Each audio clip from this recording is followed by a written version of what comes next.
I am so sick of the virtue signaling of the pro-Palestinians. Stop pretending like you guys care about every single human life equally. It is bullshit. And then you're sitting here defending the murder of men, women, and children, and you're a disgrace to the uniform that you wore and the country that you claim that you served from. Israel would have gotten the death toll that we've gotten in almost 3 years, would have happened in 2 weeks if they had the same intent as Hamas. And again, that's with significantly more capability. Do you think Americans would be okay with that elementary school killing all the civilians there just to get to some terrorists? That's my question. I don't particularly care about your emotional anecdotes, okay? You're accusing Palestinians didn't- of being uncivilized because they're fighting for their freedom. No, They wanted I to call vote them like the Scotch. no, I call them uncivilized because they blow body parts all over in pizza shops and spiral pizza shops, and they women and they have taken 9-month-old babies and have controlled them. completely The wrong and youngest false. death in October 7th was a 10-hour-old baby. You're like a satanic Zionist. Nailed That's it. what you I'm a are.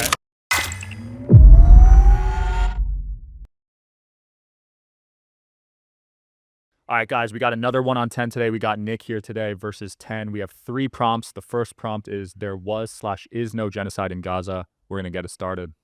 What's up, man? All right, Matt. All right. Let's get it going. All right, man. So you said you served in the military, correct? Yeah, about 12 years. Okay, what'd you do? I was a nuclear engineer on fast attack submarines. Okay, so you've never been in combat? No. Never been on the ground? No. Okay. I was on submarines. Okay, so on submarines. Okay, cool.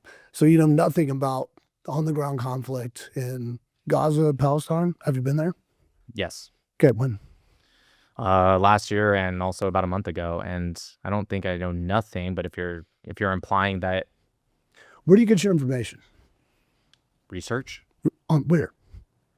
I actually research mostly pro-Palestinian stuff because I like to know what their arguments are before I do this almost on a nightly basis. So most of the time, a lot of it's Al Jazeera, Telegram groups that are pro-Hamas, Palestinian, Al Arabiya, which is more, it's not super either way. It's Saudi Arabia, Mujahideen with the Lebanese one that's pro-Hezbollah. That's normally, but I read everything, right? I don't mind. I'm not the type of person that, and a lot of Zionists do this where they're like, someone's like, I have proof. Here's an Al Jazeera article, and they immediately go, I don't want to hear it. It's Al Jazeera, and it's like, no, I'll read it and debunk it if I find it to be wrong. Okay, so are you Jewish? No. Okay, so you're pro-Israel, Zionist, not Jewish. Just like most Zionists in the world, yes. Okay, most Zionists in the world are not Jewish? Correct. How did you come up with that? That's a pretty Many Jews are in the egregious world. statement. I have no idea. I don't count. Just take a guess. I mean, probably 6 million, right? Somewhere around there. I'm Kidding, man. That's the number from the Holocaust. Anyways, You're like denying the so Holocaust or something? well, I think the Holocaust. You're going to didn't argue about happen. genocide, but Well, you no, deny but the Holocaust? Okay, well, 271,000 Jews died in Germany, according to the American Red Cross. No, correct? it wasn't. Actually, it was. So, Look it no, up. the American Red Cross was American only Red counting- Cross, 271,000. I'll answer that. So if you read the report, it actually was only talking about specific concentration camps, not even the most deadly one. And also on top of that, the American Red Cross didn't actually get access to that. And they were getting the numbers from only people that had death certificates, which we know, and Germany themselves admitted that they didn't write death certificates by far for most of them. Well, we can get to the Holocaust in a second. So, Or we can Yeah. just stick to the topic. okay, well, do you know how Israel came to exist? Because that's how we're going to More get to than this you, topic. yes. Okay, let's get there. So, how did Israel come to exist, in your opinion? What are you asking here? Well, how did it come You're to asking for the exist? domino effect or when they declared their independence May 14th, 1948? Well, that's not when they declared their independence, became a state. But Israel came to exist in 1917 when Israel was gifted Talking about to the Balfour Lord Russia. Declaration. Yeah, after Lord Israel Russia. state did yeah. not come to exist in 1917. No, actually, it was gifted to Lord Rothschild. Balfour by the Declaration king. never went through. Actually, it did. No, because So we know Lord Rothschild, Palestine- I'll it's answer. framed in the Israeli Museum as the founding No, I know. document I've of read it Israel. multiple times. It's Exactly. 2.5 paragraphs, and it Okay. even says in the middle, specifically, you will not... Exactly. So where did the Jews come just from? 1 second. Let me finish, okay? Yeah. Mm-hmm. So it says to actually not have any problems with the local population, the Arab population, the native population. And on top of that, can you tell me what was Palestine in 1917 according to the maps that the British had, since we're talking about the Balfour Declaration? It was Palestine. Yeah, what is it? Whole What are the area. borders? Borders was the whole area that's Israel and Palestine. Did Jordan now. exist? Jordan was newer, yeah, after that. Jordan didn't exist, yeah. Exactly. Well, so the King of Palestine- England also created Jordan, yeah. Yeah, so the Balfour Declaration Mm-hmm. was actually talking about, and if you look at the maps prior to 1921, when the Emirate of Transjordan was in existence, right? For the first time, the British created. Mm-hmm. You're burning time because you second, know what please. I'm about I to just say. wanna- You're just burning time for nonsense. We're talking about Israel You're right the one now. that brought up the Balfour Declaration. I'm correcting And you. it was gifted to The Lord Balfour Rothschild. Declaration never went through because it was talking about the land that would include all of today's Jordan. Because 4 years later is when the British, out of thin You're air, talking a lot because you know where I'm about to go. Okay. You made a claim. I 1917. told you it didn't go through. You're not debunking. You're It did go not- through. it didn't go 1917 it was through. gifted to Lord Rothschild. Lord Okay. Rothschild funded most of the Jews moved down there. Where did the Jews come from that moved to Israel or then The Palestine? diaspora. But can I answer about the Balfour Declaration? That doesn't matter right now because Then we're why did you bring it we're up? getting What to was the purpose of genocide. bringing it up we're, then? we're talking through a process. You're just trying to gaslight and waste time because you know where you're. Then don't bring it up if you don't want me to answer it. Well, you did answer it. It's 1917 gifted to Lord Rothschild. After that, Jews from where came to Palestine? The diaspora. I already answered this. Diaspora. Where's that? Multiple different areas. Europe. Jews from Europe. Okay, came yeah, to some of them Palestine. are from Europe. Majority, yes, that's true. all of Oh, them. At the yes. beginning, the early leaders, yeah, were Ashkenazi. That's true. Yeah, all Ashkenazi. Still to this day, a Johns Hopkins University DNA test shows that 97% of Israel is not from. So just so everyone the Middle knows East. that Yeah. John Hopkins actually was a screenshot made on social media, and That John was not. Hopkins themselves came out and said this That is doesn't not true. exist. That is not Pull true. the link up right now. The Pull it up university right now. study Get your did it phone, in the pull it up. 90s. Somebody pull up the John Hopkins. They did it, in doesn't exist. 1990. It does exist. Okay, then pull the link up and show me the active link. No.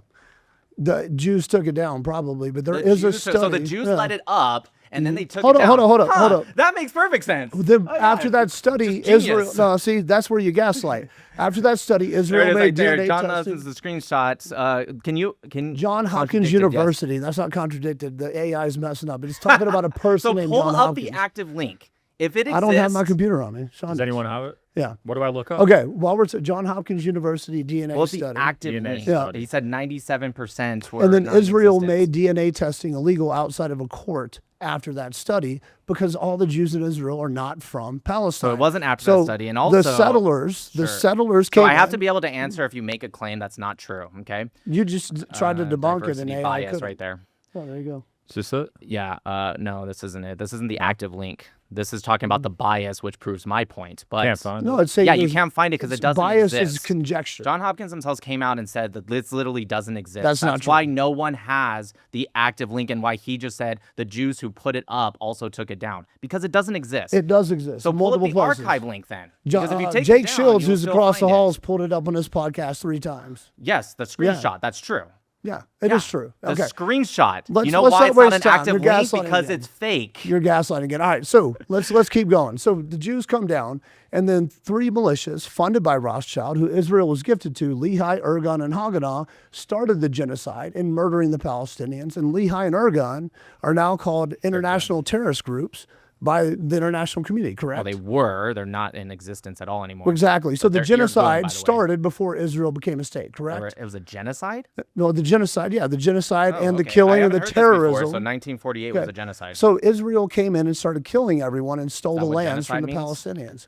A That's what genocide genocide means? Your definition of genocide Not my is literally a definition. straw man argument. not my trying definition. To negate, it is your definition. It's literally not my definition. It's Okay, the so Genocide Convention of the 1948 ICJ that was ratified in 1951. International courts are accusing Israel of genocide. A UN commission accuses South Israel Africa of genocide. is. They're just the courts that have the panel. Dude, Can you pull that up? International Yes. Criminal Court. South Africa is the one that brought the case. The ICJ is the one that hears it. Dude, Yeah, seriously. this and the is- UN commission just accused Israel of what? that UN genocide. commission. Right. Okay. So You this just is- try to excuse everything I'm that's trying to actually answer happening. anything. You're just gish galloping. So what you're talking about is the UN commission. And by the way, it doesn't even. You don't know what that means? Yeah, the UN commission said Israel. Do you know what that means? Gish galloping? Yeah, I don't know. That's a dumb word. It sounds like a Jewish word. Yeah. Oh yeah, it's a super Jewish word. Yeah, I know. IQ's hard. Anyways, so Mm-hmm. Yeah. just look up gish galloping after. It's a very basic word. Mm-hmm. Anyways, so the commission you're talking about was an advisory opinion, and that commission doesn't even exist anymore. They were actually only putting out their last report. And by the way, they were talking about the targeting of children. Did you read the targeting report? your Wait, children. can you Yes, read? I've read the report. You read yeah. the whole report. How many pages was it? I don't know the whole take a many guess. pages. Just take a I guess. have no Just idea, take a man. guess. Yeah, See, 'cause this you is didn't this is repeat where it. 'Cause you gaslighting didn't comes read in it. because guys I know like you didn't you, read it reports because I come can out, tell. studies are done, children are dead. Yeah, so I read the actual report. 83% casualty rate in Palestine. So that's and also Gaza. not true It either. is true. That It's the comes from own Abraham's IDF's report. Yep, okay. It is from the IDF's own It's numbers. not from the IDF's own numbers. He Yes, it is. You said- could- oh, dude. Okay, All right, it was. man. You Just were- look it up right now. It was Abraham's You were report. just a liar, yeah, if you can man. just stop interrupting. If just a I'm liar. so wrong, wouldn't you want me to speak? I know, because If you want me to expose myself as a liar, wouldn't you want me to speak The more? IDF You're published cutting me it. off. The IDF did not publish it. It was Abrahamson's report. He, Yuval, I believe his first name is. He said that it was an IDF. It was an IDF. Yes, not the IDF's own numbers. You see See? how it's green? It's saying I'm right, genius. no, it says 83% is Yes. came in. Keep Yeah. reading. I know it's hard to read. Keep reading. I can't read Keep behind me, reading. man. Oh, I'll read it for you. I know it's Classified hard. IDF intelligence From database. Abraham's report, not the IDF. Can you read it? for us? IDF intelligence database. Can you let him read it? 83% civilian figure comes from a classified IDF intelligence database reported by the Yuval Abraham and Emma Graham Harrison in a Guardian investigation. IDF Pull up- database. It's saying not the IDF's own numbers. Pull up the actual page. I promise you. database. Let's just pull it up right now. Bro. Pull up the actual article. It was the author you're that just said that. strawmanning, dude. Scroll down. Watch. It's going to be right here. Right. He says it. It's an investigation by Plus 972 Magazine, Local Call, and The Guardian. What's the name? Yuval Abraham, like It I was said. published in the Times of Israel, man. He never actually gave the database. He just said it was from that. The IDF came out and said this is not true. By the way, that is can not true. The I'm going to IDF talk about published this. it in the Times of Israel. to No, the acknowledge IDF that is never. the- Pull up the Times of Israel and see if it Please. says IDF. It's Yes. not from the IDF. It is from the IDF. Okay, well, we'll pull Okay. it up and see. So that one Regardless, just proved you wrong. Nope, 83% I'm going to tell you why. civilian casualty So, do rate. you know how he came to that 83%? How? Okay, so he took 8,900 named fighters only from Hamas. He ignores and PIJ. He ignores every other terrorist organization, and he only counts those that had a name. You can read about it when he pulls it up, and he ignored every single person that wasn't a named fighter, which would be the majority in a guerrilla warfare unit. They were counted as civilians, and anyone on the political side, like Haniyeh, How do was we know they counted were as a fighters? civilian. How do you know they were fighters? How can you classify their non-named fighters or named fighters? How do you even Because he know says that? it in the report, dude. Yeah. He literally says it in the report. Where's that he you've getting the never data read. from? It's 83%, and you know it is it's published, man. And you're trying to nitpick the numbers to justify I'm an trying 83% to explain casualty that rate. he got it based off of only counting named fighters. That's your opinion. Do you? No, he said. Can you just pull the report back up? That's your he opinion. says it in the report. Let's see it. Scroll up. Because it doesn't say that anywhere else. Scroll it up. Scroll up. All the way. Yep, all the way. It's in This is the the top. sub. Scroll down. Scroll down. Hold on. No, you're not able to. Yeah. I don't know. Try to control F named or 8,900 or whatever. You know? No, nothing for 8,900. Maybe the Named? comma. Yeah. Named. There it is, right there. 100 to 300 senior Hamas operators out of a total of 750 It's talking about named, since October 7th. named in the database. Since October Look, 7th. What does that last paragraph say? Look, It can doesn't you highlight? matter. That's Just still real the quick, number. highlight the last paragraph. It's still the number. Stop. No, the last paragraph. The last. Oh, shit. Oh, My man. bad.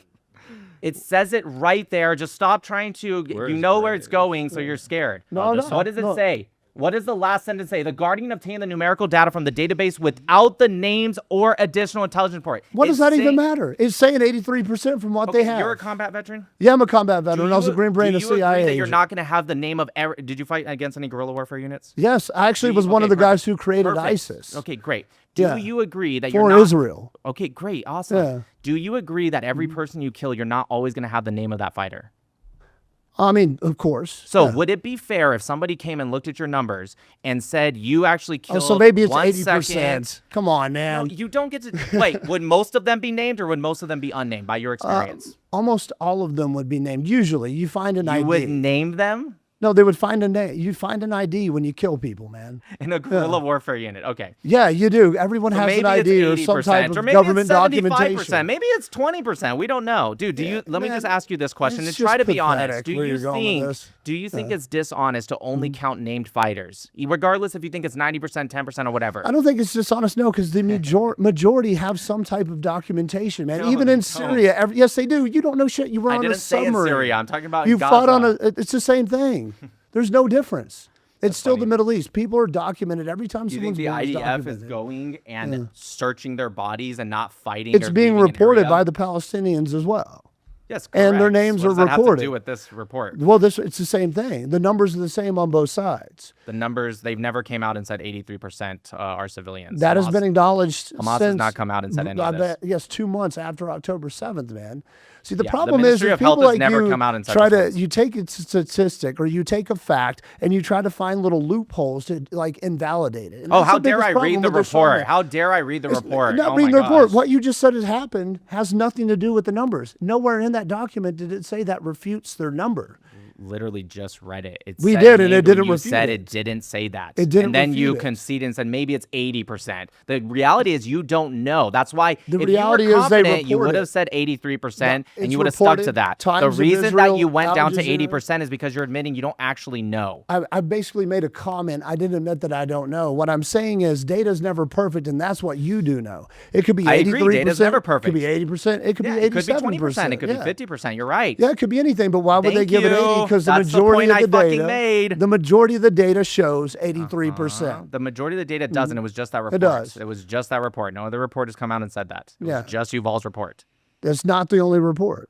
You're talking about when other articles put on the same exact report. You understand when a news article comes out, multiple organizations will say the same thing. The source is still the same. You get that, right? 100%. Okay, but do so you understand? that's the only source that says 83%. But do you understand You you're get the that, only right? person that's arguing that and trying to say that, There is okay, many people whether it arguing flips it. 5% Yuval above on or his below, X, and you can go couldn't it be after- higher than 83% too, Yep. just as much as it could be lower? 100%. And if you 100%. have that proof, then provide it. Okay, well, you don't have But proof here's that it's the- lower. So Yuval himself, and you can go So on we're his back X in the and- same boat. Sure, Let's stay exactly, at that's the 83% point. because that's what's reported. No, we're going to stay with Yeah. something that's not genuine, right? Yeah. It doesn't make sense to say I'm only going to count those So that when had you were in the military, names. since you've never fought One or killed second, anybody. you have to stop interrupting. We have to get through a conversation, okay? Yeah. So when you have one guy who, by the way, is admittedly a leftist and on his own X, and you can go and scroll, somebody asked him, hey, in your report, let me finish. This I can is already politics just matter. 1 second. Bless America. Somebody asked him on his own X, hey, I support you, but don't you think it's disingenuous to say only named fighters? And he said, yes, this does only include named fighters. However, I think the number's higher anyways. He added that caveat, okay? But he admitted himself that the 83% was based off of just named fighters and ignoring, by the way, anyone that's political but still part of Hamas, anyone that's part of a terrorist organization that wasn't Hamas or PIJ. PRC, he doesn't count. He counts them as civilians. PFLP, he counts them as civilians. Yeah. DFLP, do you think those are civilians?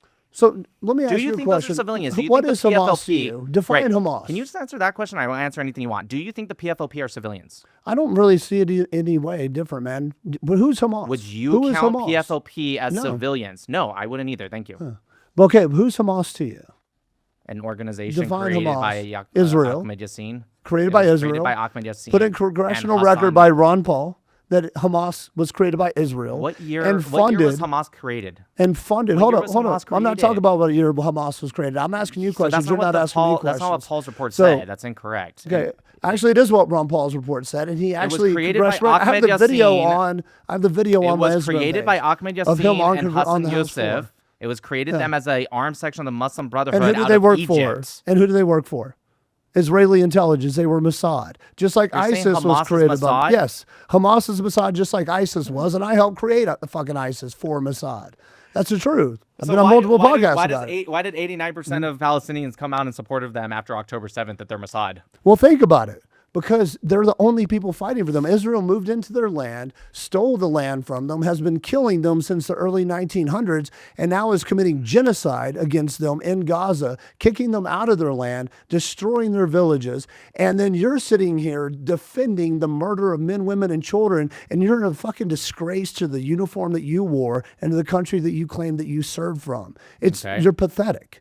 And it's insane that someone that fought in the U.S. military could sit here and defend Israel's It's like an genocide. emotional argument. I don't It's- care about it's your not an emotions. You're emotional gonna cry. argument. I don't give a shit, dude. I'm I not really crying. don't care. You're We're just here you're to just a debate disgrace ideas. to the uniform that you wore. Okay. And an I don't embarrassment care to this about your country. opinion. I don't That's care. my opinion, but that's what I'm I'm saying. going to forget about you 5 minutes after I lead this. I'm gonna forget about you. Yeah, It yeah. doesn't matter. Yeah. I'm not here to cry and bitch and whine. I'm If you not want to trying to do bitch and that, there's a whine. fucking door over there. Go cry out there. We can I go don't out there and give a cry shit. together. I have no interest in this. I'm here to debate ideas. I get it. You don't agree with me. You don't like me. That's fine. I don't agree with you. I don't like you, dislike you. I but the don't know idea- you. I don't care about you. I don't care okay? about you either, man. You seem to care a lot about me. I care a lot about the fact that you served in our military and that you're supporting genocide it. and defending an Israeli government that is killing people in Gaza, killing people in Lebanon, taking land in Iraq, taking land in Syria, and then pulling America into an war land with did they take in Iran right Iraq? now. Oh, they're building secret bases all over Iraq right now. It's very widely And reported. Syria. Yeah. Have you heard of the Greater Israel Project? What is the Greater Israel Project? Greater Israel Project is to reclaim the biblical lands of What is Canaan. that? The lands of Canaan are about 2/3 of Syria, about half of Iraq, all of Jordan, all of Palestine. Have you ever read the Bible? Oh yeah, I have, sure have. So what does it say in Genesis? What is the Greater Israel, if you will? It's the lands of Canaan, the promised lands, if you Doesn't will. say that. It Yeah, says from the Nile to the river of Egypt. Yes, A lot and of people so- incorrectly say and Nile. Egypt from it's the actually Nile the Al east. Wadi. It's not the Nile. It's actually most represented as the Al Wadi That's river. your opinion. Also, have you read the That's book of your Joshua? opinion. Have you read the book That's of your Joshua? opinion. It's literally in the book of Genesis. That's your opinion on the translation. I love but Greater Christians Israel who have never read the Bible. Time out. No. So hold up. Israelis wear the patch So what does from the the book of Nile. Joshua Time say? out. IDF. You can Google this. Where's the I patch saw from that the patch. Nile east? Yeah, how many of them wear the I don't care patch? about what your opinion on what Greater Israel is. IDF wears the patch from the Nile east, and all the lands I just mentioned encompasses that, and the top third of Saudi Arabia. And Netanyahu has made multiple statements saying their goal is to secure Greater Israel through Pax Judaica, through the Abraham's Accord, and you can't sit here and say he's not doing that. He's gone in press conferences and literally said it. He said, I am going So what to do you get think they're going to do Greater with all those Israel. people? Hold Why on do you one think sec. I that want to make sure I hear criticizes? you correctly. Yeah. You're saying Benjamin Netanyahu says, I am going to secure Greater Israel. Yeah, he sure has. Okay. In multiple press conferences. And you're sitting here trying to act like this genocide, this murder, these things that are going on aren't happening. It's not agreeing with you. Red. I don't care what AI agrees with, man. It's just Because fact checking. after this debate, I'm going to pull the conferences up and I'm going to post them to my page. Oh, wow. I'll tag you in them. Awesome. Yeah, great. I'm glad I for don't your care 5 about years to AI see 'em. fact checking me, brother. I care Listen, about people seeing this and are you studying Christian? and research. Yeah, I know. And you I don't know follow what the Jesus. book of you're not a Christian? I follow Jesus, man, and I don't read the whole Bible. Most of the Bible's Ever voice read the law. book of Genesis, the first book? I have read the book, yes. You don't know what it says? How about the book of Joshua? I haven't read the book of Joshua. Why's your face twitching? Is it Okay. all right? What are the 4 gospels? Matthew, Mark, Luke, and John. Okay, Why you are read you them at asking? least. Yeah, why do you Okay, guys? good. What, And you read why are you Romans, I'm guys assuming? like? Now, ask me a question that matters. I'm trying to figure out where your idea of the biblical Greater Israel comes from, because in Joshua it's actually a lot smaller. I'm not In talking about Genesis, biblical Greater Israel you right now. I'm literally said talking. that. I'm You talking literally about said securing Israelis. biblical Israel. Time out.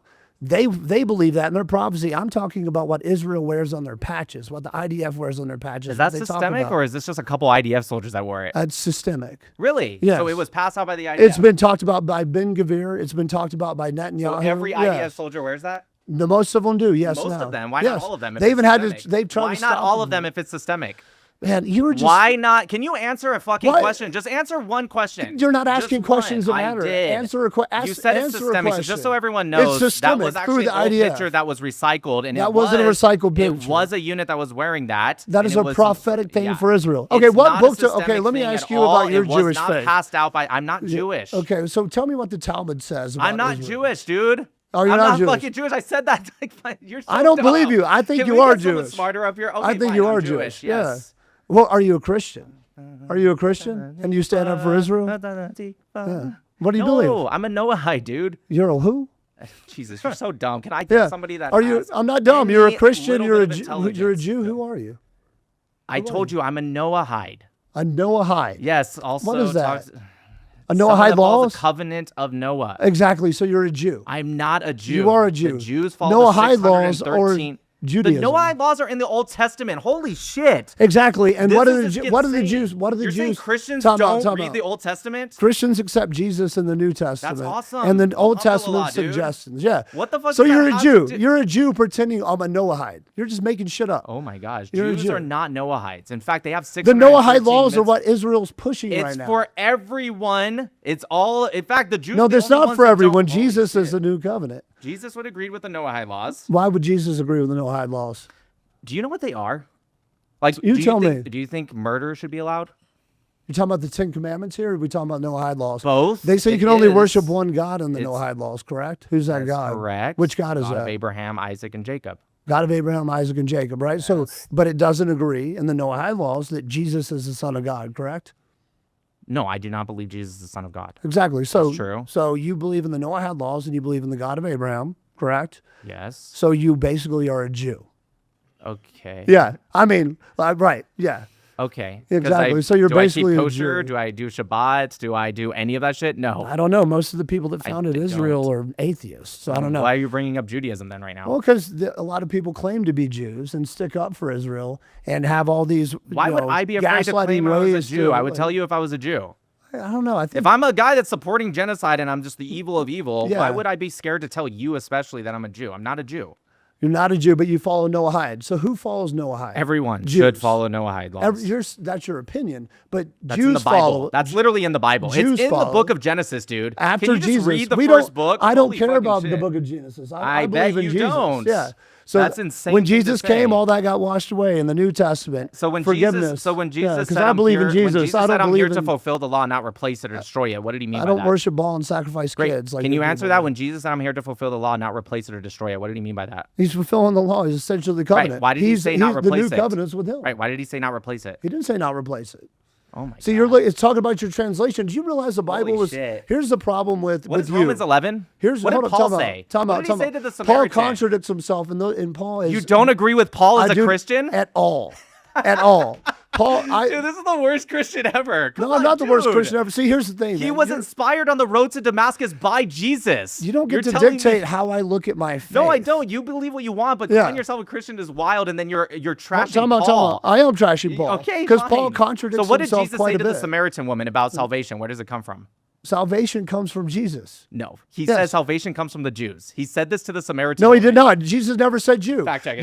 There is no word in. See, here's the problem with people like you that It's don't know the Bible. insane that I know Well, let more me. about All your right, let me. Bible than No, you. no. Actually, let me finish. Nowhere in the Bible does it say Jew. In the original Koine Greek writing of the Bible, it says Udeus. Coin. Thank you, Udeus, which means Judah, John not Jew. 4:22. That's not- Salvation comes from the Jews. I mean, in the Jewish people. It didn't say Jews. It did not say Jews in the original text. Jew Can was somebody on their created. phone just pull up John 4:22? Time out, time out. You're not going to gaslight me on this one We're because you're gonna full read of it right shit. now. Maybe I'm wrong. No, If no, I'm no. wrong, I'll We're not say going to it. read in Somebody pull English up because John what I'm about to 4:22. say is going to be proven true.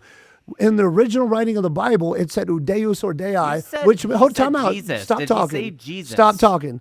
It says Udeus or Dei, which means Judah or Judean. It does not say Jew. But you said Jew. it said Time out. Time Jesus. out. Let me finish. Jew was added much later when English was translated because Judaism wasn't even Judaism at first. It was called Yahwism, and Yahwism was created after the time of Jesus. Yahwism was created between 70 to 300 AD in Mesopotamia, Babylon, by rabbis, right? So are you saying hold John up, 4:22? hold up. And it was called Yahwism. You're yapping. No, I'm not yapping. Did John 4:22 say salvation comes from Jesus, like you said? It comes from his people. Correct, because he comes But from the Jews house of are not his David. people. Nobody knows who Jews are today. That's great, but y'all that's are people not who what converted. you said. You changed it. No, You time out. said it comes from Jesus. That's what he said. Time And out, now time you're out. saying he meant Judea. You're changing your Hold claim. up, time out, time out. I'm not changing my claim. Salvation is through Jesus, but the people he's talking about in context of that verse is not the Jews. The Jews changed the Bible later, I never specifically after the Schofield That's Bible. regardless. I never Jesus said never what said I Jew never 'cause said Jew what didn't he did or exist. didn't mean. Jew was created in the Middle Ages.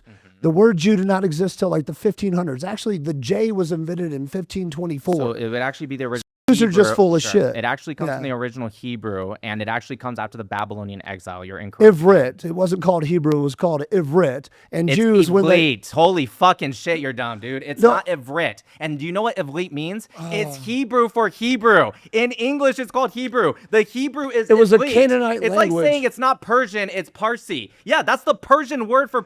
Canaan, Oh my dude. God, dude. Can I please get People, somebody that knows I love what it he's when talking you. about? No, you're just getting angry because I'm You proving just everything you said said it's not wrong. Hebrew, and All then you you have used is the anger Hebrew because word I'm for proving you. Hebrew. No. Can somebody Ivrit- look up the Hebrew Okay, word talk for about. Hebrew? That's the English word is Hebrew. Correct, Ivrit that's was what it was called. That's the name. Yeah, man. You were dancing. You in said it circles. wasn't called Hebrew, it was called Ivrit. Ivrit is Right, the it's name. the Hebrew Hebrew word. is what it's called now in English. How do you say Persian in Persian? I have no idea. I'm not Persian. You don't have to be, okay, Parsi, or as it later was Farsi, because the Arabs could not pronounce the P, so it became Farsi. Exactly. Right? So what Hebrew, hold on, almost done. time out. What you just said essentially was, it's not Persian, it's Parsi or Farsi. Do you No. What understand I how just dumb said that sounds? is you call an language that was called Ivrit Hebrew now. Do you know how That's dumb the you English sound? translation. We're speaking That's not the English. English translation. We're speaking English. That's the Jewish lie. Oh my That's God. because We're Jews tried to take speaking Hebrew. English. We are I said speaking English. Hebrew because that's the English translation. What was Jesus' That's not name? the name of the Why language. did you say Jesus? Yeshua. Yes, why did you say Jesus? Did you say Jesus because Why? that's common knowledge? Why? Because the Why Romans did you say translated it, They Jesus? couldn't pronounce Why the did lie. you say Jesus and not Yeshua?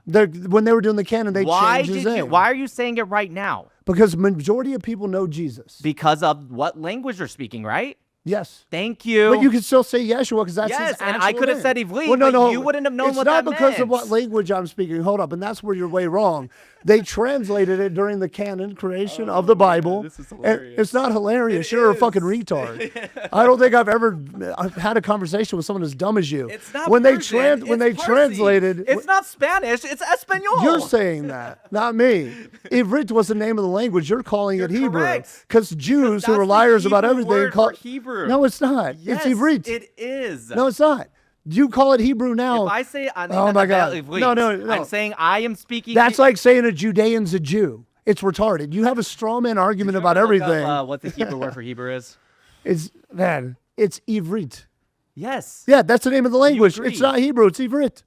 That's the Hebrew word for the language. No, it's not. That's the name of the language. You're calling it Hebrew. That's the Hebrew word for Hebrew. That's not the Hebrew word for. That is the. pull my phone out What are real you quick. talking about? Hebrew word for Pull it Hebrew. up right now. Okay. Yeah, we're It's going like- in circles. We're going in circles. Let's There's wrap going this up. nowhere. Yeah, man. It's been a while. My point is, man, you are just trying to change after me. definitions. Yeah. So I know. What is, Ivrit. thank you. Okay, wrap it up though. Okay, that doesn't matter because You're a it's what. Oh retard. man, dude, I'm done with people like you. Man. Bye. Yeah. Good luck, buddy. Good luck. Thanks for watching all the way to the end, guys. Please hit like and subscribe. It helps us grow the show and helps us get bigger guests. Thank you so much. Okay, so why do you believe this is a genocide? Well, I think if it's not a genocide, then maybe we need to create a new word like we did in World War II for what's going on. Because I feel like what we're doing is we're kind of like parsing at definitions, which I understand is very, very important. But I feel like what does that do to service? What it does to service is placate what's going on there now and what has been going on since October 2023. So are we saying that's okay? That's good? I know you were talking about they haven't killed that many civilians. The civilians that they have killed, is that worth stopping? Like out of those thousands of rockets, how many of those rockets actually hit? You know, like if we're kind of making this calculus. What's your question? You're kind of stopping the question halfway through. Okay. I guess That my is it question worth. is what would we call it if you wouldn't call it a genocide? What would you want? You just want to call it war? Okay. Does that mean that there's no war crimes or no individual IDF members that have done nothing wrong and they're perfect? Of course not. Sure. And again, as I said before, agree. if they do, absolutely they should be punished. Just like I would say for the U.S. military. Again, I served for about 12 years. I would 100% agree with that. But your question of is it worth? What were you going to finish with that? Well, I guess Is the destruction worth a prolonged security and the indefinite meaning? when I look at drone footage, and I think this happens to a lot of people that aren't even educated on the subject at all, and just seeing aerial footage of how Gaza has been flattened, how multiple leadership within the Israeli government talk about wanting to flatten it, wanting to starve them. And this is based, Wanting to starve them? yeah, I mean, the report from Bet Salem, that's an Israeli organization. Yeah, I know them. Right. Okay. So they said that the actions of leadership, when they're showing intent and they're saying, let's flatten them, bomb all of them. I know that doesn't mean those are all. Flatten, yes. Anything that's an offensive capability by Hamas, I think they should absolutely flatten. I just was in the Gaza envelope about a month ago, and I still saw a pretty tall building standing. I think they should flatten them if Hamas utilizes it as an offensive capability. Do you know of an area of Gaza that before October 7th that Hamas didn't have control of? No. Does So, Hamas have any military bases? Not tunnels, like military bases where they say, hey, this is our military or militant operations. This is where we store our weapons. It's secluded from the, like military bases, just like anywhere Sure. else. Do they have any? I'm sure they do. Yeah. Really? No. No. No, So definitely they not. just, you're saying they set up military My bases in question like is, do we? civilian infrastructure? Is that what you're saying? Well, And that's why they needed to Can we destroy it? both agree that Gaza is a densely populated area? Oh, of course. Yeah. Okay, so if they don't have military bases, where do they do their operations out of? Out of civilian areas. I mean, similar to So where is is their offensive capability? where isn't the Mossad and the IDF based in Tel Aviv? No, they're not based in Tel Aviv. They, They have an office. They have a headquarters there. Okay. Yeah, In a very densely populated area, civilian area. But okay, I'm not That's not a military. Wait, hold on. That's not a military base. The U.S. military has U.S. Navy recruiting stations, and that's not a military base. That's just an office. Okay, but If they put their military base right smack in the middle of like a bunch of skyscrapers, sure, I'd be like, why are you doing that? That's ridiculous. okay. But real quick, my question is if they don't have military bases, they have civilian, they utilize civilian areas, densely populated area. What do they have uniforms? Hamas? Hamas, no. Yes, they do. They do. Well, I mean, I guess they have like You've seen the propaganda signs. speeches Yeah, when sure, they sure. were releasing the hostages, and they were forcing them to do certain things. And they're like, "Look at the hostages we're Sure. releasing." They were all wearing military uniforms. What do they wear when they fight?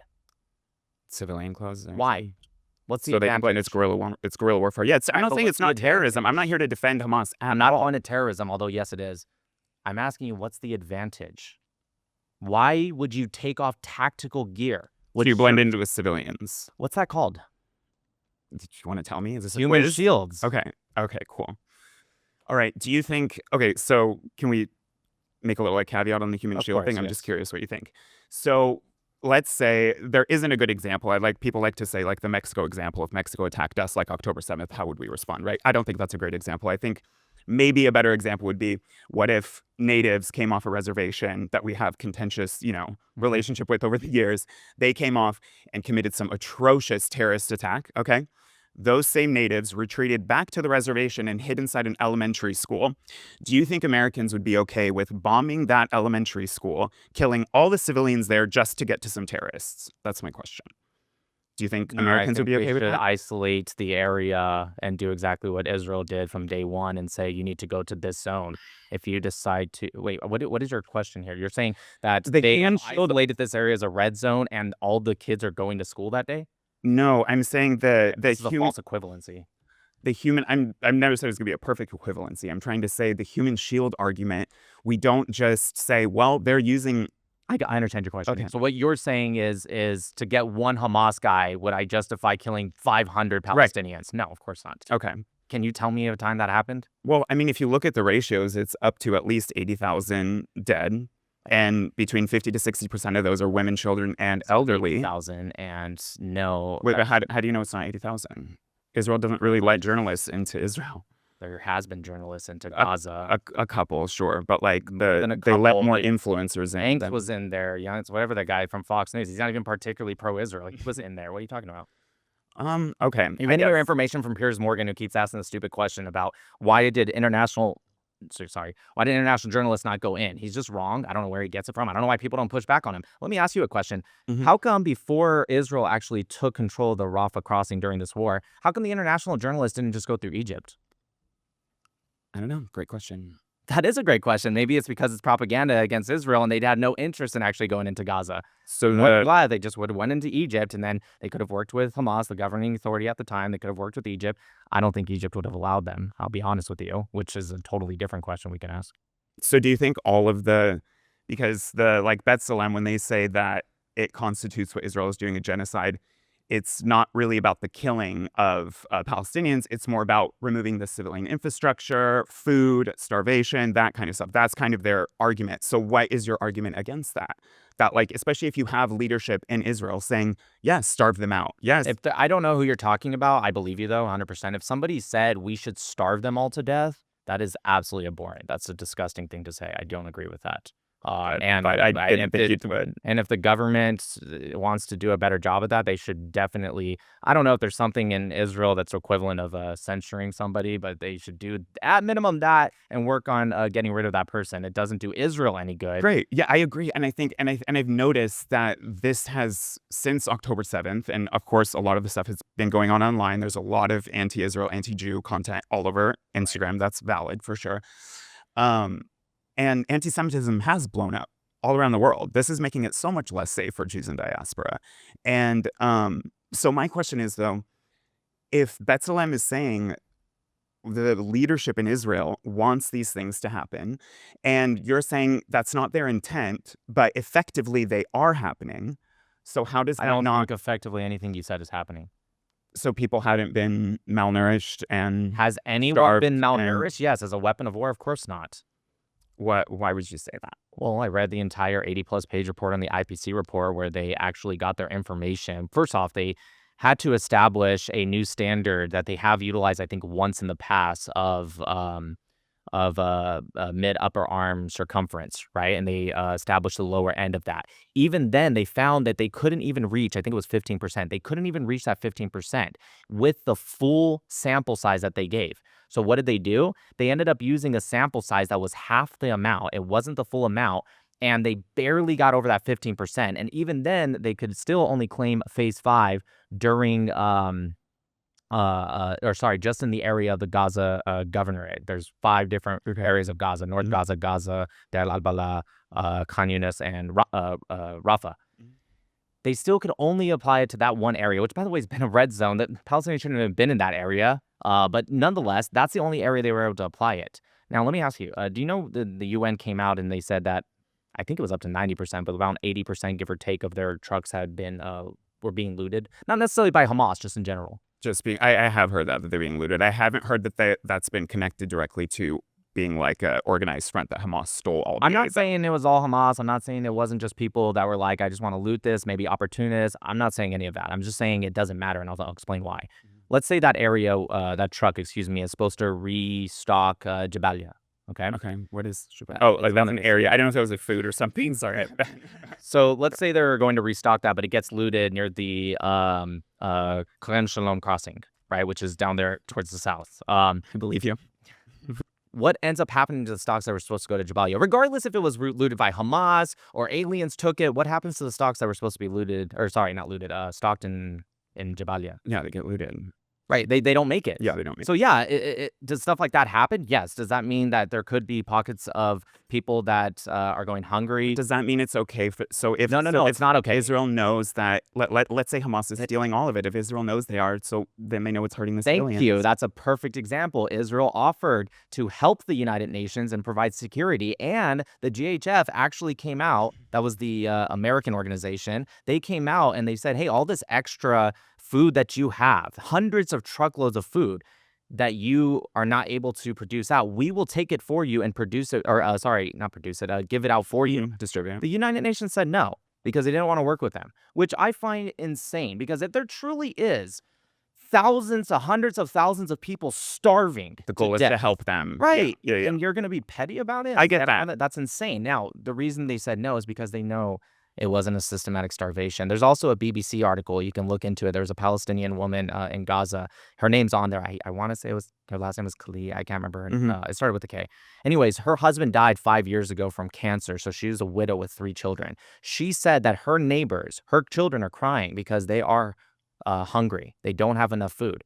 But she didn't blame Israel. She said her neighbors are all getting food because they're aligned with Hamas and she's not. And Hamas was giving them food. Terrible. This is her name on there. She's a Gazan woman, and BBC is not exactly pro-Israel. This is the same organization. Oh, I believe you. No, Hamas is evil. Absolutely. And I would never. So actually, my point is starvation happening, malnutrition happening? Yes, and I think it's awful. I don't even like war. I think there's always going to be bad things in war. But to come up here, and I don't know if you're saying this, to say that Israel is doing some kind of systematic starvation technique. Right? No. What I'm saying is this: is that if Israeli organizations like B'Tselem themselves are saying that if, in effect, people are malnourished, civilian infrastructure is gone, they can't live there, you are moving them out of there, that is a destruction of a people in whole or in part, and that constitutes people out of that. There is not. In fact, the second to last page of the Genocide Convention specifically says cultural destruction does not suffice, nor does simply dispersing a group. Okay, beautiful. I'm actually glad you said that, because then I really think we should come up with a new word, because I think what's been going on there, it has really, really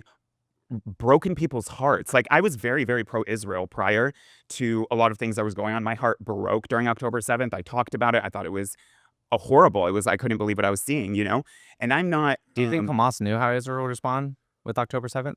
Probably, yeah. Did they warn any of their civilians or do anything to build infrastructure? There's actually a report out that the rebar, the thing that the reason some of these buildings are falling when Israel bombs a building, and there's a building that wasn't even touched that's collapsing. You know why? Because Hamas took the rebar that was supposed to go to that structure and they put it into their terror tunnels. So yeah, I'm glad you brought it up, but keep going. Well, I guess we are all, especially as Americans, are going to have to answer for this, because Israel is our greatest ally, whether we want it or not, right? Answer to the world. We are supposed to have some kind of moral authority when we go around and people commit atrocities around the world. We should have some kind of moral authority. Do you not agree? Who are we answering to? Tell me specifically who we're answering to. The United States of America. Our own moral authority. That's what we answer to. My value is moral authority in terms of the future on as much as contemporary times. The security of that region is more important to me than the decision that many Palestinians made on October 7th and who they've supported up to this point. Did you know, if you were to take a guess, the Palestinians, the support that they had for Hamas, has it gone up or down since October 7th? Up, probably. It's gone down, actually. Down? Oh, okay. Maybe this is a assume. wake-up call, and it's still not nearly as low as it needs to be, but maybe it's the opposite. What did we hear at the beginning, right after October 7th? Well, if you bomb them, you're just going to create more of them. The statistics actually show the opposite. Maybe suffering a little bit actually is going to cause them not to teach their children, hey, do what your dad did the last time, and his dad before him. Maybe they'll actually tell their children to go to school. Or they just kill the kid because as Israel...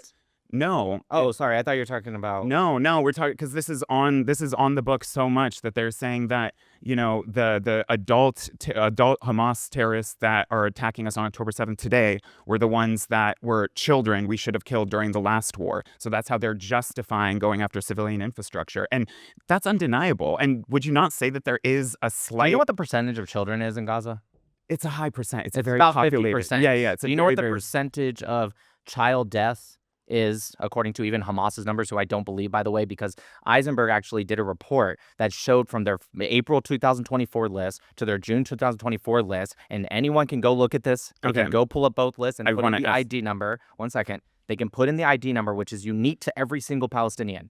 And they found that it went from 18 years old to 17 years old. And this wasn't one or two examples. It was 60 to 65% of all of them that became magically children. So I don't believe them, but let's go with Hamas's numbers. What percentage of the death toll are children?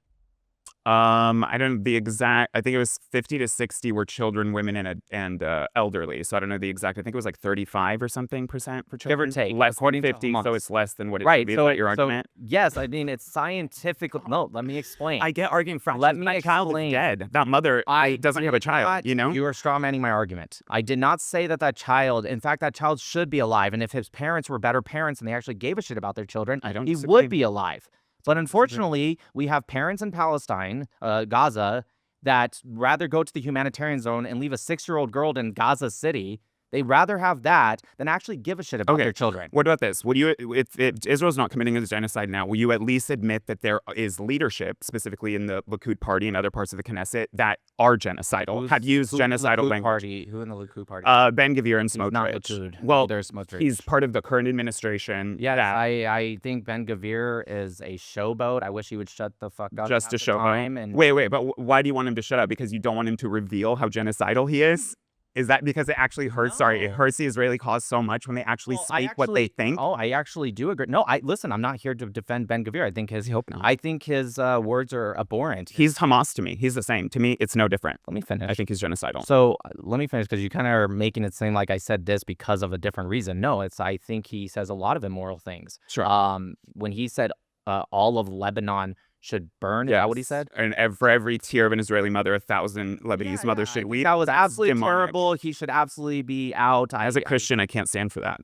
And it really hurts. Human. I'm not Christian or Jewish or Muslim, but I didn't agree with him at all. And it's not because, yes, I do agree. It also makes Israel look bad because unfortunately the people on the other side, not necessarily you, they take his words and they say, this is what Israelis think. Right. And that's so dangerous. Yeah. And there's been a conflation between Zionists, Israelis, Jews.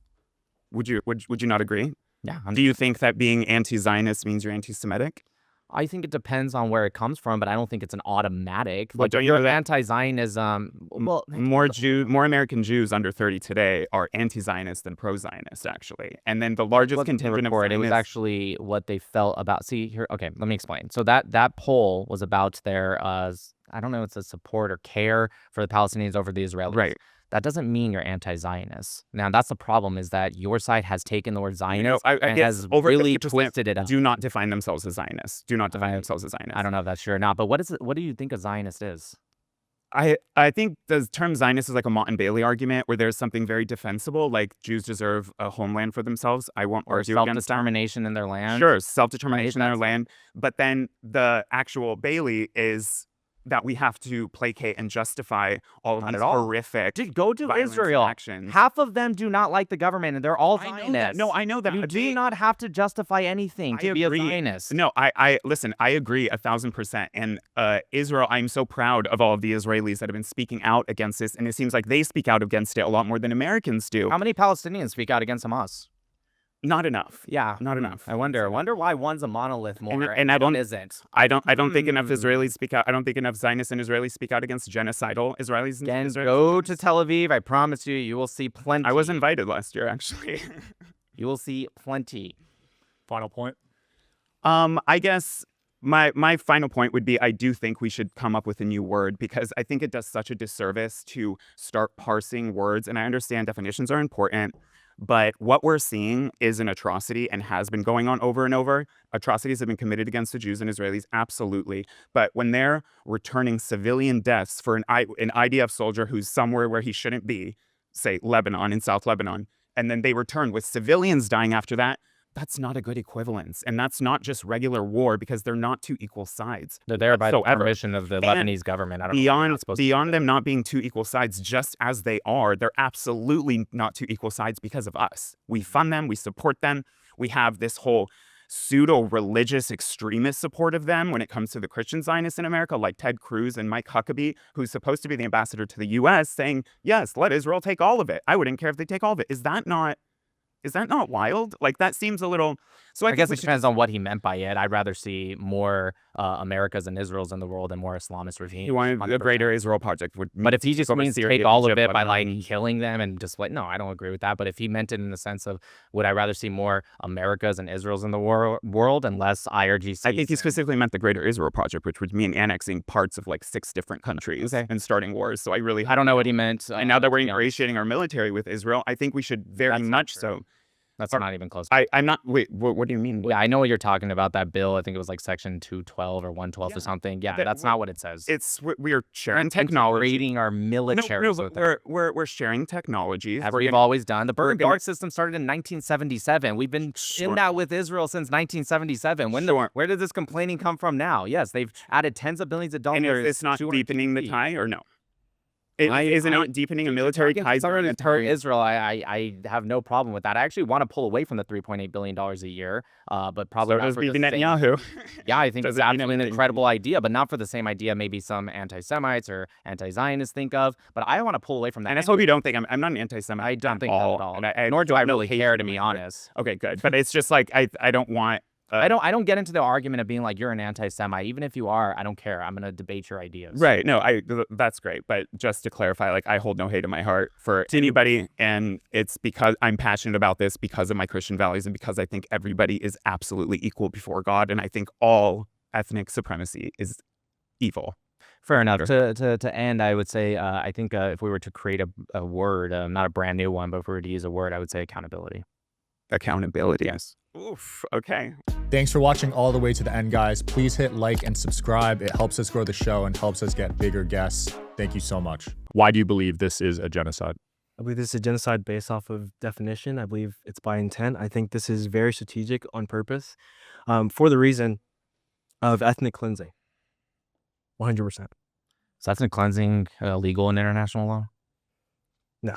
It's not. Its actions within ethnic cleansing can violate the Rome Statute or IHL, and it's also separated from genocide. So do you think it's genocide or do you think it's ethnic cleansing? You can do both, but they are a separate Definitely definition. both together. Okay, so why do you think it's genocide? You said it was based off of ethnic cleansing. Ethnic cleansing, Ethnic you've already cleansing, yourself. blockade? I mean, well, blockade according to you. And I mean, they What's originally the condemned definition of genocide, since you said based off the definition? elimination of people in part or whole. Okay. Okay. You're missing a very key word there, the intent Yes. to destroy a Dole people. specialis. And to destroy a people in whole or in part. Yes. Based off of a protected status. Like Yes. in this case, I assume we're saying nationality. I don't think you're saying all Palestinians. I think you're saying specifically Gazans. Is that fair? Yeah. That's Okay. fair. So then nationality. So why do you think Nationality. they have the special intent to destroy this people? I don't think that you can crush 80% of structure, I discrimination, didn't say bombing. destroy buildings. with- it's not a concreted side. Well, I people said people. are being forcibly displaced. People are being killed, innocent people, and yes, we see tactics of guerrilla warfare being used. Would you? But I'm sorry. Would you displace a people in a genocide? Why would you do that? What's the purpose of displacement? Why did Israel say you go here? What was the well, purpose? originally it's because they wanted to separate the terrorists, the Hamas, from civilians. Okay, so Am I why correct? would you displace a people? I mean, I don't know if that was particularly it because they know that the terrorists will just follow them. But nonetheless, what's the purpose of displacing a people? Well, to separate them, to take them away from their homes. I mean, after this, the conflict, people are still in shambles, people are still in rubbles, and Hamas has been, what, 95% eradicated? I mean, you don't have They exact don't have the numbers, exact right? numbers. I will Yeah. say Hamas, they generally get the number right when they produce a number of the death toll, but they've always lied about how many civilians versus how many terrorists have been Yeah, have been I killed. mean, you never get the exact numbers, but Let's go with something you said. You said about 80% is destroyed. I don't think that's accurate. I think it's 80% is damaged or destroyed. But nonetheless, it's a high percentage. I don't dispute that. Yeah.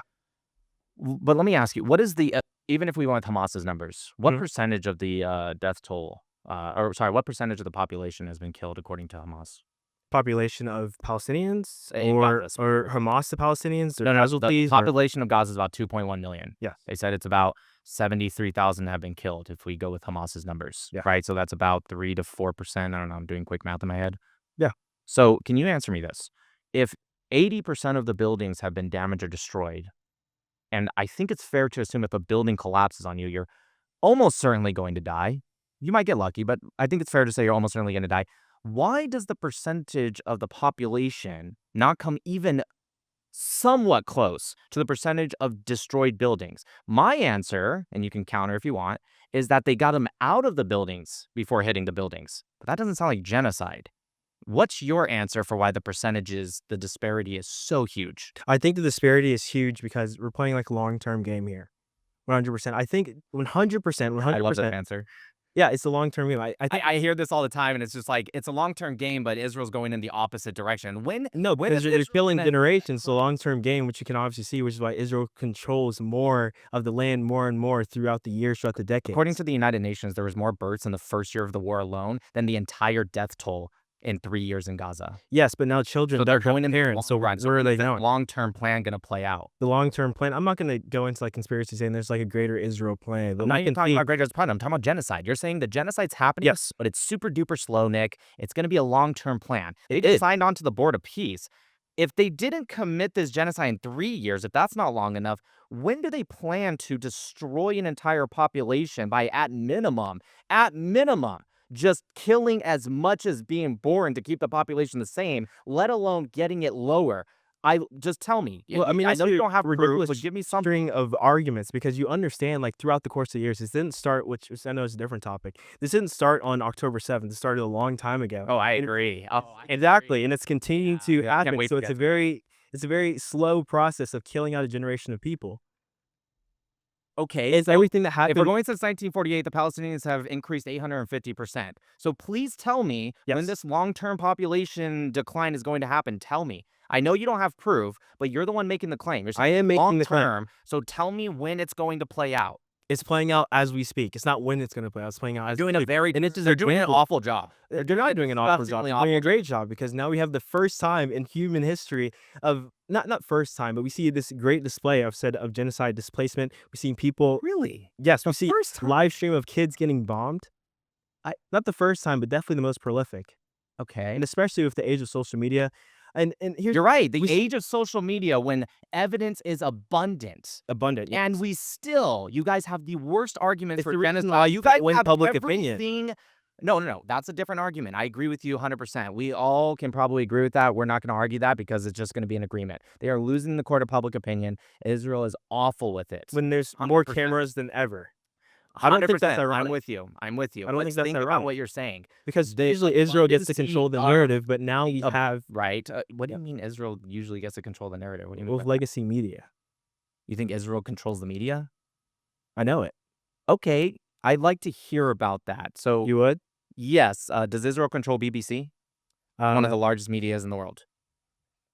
Why do you have to think about that? That's legacy media. No. Says you know it. Yeah, I do. I mean, Okay. BBC, Yeah, CNN, BBC. So they control BBC. They do control. BBC offered or had to put up 2 corrections per week, every single week throughout the entire war because of anti-Israel sentiment. And Yes. not just anti-Israel sentiment that was a lie. So they had to correct it 2 times a week Yes. for the entire war. Yes. Israel controlled that. Israel was putting up lies that made their image look terrible. Well, That's a weird strategy. I love it is. It is a weird strategy, and definitely I can't have anything to go against that because if you're putting out false information, no matter who it is, You're the one that made the claim that they control BBC. Can you Yes. explain to me how? Because Yes. you either have proof, which that'd be great, or you have evidence. The evidence I just provided would Mhm. go against your claim. not either- necessarily. Okay, perfect. Explain. Not necessarily.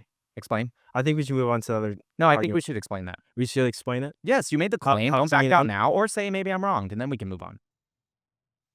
I know I'm not wrong. I just don't have like my phone. and data No, to you're run. not. Oh, you need your phone. Yeah. Go ahead, look it up on your phone. Oh, my phone's not over here. You're gonna look up. You're gonna Google. No, I'm not. How gonna does do it already control had BBC? it ready? I wasn't ready to say that who are the people that own BBC. Who are the investors that own BBC? I mean, Are you just trying to say Jews? Is that what you're Israelis. trying to do? Israelis own BBC. That's interesting. Yeah. Okay. Well, I guess they're anti-Israel Israelis, which they maybe. I mean, I'm not. But I'm saying, I mean, we just had a couple of days ago, not a couple of days ago, yesterday, reporters trying to go in from CNN and then getting their vans sewed with, they were stabbing, like they wouldn't let them inside the country to report on this. And this is something that happened yesterday. CNN reporters trying to go and investigate what's happening right now in the Gaza Strip. As we speak, since the ceasefire, quote unquote, there's been over 1,000 more Palestinians that have died. Yet Hamas stay away from the yellow line. That's your solution? Yes. It's pretty simple, right? The lines that can be made at any point. I mean, like I But said, they weren't. They were made a long time ago. They're even labeled in physical. They've been produced. Everyone knows about it. This isn't a so secret. that's acceptable. If you are a threat and you come towards the yellow line, you should But absolutely. they can condemn anyone as a threat. That's what I'm saying. There's They no could, but threshold. that's not a It's not good they could, argument. they are. That is not a good argument for your point. You can't just say they could. You're right, they could. Well, they are. That's what I'm not saying they could. This is not a hypothetical. This is Okay, what are happening they doing? as we speak. 8 trucks are coming in right now, and innocent people, bringing in. They said, looks like a terrorist. Let's take him out. Which are We have. wait, no, that's not how the trucks work. The humanitarian aid trucks actually work with the NGOs and they go to those areas. You're saying these people are coming before it reaches its final location. Actually, Oh, which you have no is the book? World Central Kitchen. Main organization delivering About the food. 2024 incident. No, I'm talking about actually New one. last Thursday. Okay.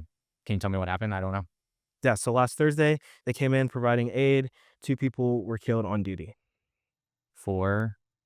Is there any more information? I can't answer it if I don't know. I'll look into it after, but just for the purpose of this. 2 people killed and injured. It was in Not Gaza camp 2024. He's talking about last Thursday. last Thursday.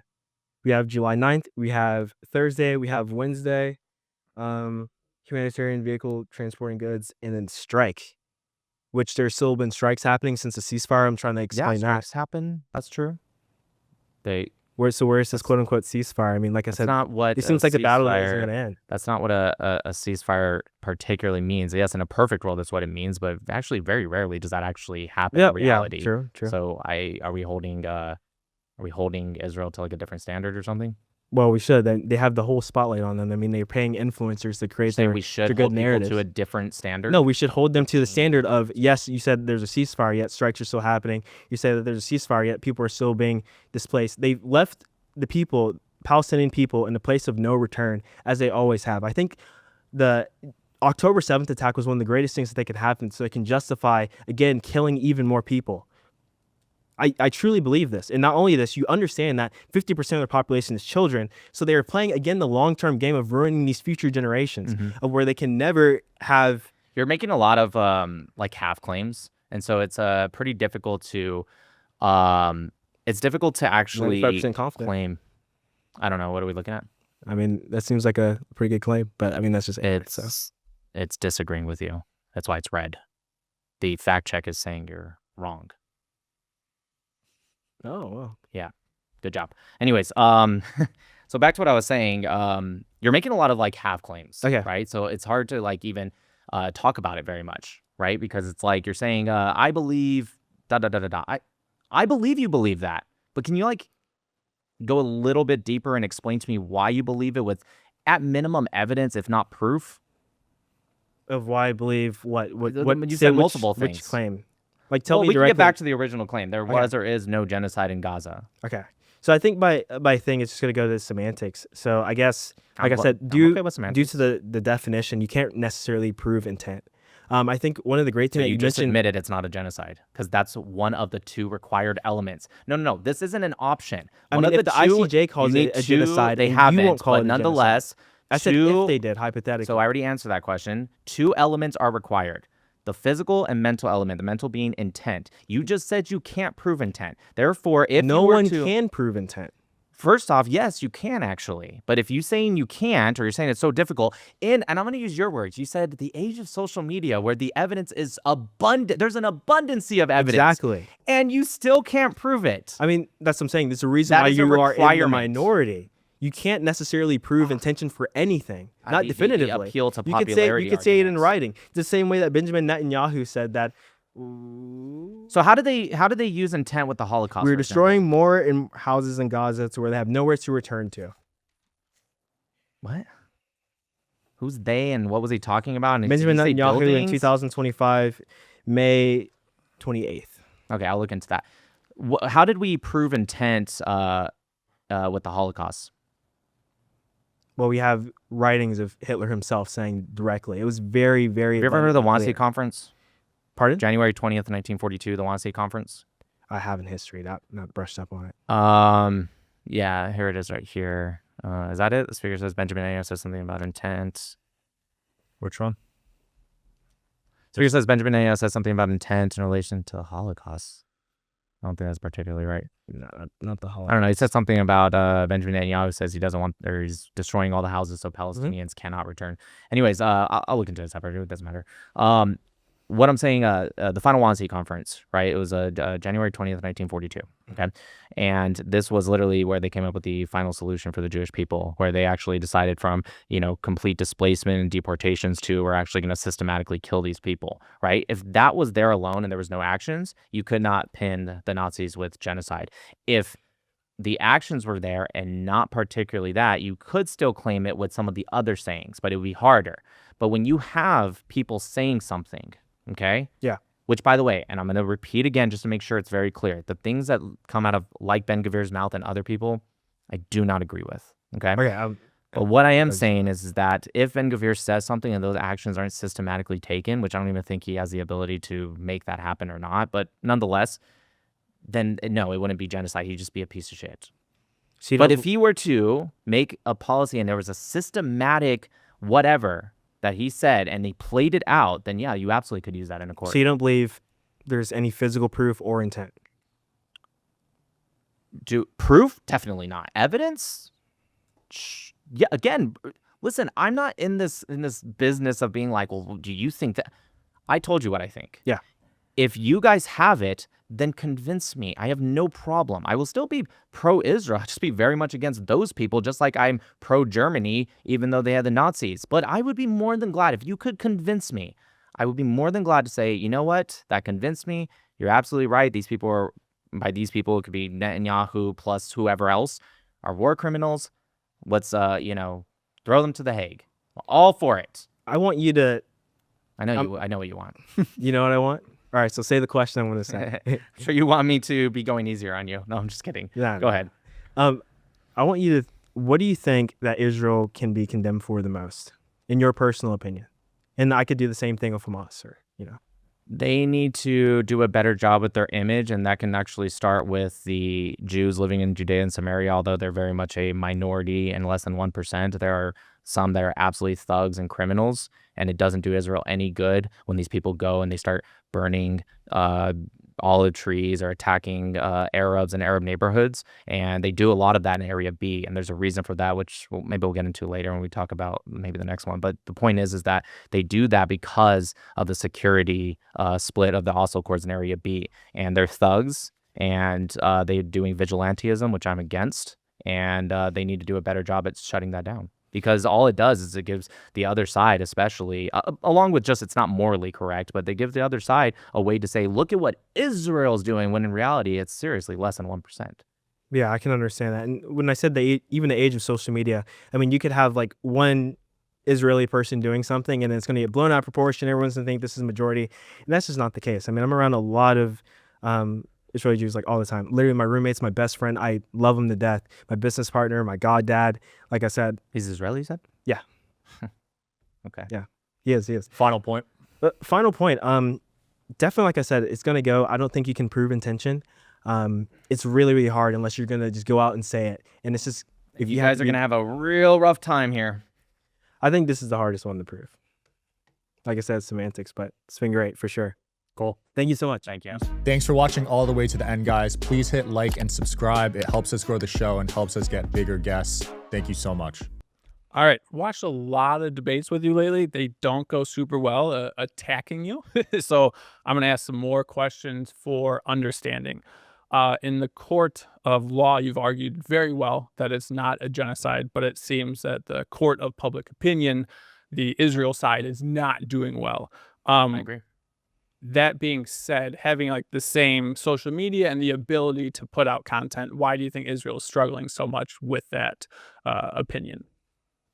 Yeah, I think. I mean, I just want to clear up. Yeah. Side. I don't think this has anything to do with genocide. But to answer your question per se, I think that overall Israel is always going to, and pro-Israel is always just going to have. We're not going to have the numbers. A quarter of the entire world is already Muslim. Okay. And not that there's not Muslim Zionists or maybe some that don't particularly care, but I think it's fair to say that generally they're going to support they're going to be pro-Palestinian or at least anti-Israel, if not pro-Palestinian. And then, you look into the Red Green Alliance and you have leftists, Marxists, and then, of course, there's even people on the right-wing side, what I think colloquially people call the woke right.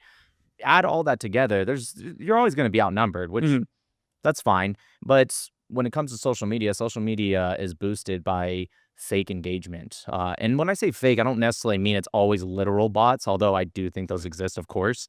But I'm just saying that people say, I mean, literally, I hate to bring this guy out because I think he's a piece of shit, but Nick Fuentes literally just said a couple days ago, he's like, you can just type in "fuck Israel" and it's like, boom, 150,000 likes. And I think that's true. And it's like, that's insane. Even if I saw someone that said "fuck Palestine," I'd scroll. Yeah. Like, that's stupid. So to not necessarily concede, but to clarify the argument, so the ICJ has not ruled that it is a genocide. If they were to rule it, where would you see either the disconnect or you can be like, hey, like that makes sense?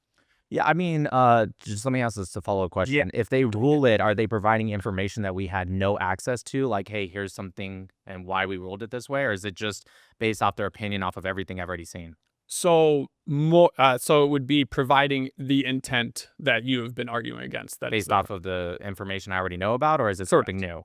what is available now. I would disagree with them. I don't particularly respect the ICJ, but if they were to produce something either that was new or maybe that already existed but I haven't seen yet, and it convinced me, yeah, then I would say that makes sense. It's a genocide. And I would be very much against it, and I would call for a change in anyone that's involved in the government and leadership of Israel. Because either way, I'd still be pro-Israel in the sense that I'd want what's best for it, but I'd be very much against that people. But however, I don't believe in this idea, and I think this is something on the pro-Palestinian side you guys fail at all the time, is that I do not, sorry, I just want to be blunt. I don't believe in this idea that, someone said something, so therefore I'm right. Correct, the appeal to authority. Right, and I think that happens a lot. I just met you today. Actually, I met all you guys. I didn't know you guys. But, I'm not saying you guys do that, but it happens a lot. And so whether it's the ICJ or that thing that you can pay to subscribe, the International Scholars, whatever they were called, I don't care. If you make an argument, if Al Jazeera makes an argument and it's convincing, I will buy into it because you have convinced me, not because you said it. Well, I do have my notes saying I'm not going to appeal to authority. Sure. So of the things that you see now, they have not proven that there is intent, more or less. Dolus specialis specifically, right? That's the special intent that's required in genocide because intent is pretty vague. I totally agree. I had a Wingardium Leviosa joke in there for when you were going to say that. But you kept going. So the intent that you are sharing to protect civilians and do things in the correct manner, how would you say Israel is going about that? Now, I agree they are taking steps to do specific things, pro-Palestinian would say it's not enough. But could you explain to the people without arguing? Yeah, sure. I mean, not enough. I just want to say you kind of already just conceded it's not really a genocide because of that special intent. So the Wingardium Leviosa Dolus Specialis was there. I got it for you. Yeah. When that was there, then what that specifically means and what separates that from intent and other international law is specifically that it can't be something that they are doing for another action, like targeting a Hamas member, for example, or Hamas members, and you get to double up and say, but it also did this, so therefore I'm going to double up and call it genocide. No. Yeah. Dolus Specialis versus just intent by itself means you are doing it with that sole purpose of genocide. To answer your question, how do I think Israel's doing so far? Listen, I was in the U.S. military for 12 years. During my first, maybe second deployment, I couldn't leave the base. None of us could, because a year before there was a United States Marine Corps guy who hired a prostitute and he killed her. I think via strangulation. So the reason I bring that up is I think there can be individuals that do something wrong. I think the IDF is not immune from that. And if there's an IDF soldier that does something wrong, big or small, they should be absolutely punished, 100%. If they were to do something like just kill somebody unjustly because they thought it was fun, right? Child, woman, man. If it's an innocent person, they should be thrown in jail for sure. The problem is people try to use these examples to try to attribute a systematic problem across all of Israel. Not quite there yet. So as far as agreement on numbers, because I know there's a lot of debate, but I think I'm going with your numbers here. We have 73,000 deaths, 20,000 Hamas. Are we taking Definitely more than that, but more than that? Oh, so what would the number Hamas back in 4 months into the war, so November, December, January, February. Yeah, it was a report released back in February that Hamas actually admitted to losing 6,000 of their members. Now, at the time, it was the articles at the Times of Israel and also Reuters. But anyways, 6,000 of their members. And at the time, it was reported as 12,000 from the IDF and I think some international reports. But let's go with Hamas's numbers, right? That's just 4 months into the war, 6,000 members. And that doesn't even include PIJ, PRC, Army of Islam, Mujahideen brigades, PFLP, DLP, collaborators, which I think should die just as much as, I guess, Sinwar. So, yeah. Well, I'm not arguing with you on numbers. No, sure. Yeah. Listen, Hamas has admitted, I believe, they said that they've recruited somewhere between, I think, 25 to 30,000, somewhere around that range, just during the war. And that was a while ago. I don't know if they've recruited more even since then. And I believe the reports from before October 7th said there was somewhere between 35,000 to 50,000 Hamas members. So if you kind of combine that together, that's, let's say at minimum, let's say 35,000 and 25,000, that's 60,000 Hamas members. So then only 10,000 civilians. No. I don't think all Hamas members have died. I'm just saying how many exist. I was very I was not trying to say 60,000 Hamas civilians have been killed. What I want to ask you real quick is how many rockets and missiles and operations was Hamas doing from October 6th or even early on in the war? You did ask this previously, and I do not recall, but I do. Was it 1,000 or what? Well, it depends on the month. Hundreds of thousands of per month. How many are they sending now? Wait. How many are they sending now? I'm trying to figure out the relevance to this statement because I'll tell you why. Just tell me how many they're sending now. I do not have the accurate information. So. Okay. So would you say that they have been militarily and capability-wise have been decimated, if not severely weakened? Yeah. So then what does that tell you about and I went with the bare minimum number. What does that tell you about the 60,000? I'm not saying all 60,000 have died, but that should be a good indicator. Now, if you have something to the counter, I'd be more than glad to hear it. Well, no, I'm not countering numbers. Just wanted to say what the numbers were. So then 170,000 injured. Are we arguing that? That sounds about right. Okay, and then around 2 million displaced? Yeah, for sure. They've been displaced. So when Which is a good thing, by the way. Yeah, we don't want to harm the civilians. Right. Like, definitely on board with that. You either displace them and bomb or you don't displace them and bomb, which would be genocide. So because I think we're getting close on here. When intent or specialis, if you want to say it again, Dolus specialis, a parasium, I think that's another. Say special intent. It's the English. Okay, special intent. In a court of law, who gets to decide intent? Is that the oppressor or the person being on trial, or is that the judge? Yeah, so I mean, you're talking about like specifically the ICJ. Yeah. They have a panel, correct, right, with the head judge. Yeah. And yes, if the person, which they don't technically have to, but if the person were to, the defendant were to come, they're allowed to provide evidence just like any other trial. But it is a panel that they go with. I don't particularly respect the ICJ or really international. Dang it. No, I just don't. Listen. And for both sides, honestly, I think they do an awful job for the Palestinians. I think they do an awful job when their microscopic view on Israel. I think they do an awful job. And honestly, I would say the same thing, even if they were the most pro-Israel organization in the world. I don't respect international governments. They have no authority over sovereign states, in my opinion.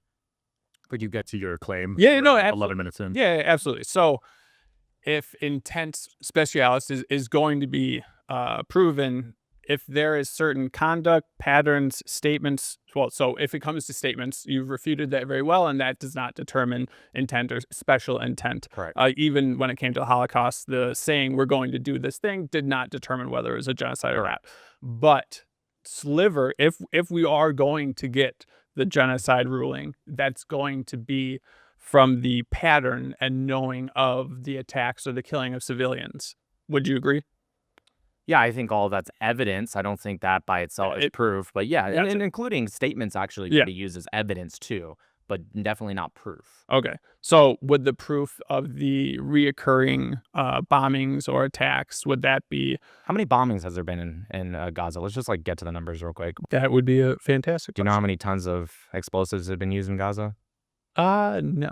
So according to Al Jazeera, some reports say 150,000, some say up to 200,000. Yeah. Let's go with that 200,000. That would be 200,000, 2,000 pounds, right? The most. I could have said that, yeah. Right. And so that means I would say arguably it's definitely over 500,000 explosives, whether they're small explosives like drones or tank shells, or if we're talking about the very commonly used GBU-39, which Israel actually made smaller than the American-made GBU-39 to minimize civilian deaths. They're about 38 pounds, give or take, of explosives. Point I'm making is if you were to arguably say, if the intent was there to either do indiscriminate bombing, meaning I'm saying there's a high standard like that needs to be met. Like I agree with that standard right now. Yeah. So if an explosive, right? Let's go with the GBU-39. I'm not even gonna say a 2,000-pound bomb. A GBU-39. If the intent was to either genocide or even indiscriminately bomb, like I don't give a shit if I hit this child, this Hamas member, this, I'm just bombing. What do you think is a fair and conservative estimate of how many people would that bomb kill? I think if the intent was to kill civilians. I think regardless of the claimed intent, if you know what the outcome is going to be, which to fend for the Israel side, it's very low. I'm just saying if the genocide label is going to be put on it, it is going to be because it's going to be... Give me a conservative estimate then. Well, how many is it? 1 to 1? Is it 5 to 1? Sorry, what? Are you saying, do I say 1 to 5, 5 to 1? No, I'm not talking about ratio. I'm talking about number of Palestinians. If the intent was to kill Palestinians. Oh, or even 3%. give a shit, I got that. That's not what I'm asking. Dang it. If the intent was to kill Palestinians. Yes. What do you think, conservatively speaking even, that one bomb would do if the intent was to target or kill civilians? I don't think that you get to decide if it was intended to kill civilians, but whether or not it is. You're deciding that because you do believe it's a genocide, right?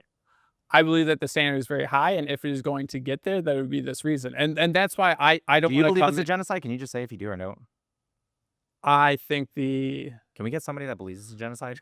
Well, I think that there needs to be a discussion about it, because usually when someone says genocide, they come at you with oh, you're a bad person, therefore these things are happening. But in the courts, it's a very high standard. And I'm saying if that's going to be met, it is from these reasons. And I think that we agree. I agree with you. Yeah. Thanks for watching all the way to the end, guys. Please hit like and subscribe. It helps us grow the show and helps us get bigger guests. Thank you so much.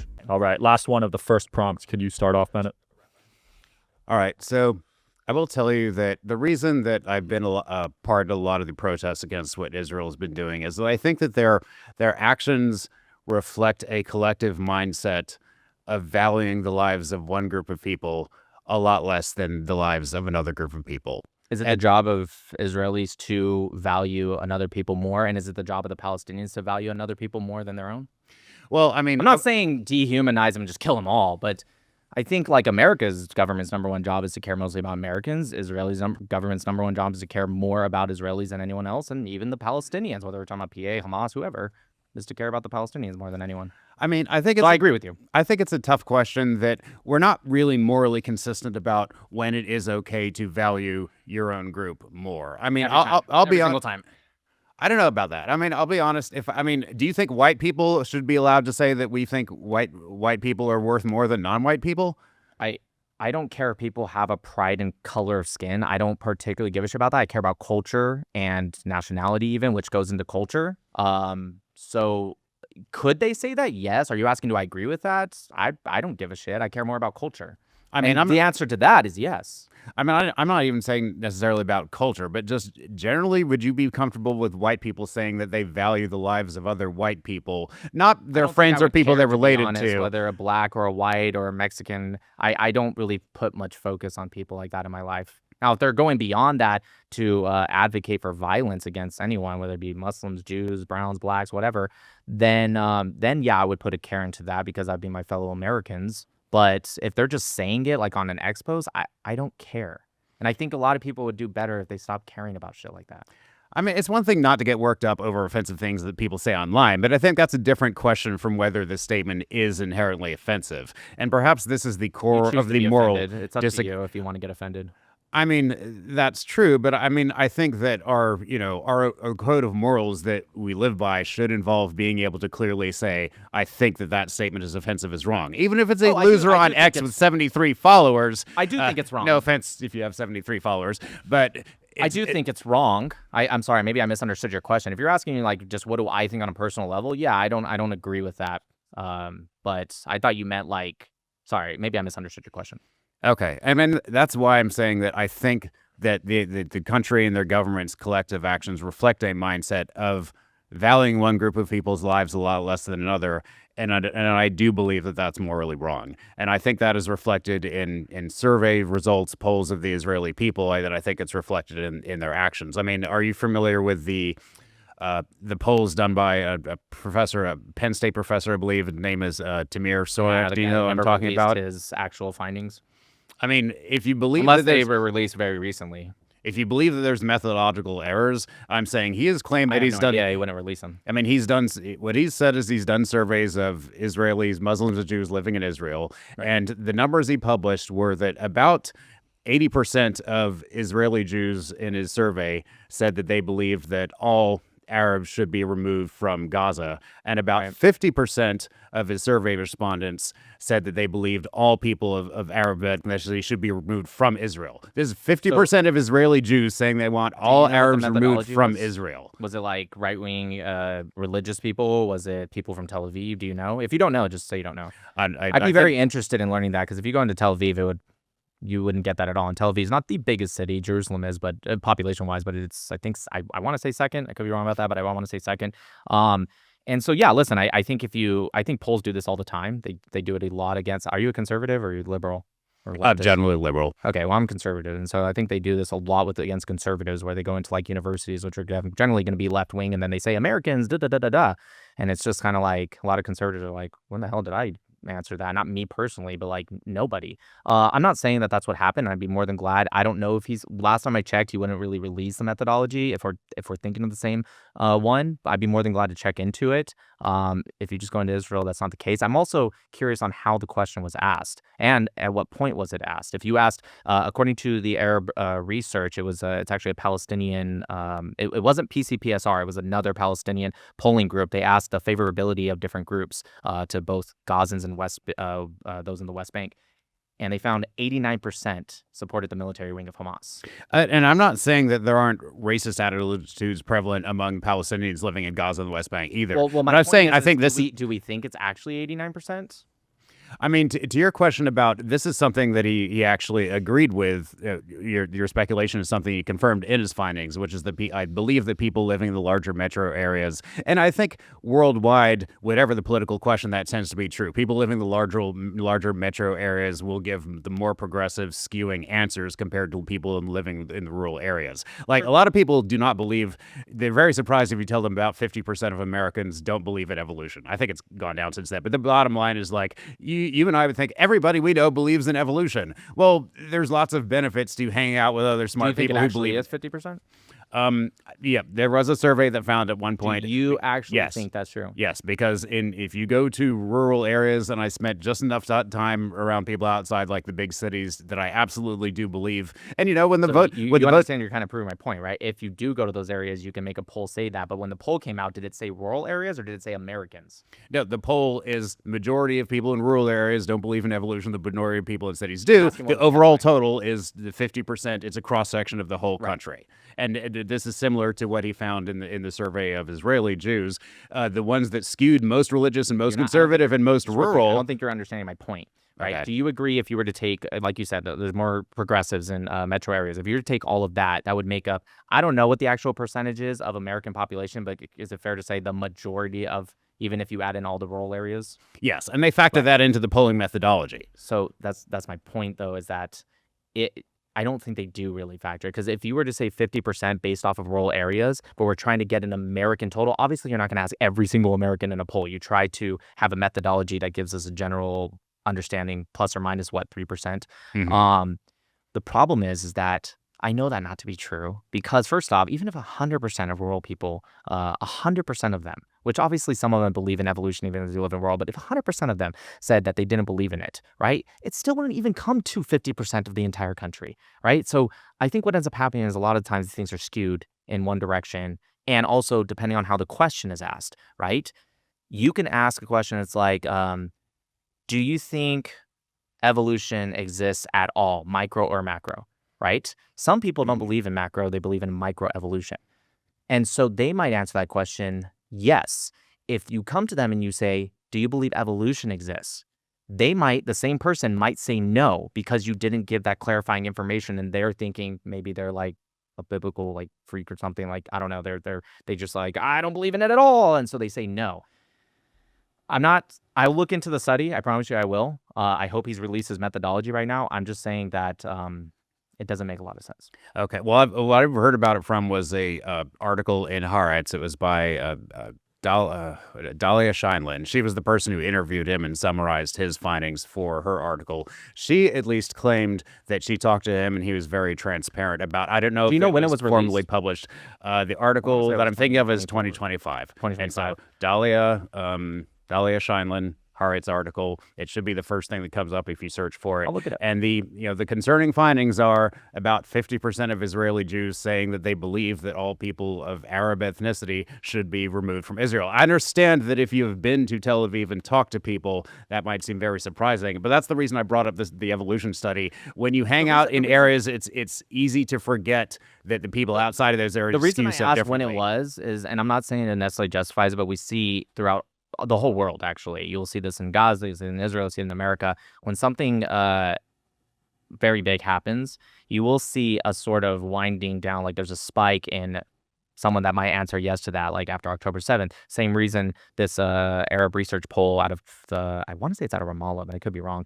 They show that 89% supported the military wing of Hamas. But if you look at it today, it's still, I think, way too high, but it's closer to 50%. Huge difference. Now, of course, a lot of that could be they thought Hamas was going to be the ones to free them, and then they're like, man, they fucked us over. That could be part of it. Or it also could be, or there might be a small mix of just things have died down, at least compared to just right after October 7th. I'm not saying that's necessarily okay. As for the Gaza one, I don't really see a problem with that in some ways. It just depends on the context, actually. But as for just removing someone like Yosef Haddad, right? That guy fights for Israel. He's an Israeli Arab. He's very well known. He's a good friend of mine. I just saw him a month ago, walking with him on the streets. Everyone goes up to him, loves the guy. So I have a hard time believing 50% would say, I want to kick you out, or others. I mean, I've encouraged people to look more into the methodology of it. I think the relevance to this question, to get back to what you're asking about, are they committing a genocide?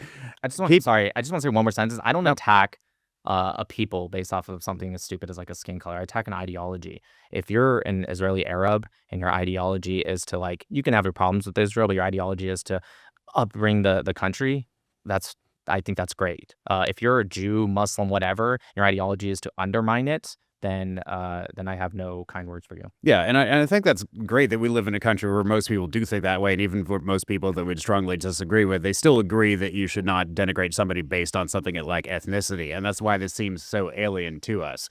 But that's why I would encourage people to dig more into this. And so to the question of genocide and genocidal intent.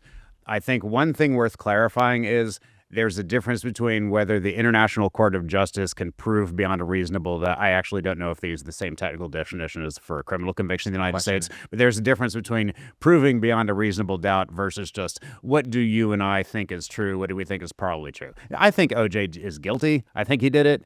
He was not criminally convicted. They could not, under our system, they could not prove it beyond a reasonable doubt, but we can still have a conversation about whether it's true that he did it. Now, the question of whether it's true, whether there's intent, I think when you're talking about a country where just over 50% of Israeli Jews, I mean, assuming that, whatever caveats we can do to look, whatever caveats we can do to look into this, in a country where there is just over a majority of Israeli Jews believe that all Arabs could be kicked out of the country, that greatly increases my... It has nothing to do with genocide. I disagree with them. This has nothing to do with it. Let me just ask you a question. How many people did Hamas kill on October 7th in really just 6 hours?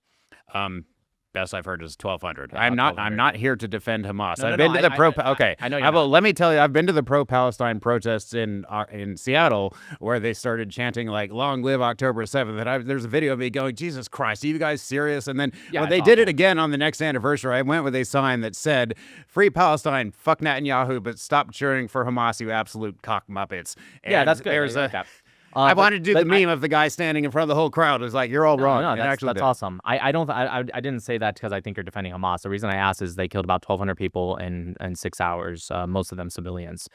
Even the ones that they try to claim like were IDF, some of them were security, and some of them just happened to be IDF, but they weren't actually even wearing uniforms when they killed. So Hamas killed them. They killed them because they were IDF. But nonetheless, let's go with it. So 1,200 people in 6 hours.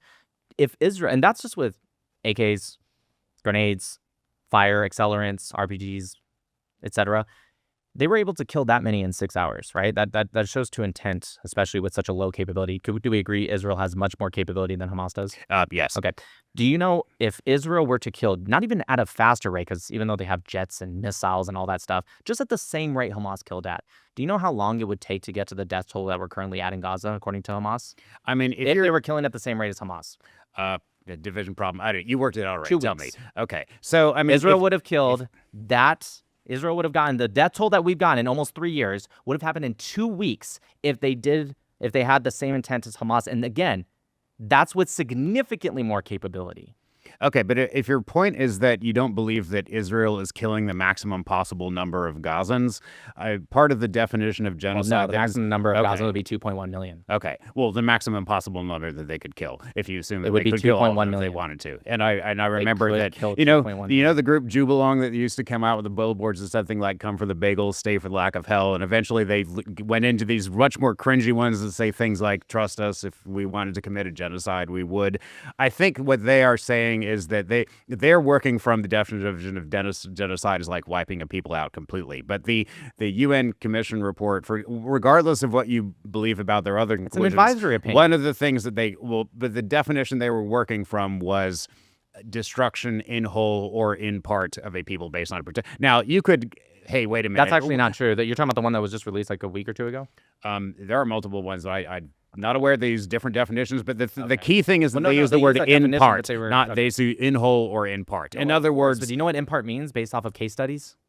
I mean, it means what it means. You think it just means in part? So if you kill one person and you have the intent to kill that person, it's a genocide? That's in part, right? I think if you are killing a number based on a protected category... Do you know what the average... If you look at all the genocides in the world, right, or in history, do you know what the general average is that the population that is being targeted goes down? I'm not saying it's the worst genocide in history. I didn't say the worst. I said the average. Okay. Well, I'm not saying it's even around above 30%. average. Okay.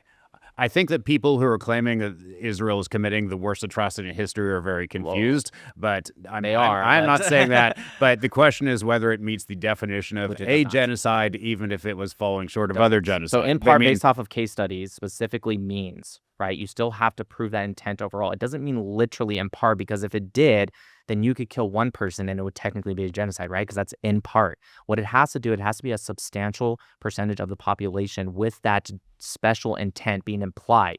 Or it could also mean, kind of like with Hitler, where he had the plan to kill them all, but he just failed. But so therefore, technically in part, right? One of those two, that's what generally case studies and other things say. It's not literally in part as in just any number, because again, then one person would be a genocide, right? Technically, But then 70,000 is a much more realistic. that's 70,000 much civilians. more question is That's 70,000 civilians. even if you back out military Let me ask you, fighters, why- if that many, okay, let me just ask you you can this go real quick. first. Why do you think Hamas, right, who's the biggest thing they have against Israel is the international pressure? Why do you think they don't separate like every other war in history? Obviously, throughout war, you have estimates, and then after the war is over, you get a more accurate measure. But they always say kind of like this many civilians, this many combatants. This is where I thought, how come Hamas doesn't do that? Why do they inflate the number by combining it? That's a genocide. Why would they feel the need to do that? I'm not defending Hamas. I It's agree not that about they're defending bad. Hamas. but- It's about how even you, and I actually trust that you are very good faith, and I appreciate that you are someone who calls out Hamas. But even you, one of the most moderate people I've ever talked to, even you just did it. You said, in terms of arguing about genocide, you said 70,000 people. And I'm not saying you did it on purpose, but that's their goal, is that they say it enough, people will just say it, right? And that's the point. If you say, hey, there's a study, and 83%, people will just say it. Right? We have to look into this stuff. We have to read the reports. We have to see what it means. Because a lot of people, I know you know, but a lot of people don't know. They read 70,000 and they think Palestinian civilians. Well, I was responding to your invoking the number 1, and I'm saying that even if you back out 80% of the people in that number, it's still a significant number. And the question It's very much not. The question of whether there's intent, that's why I'm saying there's a difference between us talking about whether there is intent versus whether you can prove it in the International Court of Justice. And I'm saying it's quite realistic. I mean, let me just ask you this. So you had talked earlier about the case of, would Israel kill 500 innocent people in order to get one Hamas leader? I mean, there was the case of and the numbers are not. You're about to bring up the Al-Ali hospital? I was That about was to bring debunked. up the Jabalia refugee camp. I mean, but okay, the fact that there's more than one example. No, it was debunked. It was a So PIJ. the numbers are not. Hold on. It was a PIJ rocket, and it was actually something that they said flattened the hospital. Then it turned out the next day, Palestinians themselves took a picture. The hospital wasn't even hit. It was a parking lot. So no, there's not multiple numbers. It was just a lie that was put out where they said 500 people were killed, and it turned out not to be true. The one I was talking about was the Jabalia refugee camp, in which case, I mean, there was, they wanted to kill, I believe his name is Ibrahim Biari, senior Hamas leader, and they openly admitted that they killed a lot of innocent civilians in the process, and they said basically we had to do it. I mean, initial estimates were several hundred. I think they finally settled on lower three figures. But the question is, if one Hamas guy and 100 civilians ish. But when you said they, who was they? You said they settled on a number. Who was they? I mean, well, they settled on the number is the wrong word, because the Gaza Health Ministry and the U.S. intelligence do not agree. But it's 100. So Hamas said it was 100. Okay, This is the same Hamas, by the way, that said 500 were killed at Al-Ali hospital. Okay, but Israel came out and they didn't say it was 0. They said basically, and I don't remember exact statements, that like we had to get this guy. It was justified. Do you understand that Hamas does this every single time? The Cast-led war. Right? Hamas came out and said, we only lost 50 of our soldiers. And they said it, and it was in the news. And Israel came out and said it was 600 to 700, or I think they said 709 specifically. Then 2 years after the war had ended, and this is a Haaretz article that admitted to this. Haaretz is not exactly super pro-Israel. 2 years after the war had ended, Hamas comes out and admits that they lost 600 during that war. This is what they do every single time. They get the number generally right of the death toll, but they inflate the number of civilians. They wait till the war ends, add in however long when people aren't talking about as much, and then they go, oh yeah, by the way, IDF was right. They do this all the time. But the number of civilians who died, what I want to ask you is, do you think Israel or America, or really the world, would have found it acceptable if those innocent civilians had been Israeli Jews or even American citizens? Do you not believe that America would have been outraged if the same number of civilian casualties? Okay. Wait, let me make sure I understand your question. If a foreign country killed 70,000 Americans? I'm talking about in this specific situation where Israel claimed they had a legitimate target, which, I mean, for all I know, I believe this Regardless guy if it was legitimate or not, yes, America would be mad if 70,000 of our civilians were killed. Not 70,000. I'm talking about if 1,000. If an Israeli strike took out a senior Hamas leader, and assume for the sake of argument that it was true, they targeted this guy and they got him, but there were dozens to hundreds of innocent American civilians that died in the process. Do you think that Marco Rubio would have been defending it in the same way he defended the attack that killed Abraham Biari? Marco Rubio would go off of U.S. intelligence, which doesn't agree, and there's the fact check right there. we are going off of what Hamas said. So you're asking me, would he be mad because of what Hamas claims to? I don't believe Hamas at all, because they do this not once or twice. It's not isolated. They do it every single time. Also, this idea of like they'll just call any child a civilian. Do you know, and you can look this up, I think it was a few years ago, maybe it was as far back as 2014, but they actually opened up a camp where 50,000 children from the ages of 15 to 18 went to a Hamas camp to learn and be trained by Hamas. There's the summer camps, Saplings of Jerusalem is what it's called. And same thing.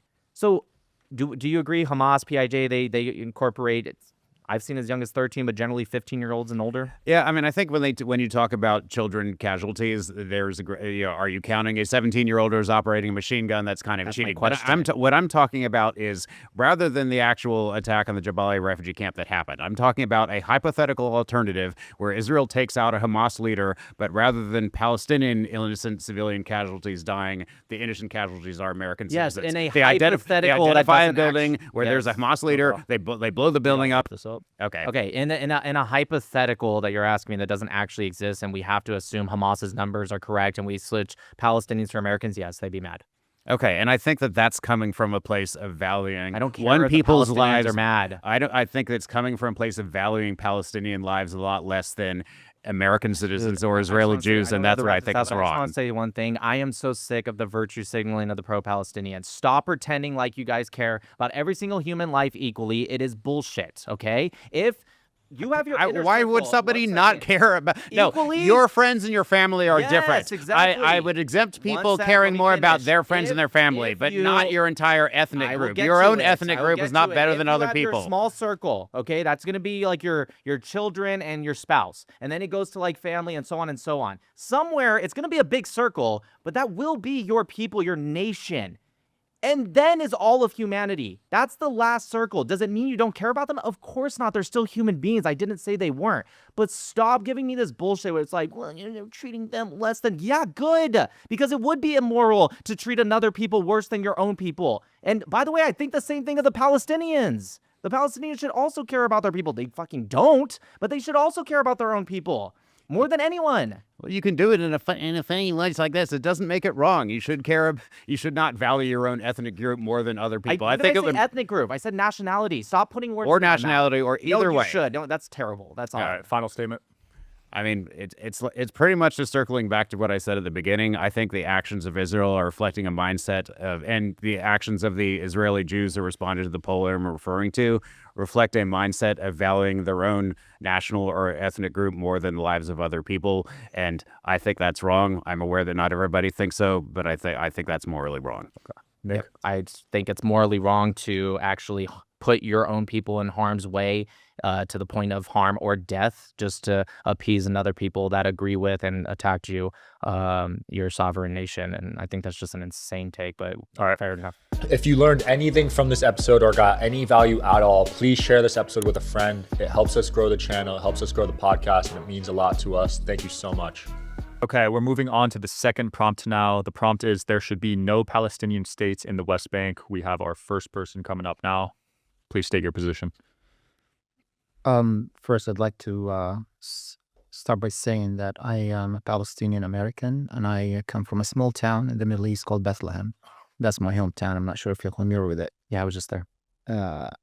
And before we get into the discussion and before we get into talking and debating, I may ask kindly from you not to say that you agree with me because you don't, and not to say I fully with you because that's a kind of show, in my opinion, that you're doing to the viewers.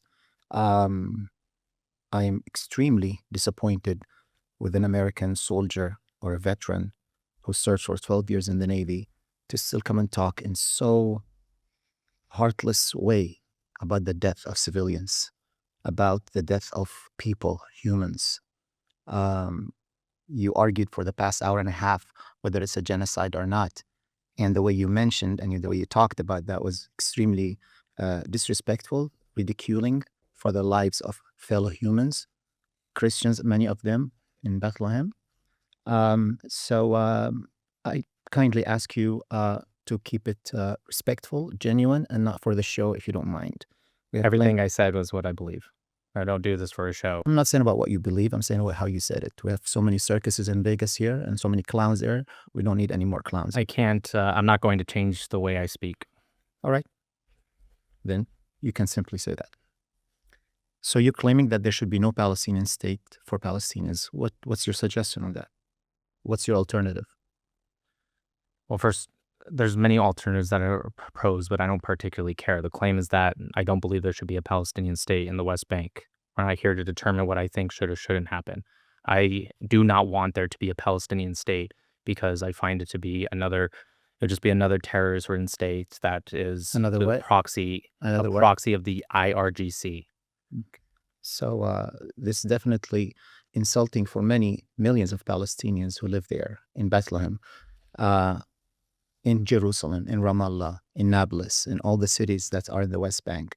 Jerusalem's not in the West Bank. Palestinians who lived there for centuries before the establishment of the bogue state of Israel, the terrorist state of Israel that you're supporting, the state that has kids signing their names on rockets before they launching them at the kids of Gaza, a state that teaches its citizens how to be racist from kindergarten age, a state that killed so many Americans, whether at USS Liberty or throughout the years. It saddened me that someone like you supports such a terrorist regime and go out strongly talking about their values and their fairness and all these things. So for us as Palestinians, when we look at someone like you talking about these things and rejecting our basic human rights and human dignity by having our own self-determination right, I don't understand where is that coming from. Do you want a state or do you want self-determination or both? I want anything that will give me a dignified life. I don't mind living side by side by Jews in one land, in one state. I don't mind that. I don't mind Arabs living there either. Who are you to say you don't mind? You're an We're American. we're debating the topic. I'm not asking you to mind or not. You should just agree with the idea. You don't want Palestinians to have a state, right? Is that what you're saying? Yes, that is correct. But I just want to say that You call when them you say terrorist that, people. You call them I proxy. do not think you that the call them- Palestinians are all terrorists. I didn't say that. You're misrepresenting my words. And also, I don't buy into this, who are you? Into, listen, you're right. I'm not Jewish. I'm not Arab. But I have every right to have an opinion on this matter, just like anybody else. Having an opinion about something is different about going around publicizing and promoting strongly such an ideology. Yep, I'm an American. I can do that. That's true. Watching an ER show doesn't make you a doctor. Watching Law and Order doesn't make you a lawyer. Watching Fox News doesn't make you a political analyst or Agreed, experienced, 100%. right? So you can say, I don't agree, you don't say, but you don't have the right to dictate on us Palestinians to decide what we want to have and how we want I to. don't think I ever said what you guys should decide. I think you're really emotional arguments right now. I never said what you should decide. Decide for Of course whatever I'm you want. emotional. You have I every... cousins yeah, who were but this killed. doesn't I get have us ki- I anywhere. have families who were. Okay, murdered. but that's not the same as misrepresenting my arguments. Tell me one time I ever said that I am going to decide what you should think. I never said that, ever. I said so that there's- I'm giving my opinion and my opinion alone, and I have every right to do that, not just as an American, but as a human being. And you have no You're right to tell taking me that that right I don't from have me. that. You're taking that right from I each don't. I think you Palestinian. should absolutely have every right to tell me your opinion. That's why So- we're talking. How am I taking that from you? We're speaking right now. So what are we talking about here? What are we trying to discuss here? Well, right now I'm asking you, how did I take that away from you when I flew all the way over here to come speak with you and others? What part did I take your right to give your My opinion right or your to say beliefs? I want to have a homeland. You have I every don't- right to say that. When did I say you didn't? I'm not saying about me saying. I'm saying we're debating. The claim is you're saying Palestinians cannot have a land, cannot have a state. I'm saying my opinion, not yours, Mm-hmm. that there should not be a Palestinian state in Judea and Samaria, what you call the West Bank. And why is that? That's my opinion. So what are we doing here? Are we discussing your opinion? Sure. What we're trying to do here? I'm going to repeat what I already said before you went off on the emotional tangent. I didn't go. You're the one who's so emotional today, and actually creating a little circus here. So Okay. don't start that way, please.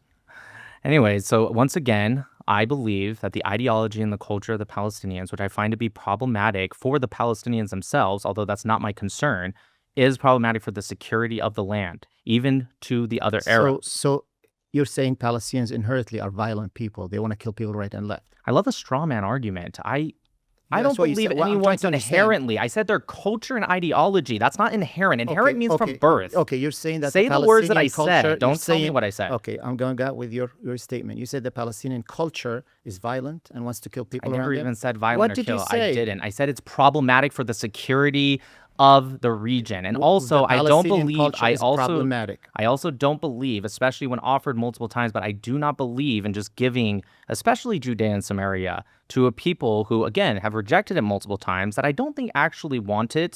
Maybe you do. I'm not speaking for you. But on top of that, because they do enough acts of terrorism and kill enough people, and so the international community So the starts talking the about that. Israeli army is committing a lot of killing and terrorism. Why Even they if that getting was right? true, that doesn't change anything that I said. You're trying to use a whataboutism right now, right? You're saying, well, the Israelis did it too. Even if I didn't agreed with you, which I don't, what does that have to do with what I said? We're trying to establish some standards for your claims. Why are Okay. you saying that? Are you just had a dream? You woke up this morning, you said that's what you think about Palestinians? Or there are certain foundations and principles behind your statement?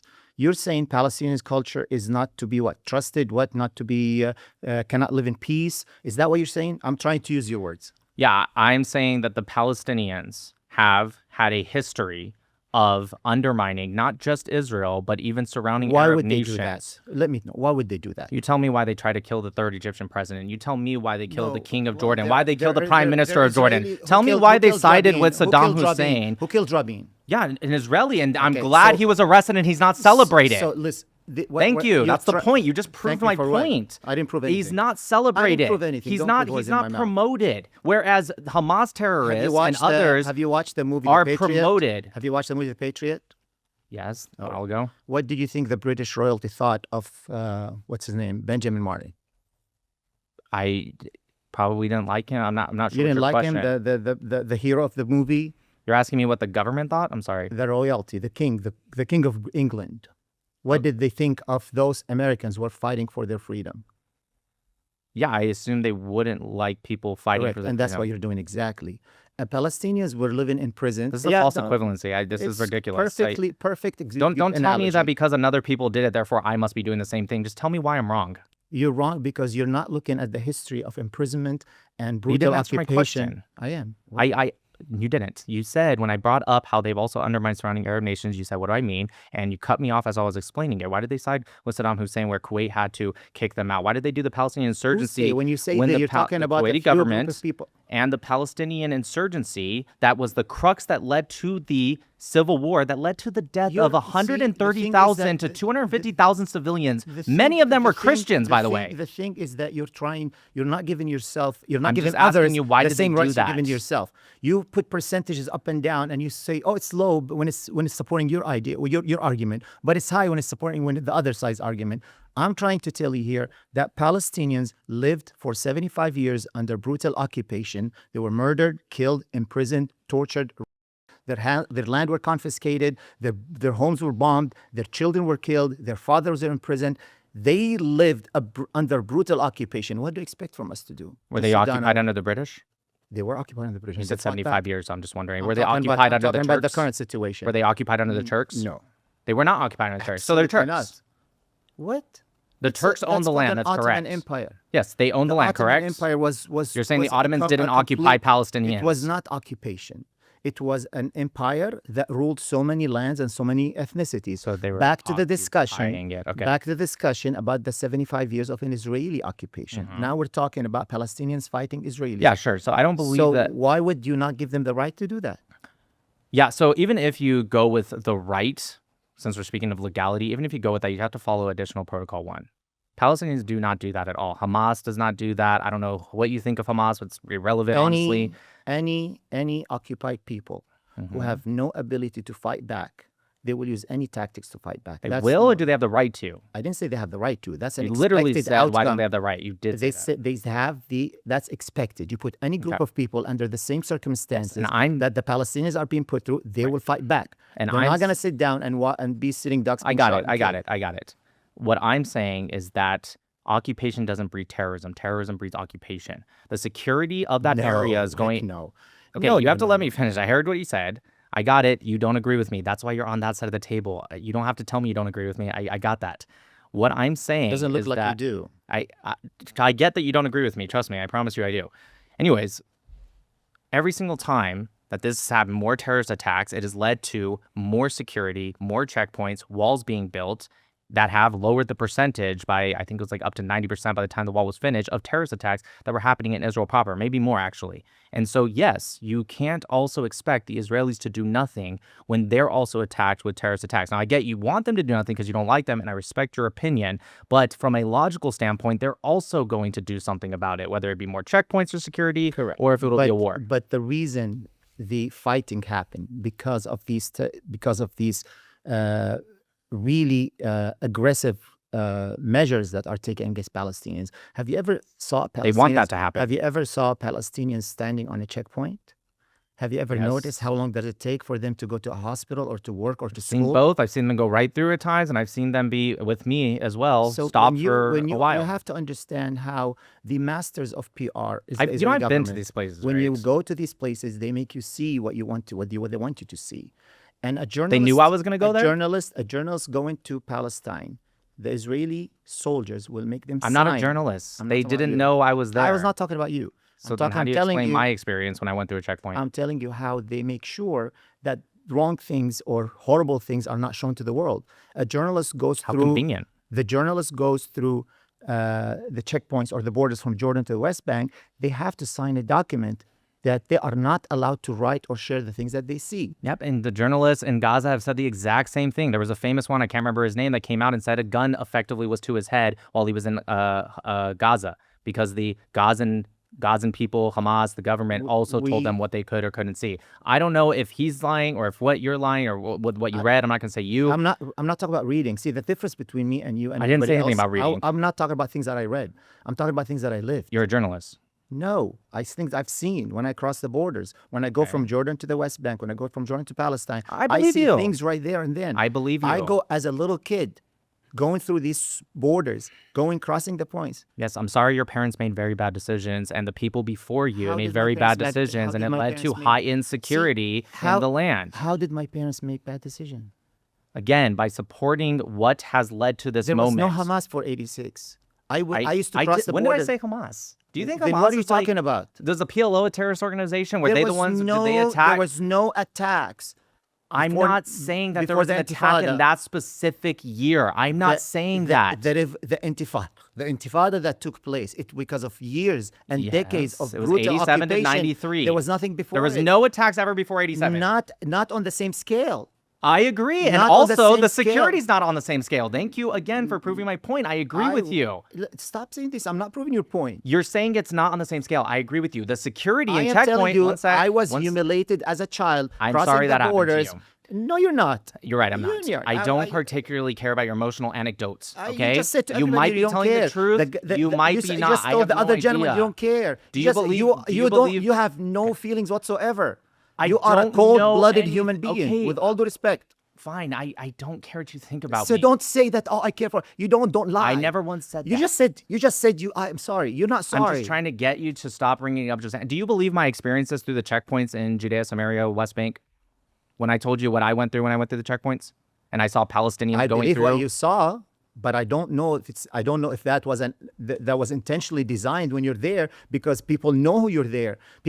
You have to understand. So they were just doing it just in case. It's not like I called them and said, "I'm going to this checkpoint at this Oh, time." believe me, they know where you're going. Oh, Gotcha. believe me, they So know it's where you're all going. just everyone Absolutely. else also The who went through highest- checkpoints and saw the highest- same thing, who the don't highest know who they level are of because they're not intelligence- influencers. The highest level of intelligence is by the Israeli government. So what about the They same? know every what about step I got you're it. gonna walk What about the through. same people who are not influencers? Israel's not going to be like, "Oh, hey, I know that guy," They- and they also have the they- same experiences. You have to understand there is an effort to gain the hearts and the minds of the Westerners. When Westerners are there, Gotcha. a total different treatment Palestinians have, 100%.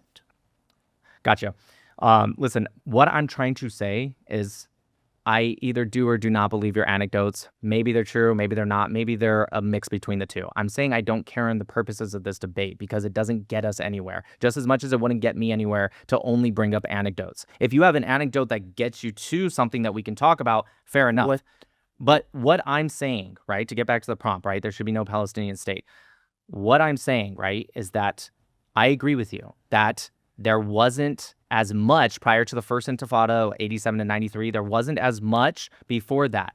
But there also wasn't as much security and checkpoints But there was before as much that. humiliation and brutal Okay. occupation. There was. I've seen elder cab drivers when they stop at the checkpoints before 1986. What? Why are you rolling your eyes? You're doing another anecdote. I I'm got not. it. I'm You giving saw you it. true stories. Okay. I'm giving you true stories. Go ahead. Let's hear it. I'm telling you what things used to happen and why the Intifada took place. Listen, I would do the same thing to pro-Israelis. There's a lot of pro-Israelis who come up when they try to debate and they go off on their anecdotes. It's not that I don't believe that you haven't suffered or people around you haven't suffered. It's not that I don't believe Israelis haven't. They will also have all the anecdotes that you have. What It's we're trying not to say, the end of this suffering is not going to happen until there's- Palestinians have their own self-determination state. They can have their freedom and their state. dignity. This, whatever it is. Okay, so how do we do that? Well, you have Let's get to several- the crux of this. So you believe it should be in the West Bank I believe and East you have- Jerusalem as a you- capital, I assume? You have several options or several solutions for this situation.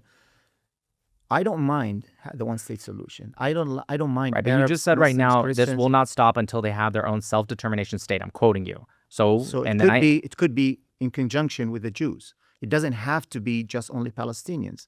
I'm not saying, as long as there's nobody telling me you cannot go to work every day, as long as there's no one's telling me you cannot have an army, you cannot have police force, as long as someone's telling me you're not allowed to speak up freely about what you think. so and stop what doing terrorist attacks. Well, I'm not doing terrorist I'm attacks. not saying you specifically. But It the leads to- punishment is Listen. collective. It's going on everybody.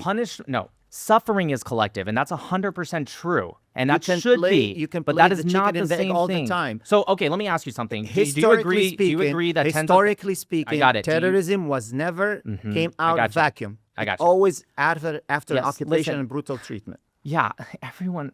Why do we give sorry, I'm giving you a Islamic? headache. I'm sorry, I'm no, giving you- it's just so funny that a Where- lot of where- people went through this kind of stuff, and they didn't. You said terrorism doesn't happen in a vacuum. A lot of people throughout history in Europe and in Asia also went through brutal treatments, and they didn't become terrorists. I'm sick of this they idea did, where yeah, we they give did. the the Northern Ireland Army, whatever it is, that they did commit certain atrocities and terrorism.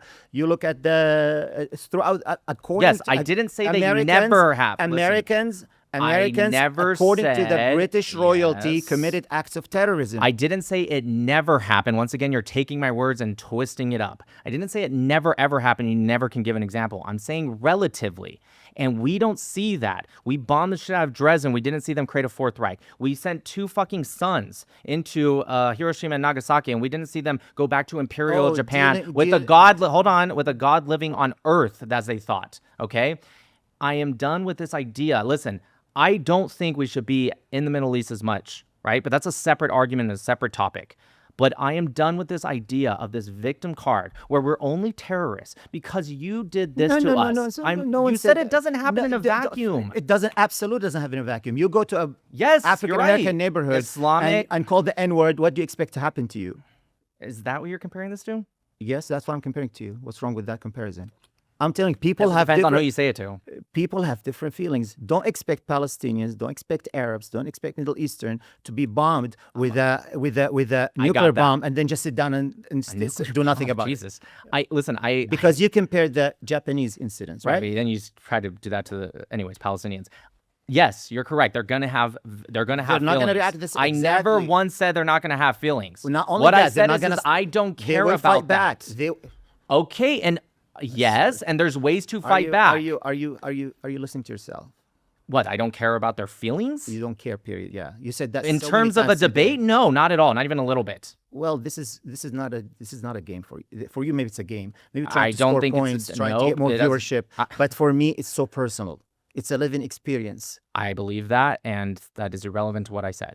I'm saying for the purpose of our conversation, I do not care about this idea of like, well, here's my emotions and feelings. I'm not saying that you can't have them. I'm not saying you don't have them. It's all I'm about saying it's people. irrelevant The whole- to me. Solving the whole problem, you have to solve people's feelings. You have to talk about that. You cannot simply be a robotic. These are not robots sitting down and telling them, you know what, move on. Nothing happened. If someone's father was killed, if someone's sister was, if someone's baby was murdered, they're not gonna just sit down and say, okay, so sorry, let's move on. They're So gonna. we're gonna do it back.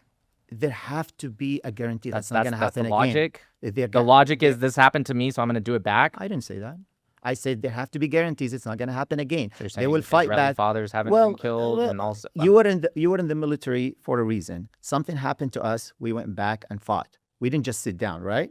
That's how we do it as Americans. So when did the Pearl Harbor, 9/11, we did not just sit down and sit back. We went back and really burned the hell out of these countries. That's right? true. Yeah. So we Americans do that. Why you're not giving the right to other people to defend themselves? First off, I never said that they can. I said they You have to just finish. ridiculous. Like, are you going to I do said that? they have to finish. They have to follow Additional Protocol 1, and also we have a disagreement on, obviously, on what exactly is happening. And I'm not here to say that you shouldn't feel a certain way. Feel whatever way you want. I'm saying that it's irrelevant to the points I'm making. The points you're making are not just political. The situation that you're talking about is not about borders only. It's about people's lives. It's about people's future. You have young men. We are actually You talking have- about that. You have young men who are in their late teens, who are in early 20s, and they have no hope in life. They have no potential. Yeah, I believe of their jobs. parents should be doing a much Don't better say job. Parents. I'm talking about the Israeli occupation. Stop blaming. Listen, if you want to fight this occupation and you want to What do you consistently mean by do the same, occupation? if you you sound so want to- silly when you say Okay. occupation. Who are they occupying? It's a really what do you mean? It's an occupation by the Uh-huh. United Nations definition. Oh, I don't believe in it. Right? You're going to say that? No, I'm wondering because Jordan controlled it before. Are they occupying Jordan? No, wait. Jordan relinquished it in 1988, the same year that Palestine declared its independence, November 15th, 1988, 40 years after Israel. So please tell Very me who silly show they're. you're doing. Very Great. silly show. So can did you that to tell everyone me? before me. Can you answer It's it not gonna though? work with Can me. you It's answer not it gonna though? work with So me. you don't did have it- an you answer did it to to it. the other guys. It's So not you're gonna telling me happen you're with not going to me. answer that? It's not going to happen with me because Right, you did it you to the wanna- other you guys. wanna argue You emotions and throw feelings. things right and left, and All expect things that people you to- can fact check, by the way. They're important. It's They're- not it's about called fact check. The context. fact human rights few dates It's here and called there. context. That's what I'm trying so to talk about. can Context. you answer it? Which question is that? Sure. Who are they occupying? Jordan controlled it during the Six-Day Right now, War. well, Right? I'm asking the you, are they Israelis- occupying Jordan? The Israelis occupying West Bank and Gaza. Who did Jordan annex it from? Illegally, by the way, in 1949, administratively in They did 1950. not annex it. They did. Let me give you a They history literally lesson. annexed it in 1949, 1950. Can you listen as much as Okay, you talk? you're wrong. Anyone you just listen look as this much as you up. talk? Jordan annexed it. There 100%. was no. That's not what you want to. You want to see what happened from our perspective. I don't care what Listen, your perspective. They literally annexed then it. I don't care about your perspective. It's not really annexed. They protected it from a future occupation. Israel was established as an occupying state. They took out as much as they could from Palestinian land. Egypt said, we'll protect Gaza. And Jordan said, we'll protect the West What Bank. did the British and Pakistan recognize of Jordan? They recognized their annexation. If it wasn't an annexation, why did the British? The British are the source of the whole problem. I am not defending the British. So this is why were you- irrelevant. why This are is you- irrelevant. It is Fine, relevant. Pakistan. Fine. Why did Pakistan? Pakistan was a proxy for Egypt at that time. It was They're a proxy of who? Of Britain at that time. Because Britain So you're saying, They and the divided United India Nations, the into United, Pakistan and India. the United Nations is called an illegal annexation, but nonetheless an annexation. They were also the wrong. same United So everyone Nations was is wrong but calling it- you. No. The United Nations, the same United Nations you quoted right now, they call it occupation. Yeah, I agree. There's an advisory opinion among some of the committees that call it an No, it's not occupation. some. That's It's true. the whole word. Why have they not? You why know- have they not issued you a know, Chapter I- 7 resolution on the You know, occupation? I agree with Why J- have they I not? agree with I got J.D. it. Vance. Okay, for great. Once I say This is you're what he- deflecting. What? Why has the United Nations not issued a Chapter 7 of a resolution on the occupation? Why? I don't know. You tell me. Because it's advisory opinions. They don't actually, they know if they actually issue something that actually has teeth and merit, it wouldn't go Listen, anywhere. listen, the This whole is all word- show, like the you whole said. word recognizes an occupation. I don't base my opinion off Even of what if the whole it's world thinks. What people living on land, they know it's an occupation. Okay. They feel So it. are they occupying Jordan? You still haven't answered. Until the division, until the separation, yes, it was considered. We studied in books that Israel Okay. occupying portion of Jordan and portion of Egypt. Okay, so And when then they when Egypt- they took it in 1967, they were occupying Jordan. And then Jordan, Yes. you agree, they Then relinquished it Jordan in and 1988. not relinquished. Palestinians and Okay, Jordanians. they did. In 1988, they relinquished it, and then in Algiers. Jordanian and Palestinians decided to create a separation. They said the West Bank should be only for Palestinians, and that's better for the future of building of the state of Palestine. That's what it is about. It's not about someone abandoning somebody. That's how we look at it in the Middle East. That's how we look at it as Palestinians. That's how we look at it as Great. Jordanians. They literally officially wrote it in. They relinquished control. Correct. That's what I asked you, and you said no. You made it sound like they I didn't make it sound like anything. I said, did they relinquish control in 1988? That's exactly what I said. They caused the separation. They said this is Did they now Palestine, relinquish this is Jordan. officially? Did they officially relinquish control in 1988? Okay, yes. Okay, that's after the occupation of at least what the West Bank in 1967, correct? You are completely not aware of what's happening on the ground there. I'm not getting an answer out of you. Okay, so 1967 was when they occupied the West Bank, according to you, right? Who? Israel. Yes. Okay, 1988 comes after 1967. So when did we determine they were occupying the state of Palestine or whatever, an entity of They're Palestine? occupying the Palestinians. Are they occupying the Samaritans? They're occupying everyone in. Should the Samaritans get a state? Well, if they're a small portion of the Sure. for population. Sure, should they get a cannot small have, little you state? cannot have a small. Why not? How many states you gonna have? Why in not? that They want to small- self-determine. Aren't they being They don't occupied want right to. now? They don't want They're to. in They want to Area be part. B. They want to be part of the Who Palestinian controls Area state. B? It's a mixed rule between the Israelis and the Palestinians. The social side. I don't know. The Palestinians, according to Oslo too. And so the Palestinians would then be occupying them, and then there's also part in Israel proper outside of Tel Aviv. That's where the rest of the half of the Samaritans go. What about the Druze? What about the Bedouins? They choose. Okay. They give the choice. Okay. If they want, if So at should we some make point, Kurdistan? If we, you're- Should if we make create- Kurdistan? If we create, we're talking about Palestine here. I understand, but you said because they choose, they should make a state. Kurds choose to have a state. Should we make Kurdistan from Turkey to? if they are being brutally treated and occupied, yes. A lot of them are brutally Everybody- treated and so occupied. Yes. So yes, let every people, every nation on the face of earth, As long as they have choose. not choose, they have the right to have self-determination. They have the right. Look what happened in the Western world when Scotland had a vote on whether to become part outside of the United Kingdom. Right? They voted on it, and they turned it down. They said, no, we want to stay part of the United Kingdom. We will do the same. Oh wow, they did something that wasn't barbaric. That sounds like it worked out for them. I agree. I agree with that 100%. When you are making a very unfair comparison between people who lived a good life, democracy, freedom for decades, and comparing them to a group of people who are being killed and mistreated every single day. Don't expect them to have the ability and the mindset to act in the same manner. Yes, Cannot- because they are when- also when doing actions that have we just consequences, and so celebrated- does what did we Israel. celebrate last week here in 4th America? of July 250 years of what? of our nation. What happened 250 years ago? They signed the declaration. What are you asking me? We got our independence, right? Oh, How yes. did we get it? Did we fight or we just sat down and voted? Yeah, they fought. Exactly. Okay. What do you mean, okay? That's how you're accusing I Palestinians didn't. My of being okay. I uncivilized. understand the problem. You're accusing I Palestinians didn't- of being uncivilized because they're fighting for their freedom. They No, want them I to call vote them like the Scotch. no. I call them uncivilized because they blow body parts all over in pizza shops and spiral pizza shops, and they rape women and they have That is taken 9-month-old completely- babies and have controlled them. completely The wrong and youngest false. death in October 7th That was a is- 10-hour-old baby. Have you heard 10-hour-old. have you That's heard why I about- called them barbaric. If they went straight to IDF So bases can I and they call you a fought barbaric? that, Can I call you a barbaric because you're part of the U.S. Army? you Can can. I call the You US can do American- whatever you want. I don't give a shit. We got to wrap this up. What I 30 minutes. will say is, and I think this is where the problem's coming. I never once made the claim that they don't have a right to make their decisions. What I said is that there's consequences to decisions, sometimes positive or negative.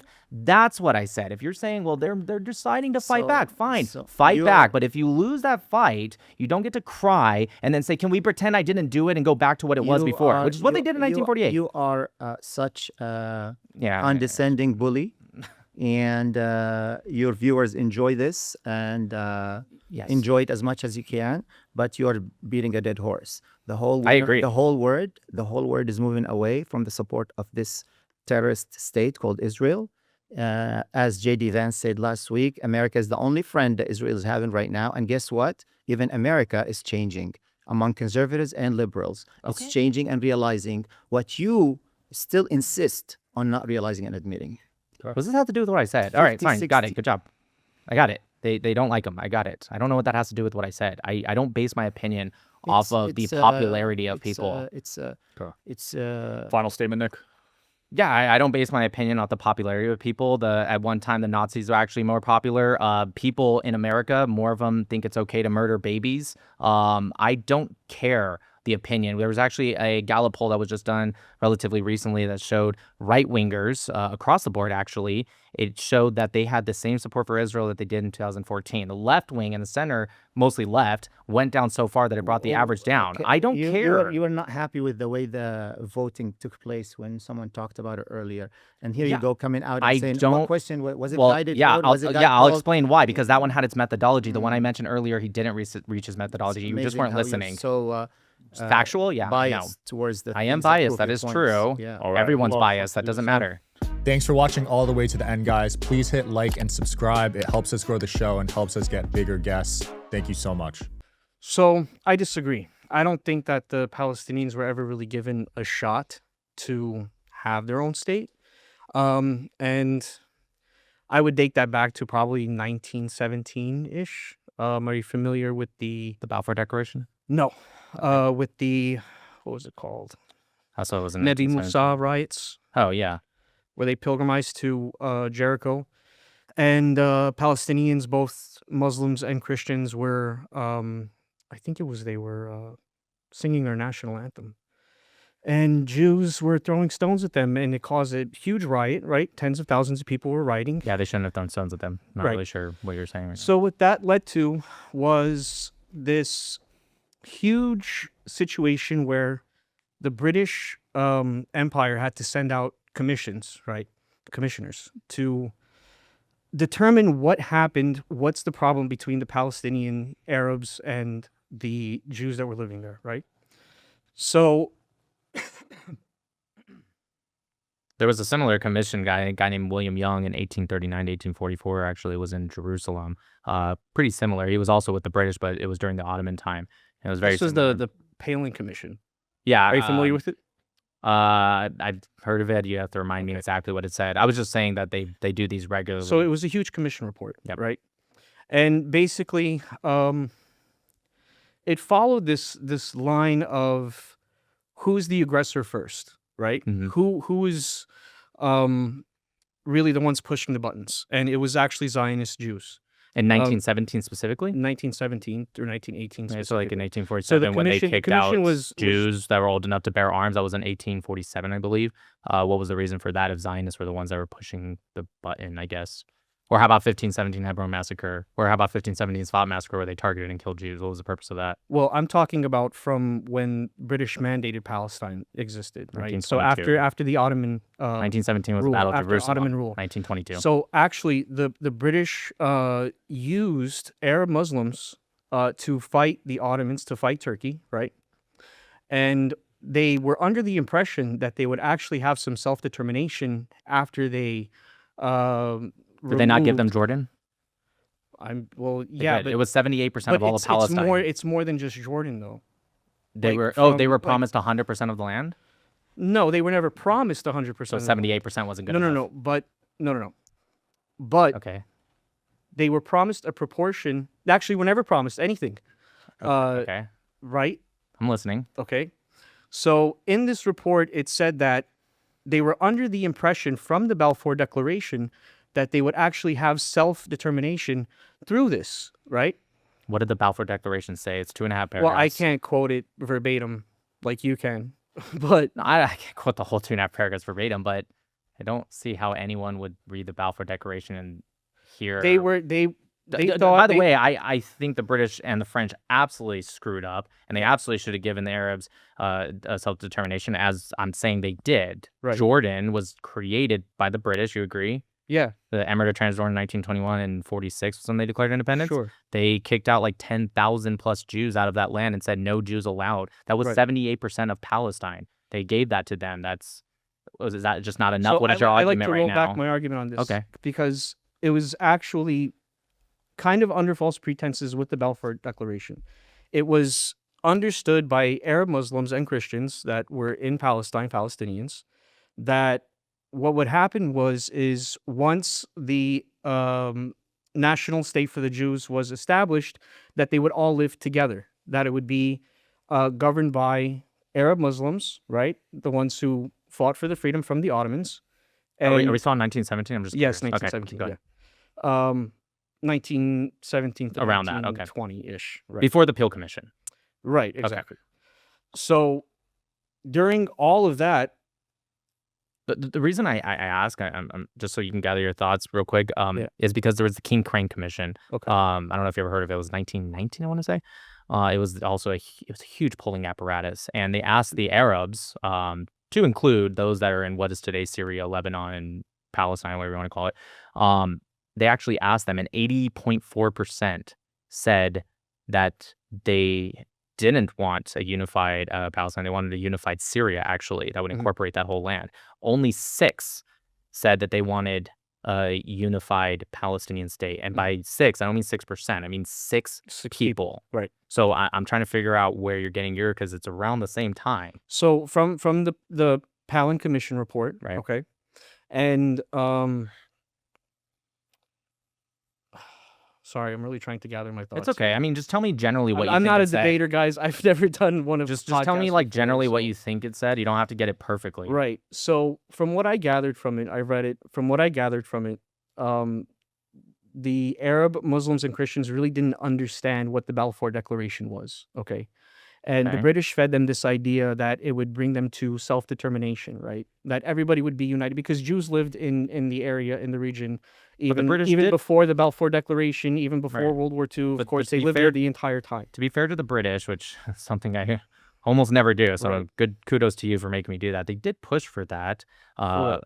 For that, when you say they gave themselves or wanted to give themselves determination, I'm not sure exactly which land you're talking about. But if we're assuming the Jordan River to the Mediterranean Sea, the people who live there, who right? occupied, So at the who Peel live in there. Commission, right, which would have made Jerusalem an international body with I think it was 110,000 Arabs and 105,000 Jews, almost pretty much 50-50. And then there was going to be the Arab state and the Jewish state. And that was after they already had separated all of what at the time would be Transjordan. They already separated all that for the Arabs. So a total of 78% just by Jordan alone was given to the Arabs. And then on top of that, the amount that was given to them during the Peel Commission. So when you say they thought they were going to give this, to be fair to the British, they did push for that and it was just didn't go through. Okay, but would you agree that the Balfour Declaration kind of surpassed the population that was already there, did not give them the opportunity to form their own government? They did. They had their own local representation. Here, Local representation is not the same as being able to self-determine and self-govern. they were part of the entire Arab League. See, I actually agree with your original claim, and I'll tell you why. The reason I agree that I don't believe they would call themselves Palestinian really at the time, but No, they sure. would call themselves Right, but whatever. sure, the Arabs of the land. We say it for modern. Right. You are correct that they didn't have at least much of a say, but it's not because of the British and the Zionists. It's because of the Arabs. The Arabs, and if you look No, at that's not true. okay, According to the when Palin you report, look- that's not true at all. okay, I know what the British said because they were covering their ass, but if you listen to the actual Arabs, Mhm. the Arabs were saying that the local, what they called the fellahin, Yeah. right, didn't really get much of a say. In fact, a lot of the Arabs, when you look at the official meetings between the British and the Arabs, they had representatives from Lebanon, Jordan, etc. Mhm. The fellahin, right, the local Arab population, they didn't really have much of a say. And I actually think that's Right. the strong. Well, you just said I was wrong 5 minutes ago. What do you mean? That's what I said, and you said no, that's not true at all, and now you agree. Well, Maybe I anyways, was disagreeing with something else. you okay. said. Well, I'm glad you agree now, but that's actually, I believe, what I think would be the strongest position for the pro-Palestinians. But I don't think they're willing to take it because it means they'd have to put blame on the Arab world. Okay. So, would you agree that Israel, as it stands today, was founded on terrorism? Was founded on terrorism? Yes. I think the official forces was the Haganah. I wouldn't call them. I mean, there were 3 different terrorist groups. Yeah, they weren't What was official it, forces at all. No, they weren't official, but they became official forces after. No, they didn't. Yes, They were disbanded. What are you talking about? they were disbanded and they formed the IDF. They didn't form the IDF. The IDF Some of was them formed went of into them. the no. The Yes, IDF was formed dude. of the Haganah and the Palmach, 100%. Not the And Lehi, some of not the them- other one. No, some of the ones in there, including Menachem Begin, Yeah. did go into the IDF, and guess what? They said you will relinquish What about all the of King these David beliefs. hotel bombing? They bombed. That they has nothing to bombed do with the British IDF. That officials. was before. Right. That was the extremist groups that. I don't The Zionist remember ever. extremist groups. Okay, so they bombed. Yes, I know it's called a hotel. It wasn't used as a hotel. Well, right. It was their British base. headquarters. It was their headquarters. Yes. Is there? I'm sorry. Is bombing a base? Is that terrorism? I mean, but they were. I'm asking you. Is bombing a base terrorism? Well. It's just a yes or no. You think it's terrorism or not? Do you think bombing? Well, a I base think is it's a little bit terrorism? more nuanced than that, isn't it? They warned them. They told them we were going to bomb the area. Then they bombed it. Is that terrorism? No, not particularly. Okay, great. I don't, by the way, not even here to defend Irgun or Lehi in every aspect, but Right. that wasn't a good example. The Haganah and the Lehi and Irgun even sometimes fought against each other. The Haganah would blow up shipments from Irgun. Okay. In fact, they would even spread propaganda against the Irgun because Ben Gurion and the Haganah as a whole didn't want the Irgun's ideology. That's why when the IDF was formed, they had to swear to relinquish that and follow the laws of the land, including the IDF. Okay. So with the Balfour Declaration, do you think that that did anything for the Palestinian people to help them at all to self-determination, to have their own state, to do anything? I don't think the So Balfour it's like Declaration- so they fought the Ottomans for the British, right? Okay. They secured that defeat, and then the British, instead of giving these people their own state, Can you explain to me what Jordan is, what Lebanon is, what Syria is? Do you know these were all formed around this time, right? right? So what do you mean they didn't give them their own state? You're saying because they didn't give them a state in this specific spot? Is that what you're saying? Right, in Jerusalem. When did they promise in that? the main headquarters? When in did they Jerusalem. promise? Really? It wasn't there's promised. There's it wasn't been, hold on. promised. There's been 5 caliphates throughout the Muslim world. Can you tell me which one ever made Jerusalem a capital? No, I don't know everything about 0. about None of Muslim them. caliphates and Yeah, all that none stuff. of them. They say it's important to them today. It's funny. They didn't care about it back then. Right. So no, it wasn't their capital. But can you just tell me, and if you can, I'll tell you, yeah, that's messed up by the British, but I don't think you can. Can you tell me when the British said, not just, hey, we're going to give you a state, but this specific land right here, this one on the map? No, I can't say that because it was never explicitly stated. Okay, so you're They never mad that stated. they gave them all of this, just not that? Well, Even though they tried to during the Peel Commission and the Arabs denied that? no. What about You see, 1948? Jerusalem has specific religious ties to it, right? For all 3 Abrahamic religions, okay? So Al-Aqsa is very, very important to Islam, is it not? Okay, so if Yeah, they if say it's their Arab, third if, holiest Arab site, if that's Muslim true. Arabs have been controlling that area for hundreds of years, right? And then they fight for their independence from the Ottomans, backed by the British, and then the British totally jump over them and give that territory. The British to the never- Zionists. The British never gave the territory to the Well, they Zionists. relinquished it to the Right. yeah. Just want to make sure. In fact, the UN vote, the Partition Plan 181, the British actually abstained from that vote, which is effectively a no vote. So Right. no, the British never did that. Right. And again, I'm hardly defending the British. Right. I think they absolutely did make promises they couldn't keep and then Okay. bounced out. Okay. So But where real quick, does- you said hundreds of years. You agree that that land is pretty ancient, right, in terms of civilization living on it? yes, of Why course. did you say hundreds of years? Wasn't it around 1500 that they conquered it, or am I? Oh, you're talking about Umar? Yeah, that was back in 637, I believe. Oh, okay, yeah. Yeah, but I don't think you're getting my point. That's post-colonial. okay. Okay, you brought up the Al-Aqsa Mosque. What's it on top of? The Dome of the Rock. No, the Dome of the Rock's next to Al-Aqsa Mosque. Okay, what is What's it it on top of? It's on the Temple Mount. Right, Temple Mount, exactly. What is the Temple Mount? The Jewish temple. You Okay, find it- but that's conquered land, right? Oh, no. I'm not saying that So they that's didn't conquer it. conquered They land, right? absolutely conquered it. 100%. There's 3 ways to get a land. You Right. can be indigenous, although that's in today's day and age, I think every indigenous land has been, pushed out. But indigeneity, diplomacy, like what was brought up earlier with voting about staying with the state or creating one, or conquering / defense of war, whatever, war. I'll just say war. Okay. Right? I'm with you. I'm not saying that how dare the Arabs conquer. Yeah, they all did it. Persians did it. Greeks did it. Alexander the Great was in that land. I'm totally not saying that was a problem. I'm just saying that it's a little hypocritical that it's like, well, the Arabs did that. And then when the indigenous population comes back and then they defend it through a war, all of a sudden it's problematic. Why? Because it's more modern times? Is that how we decide? Because Okay. Jordan was created 2 years before that. So can you articulate your point why you don't think that the Palestinians should be able to have self-determination and have their own state? Yeah, they have shown nothing that would show any good faith. I don't think that they're ready for a state. I don't think they particularly want one. I think this is absolutely a ploy to fight the Jews in the land. I think this is So you a think lot- that it's a racial thing? You think that they just hate Jews? racial Or ethnic? I would say ethnic thing? religious. Religious? Right? I get that there are Palestinian Christians. They make up a very small But minority. have Jews not lived in the area the entire time from the Roman occupation Yeah, just like we to see with the a Ottoman occupation. They've lived there the whole time. Yep, just like we've seen with other, whether we're talking about caliphates or other areas that used to be Christian or now Muslim, we see how they act when they are a relatively smaller percentage, and as they grow, they start to get more aggressive until they conquer that land, and then they start to treat. I can make the same minority. argument for the Jews.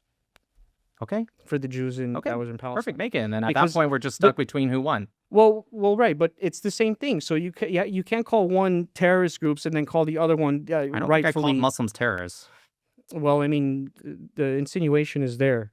You're insinuating that. I never said that. Not that there aren't Muslim terrorists, just like there's Jewish terrorists and Christian terrorists and atheist terrorists. Right. But I never made that claim. There's multiple ways to conquer over an area But without you using denied terrorism. But you denied that Israel was founded on terrorism, which it was. As I proved to They- you, because you they- said the Lehi was formed the IDF, which was But they grossly committed incorrect. terroristic.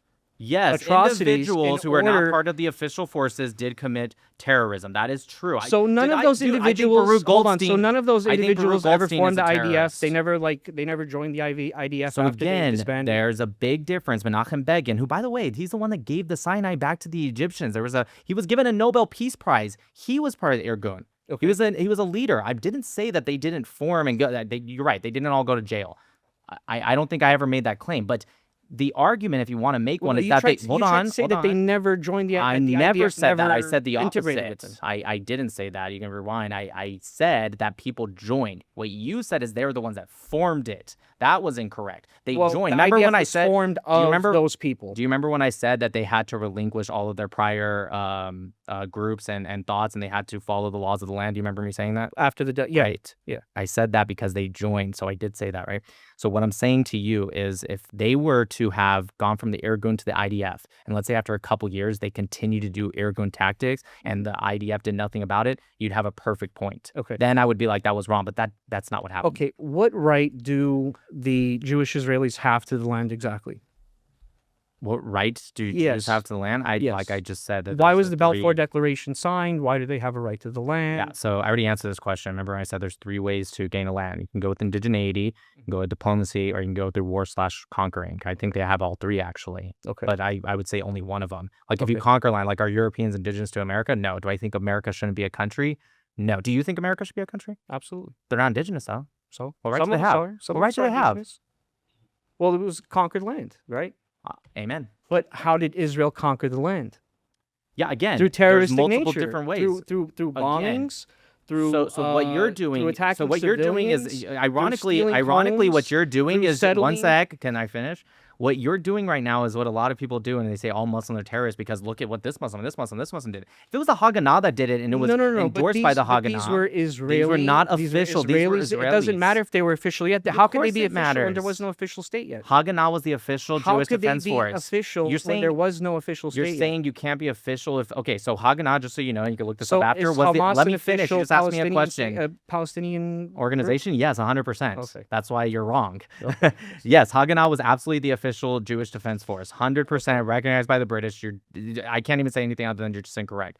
But what I will say is, yes, were there Israelis who did acts of terrorism, even though the King David bombing hotel was a bad example? Yes. I don't think I ever said Jews are incapable of being terrorists. Baruch Goldstein, who went into, I was just there a month ago, the Cave of the Patriarchs, and he slaughtered Muslims praying. He's a terrorist, or was. He's dead now, but he was a terrorist. I don't think I ever made that claim. I think you guys hear what I'm saying, and you try to establish absolutes. Well, I think you say so much that when you're saying it, it's hard for us to pinpoint exactly which point that we need to I'll speak to- slower. Okay, final point. I really don't have a final point. I just those are my thoughts. Do you have one? Yeah, I just want to add on. I mean, this is just a general statement that the amount of distance that Israel made it into, or sorry, Hamas and collaborators made it into October 7th from Gaza border to Israel proper, that distance is longer than the distance from the West Bank border, if it was a state, to the Mediterranean Sea. If they can do that from tiny little Gaza with little support, because the Egyptians don't really like them either, imagine what they can do with an entire state that has an entire border with Jordan. Okay, but why did that last so long? Why did what last so long? That attack. Are you I think I'm asking why thinking did it- about something different. I'm sorry. Thanks for watching all the way to the end, guys. Please hit like and subscribe. It helps us grow the show and helps us get bigger guests. Thank you so much. All right, so I think the prompt is should be no Palestine state in the West Bank. So when I look at the word should, its highest probability of long-term success. So I'm looking to solve the problem rather than saying why it won't work. I'm going to state why it would work. Okay. So I'm hoping to hear maybe a little bit of the I eight like state. that. I like it. All right. Let's hear it. I was very enthused with it as well. So when I say should, the Israel has had the military capability to take over West Bank, correct? Sorry, you said, do they have the military capability? Yes. Yeah, of course. Okay. So, but they don't have the political capability to do so, or they would have. Like international pressure and stuff? Yes. Fair. So then the logical starting point is giving them the land so that they can have a state, because that is what should be the best start to the solution. I see the angle you're going with. Can I ask you if Dang it. no, it's fine. I actually appreciate that because it's not always about saying what's perfect. It's about saying what I think is the most logical. So if there was an agreement, right, where the Palestinians get the state, I feel like we're going to get to my conclusion real quick. Right, yeah. If there was an agreement, but that agreement includes that if you attack the state of Israel, and I'm not talking about someone who goes rogue, who just tries to, I'm talking about like relatively officially, or you're just not doing enough to stop terrorism. Yeah. If that was the case, and Israel says, if you do that, we get to go in and annex the whole thing and push you out, would you accept that deal? I believe that is what the goal is, or hope, because the land The hope is that you would accept that deal? I think the hope is that would be the allowed outcome of the situation. So if you attack us even once, we will go in with our military might and take over and annex all of it and push you out.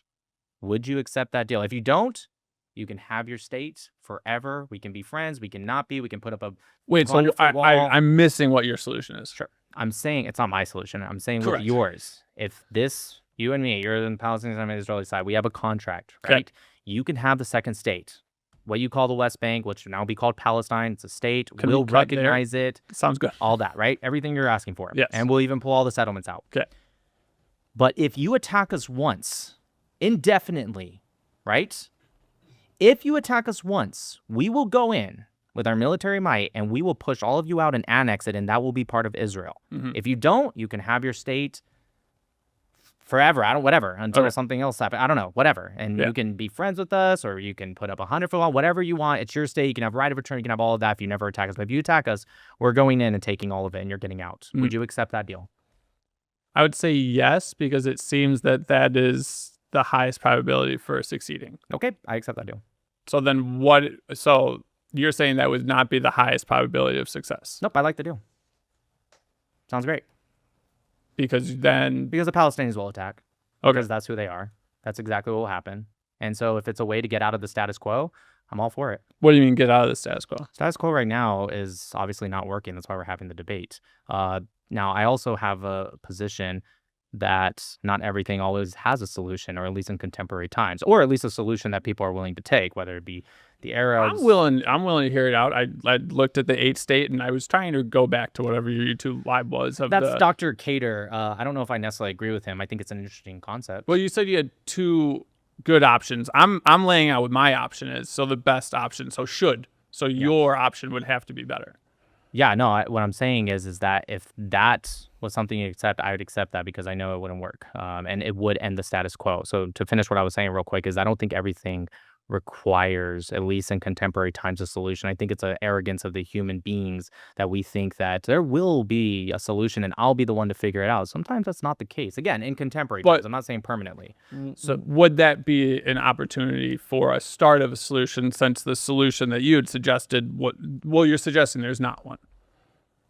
No, I'm saying that is very much a possibility, and I also understand that solutions can come about from people definitely smarter, or a group of people even better, kind of like what they were doing. I'm not one of those, just What they looking were for doing with the Oslo Accords, even though I'm against them, and I don't think they really did much for the Palestinians or the Israelis, at the same time, the thought that they actually came together and worked together, I think that's that's great. And then they started an intifada after Camp David instead of continuing with diplomacy, because, again, that's who they are. So that's why I said I would totally accept your proposition of if you attack us once, we get to push you all out and take it. And you believe Either way, what I do know what will happen is we will get past this Israeli-Palestinian conflict, at least in terms of the West Bank. So I try not to use regime change, but the way you're suggesting it is going to be military might. And like you said, in Japan and Germany, those have been the only times that have been successful. So it doesn't seem that doesn't have to be. They can also just create their own state and not be terrorists. So That's an option. that would be your highest probability of succeeding. Let me ask you, what is the number one reason why people that are against a two-state solution are against it? I think it would be very difficult to implement. Okay, but why? What's like one of the biggest concerns that people are like, Israel's safety, 100%. Safety. Yeah. So the reason I offered that counter to you Yeah. is because it's literally a guaranteed safety, either because they never attack. Again, I'm not talking about some individual. Yep. I'm talking about the actual official attack. Or they do, and either way, then they get pushed out. I'm saying either way, it will guarantee the safety. So that's the only way that a two-state solution could. But I feel like you gave yourself an out without coming up with. I said I agree with you. No. But as far as Israel is able to, for more or less, be around other countries as well that disagree, and there are safety concerns. So are they attacking them? Like Lebanon's not really attacking Israel. It's Hezbollah. I'll give you that. Which is an Iranian proxy group. Iran is Yes. occupying them. That's why Lebanon and Israel are working together right now to rid them. Syria's not. There are militia groups. Jordan's not. Egypt's not. So yeah, if they did attack them, that would be I'd have a different conversation with you. But so there is the possibility of there not being attacked. But you're saying there's a super high probability. Yeah, I guess in the sense that everything's possible. But Palestinians fact check it. Is everything possible? Not attack. Yeah, that would be great. I would love to see it. I would love to see no more war in the region, whether it's Arabs and Jews living side by side, if there needs to be a two-state solution, whatever the case might be. Right. I'd love to see it. So my argument is there should be a starting point and a continuing conversation and looking for that progress. And you are in. My argument is I don't capitulate. Correct. Right? Capitulation has never led to success ever. But it doesn't seem that your success is working. I'm sorry, what do you mean? As far as the land status quo? Yeah. More or no, less. I don't think the status quo is particularly working. I think the status quo right now is just kind of a stable-ish relative, keyword relative, right? No. Stable-ish position until something happens, whether it's But I'm describing that something happened, so you have to give me a better offer. Oh, I think your option is, again, unless you accept that, what I just said, if you don't accept that, then your option is worse than the status quo. If you do accept that, then yeah, I would take that over the status quo. Okay, so there is an opportunity. That's why I said I agree, and I shook your hand. Awesome. Yep, we'll go with that. All right, cool. Thank you. If you learned anything from this episode or got any value at all, please share this episode with a friend. It helps us grow the channel, it helps us grow the podcast, and it means a lot to us. Thank you so much. All right, we're now on the final prompt. The prompt is the conflict didn't start on October 7th, but also didn't start in 1948. Yep. Take it away. All right. So you believe that October 7th was completely done by Hamas, correct? Completely no. Okay. Who do you believe was involved in the October 7th attack? PIJ, PFLP, DFLP, Palestinian civilians. Mm-hmm.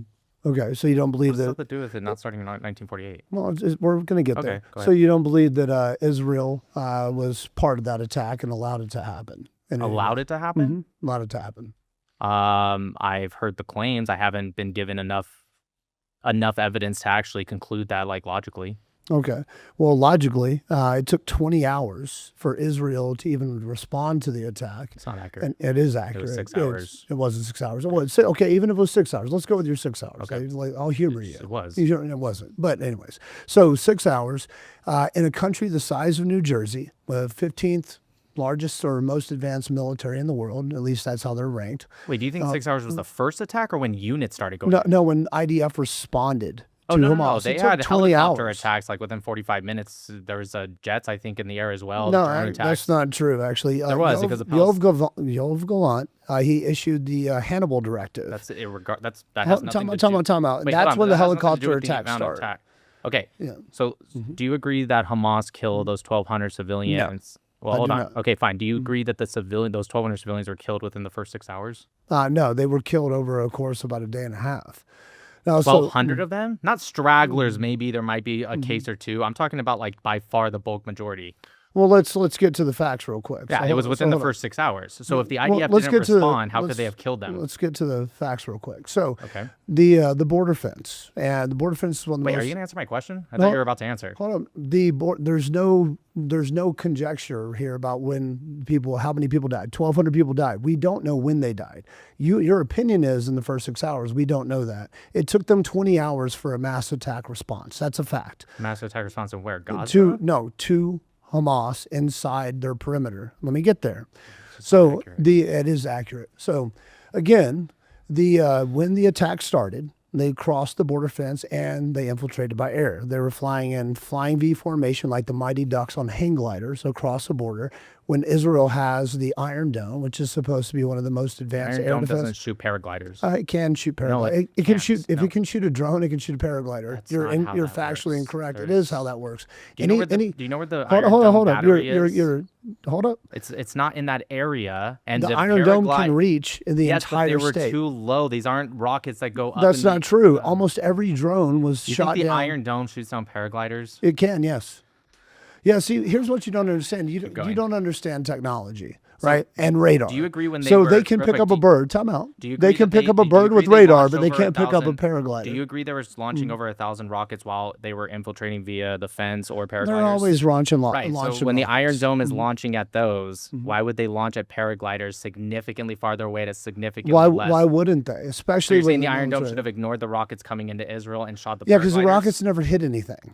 The rockets never Well, they hit anything. do sometimes, but regardless, the Iron Dome. Sometimes, maybe like 5% of the time, but maybe even that's, less. That's because it has a 95% success. here, Wait, hold on one let's second. go Let me back. just get this out real You're- quick. you're trying to They have a take 10 95% minutes success up. rate. Okay. So when you say the rockets don't hit, that's because the Iron Dome is shooting at them. If you're saying the Iron Dome should have No, ignored the those, rockets don't hit and anything hits- because they have no way to to target or track those rockets. They just launch. So then why them. have the They're Iron just- Dome at all then? Well, you have the Iron Dome for all kinds of protection from other attacks. No, yeah. that's the arrow and hold on, no, hold that's up. the arrow and David's Okay, sling. What's the purpose of the Iron Dome? Hold up, time out. Let's get to. No, it's not a Jesus. Your autism's kicking in, and you can't handle answering questions. I'm answering No, everything you're saying. Okay, It's well just then let all me get to dumb. it. No, everything you say is dumb. Everything you said today has been retarded and autistic. Everybody can All right, no, you're the only person that's hearing you.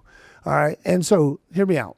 So they came across a most advanced border fence and most advanced? Yeah, most advanced border fence a and chain detection link fence, system. dude. No, it's not a chain link fence, brother. The amount of technology that is surrounding the Israeli border.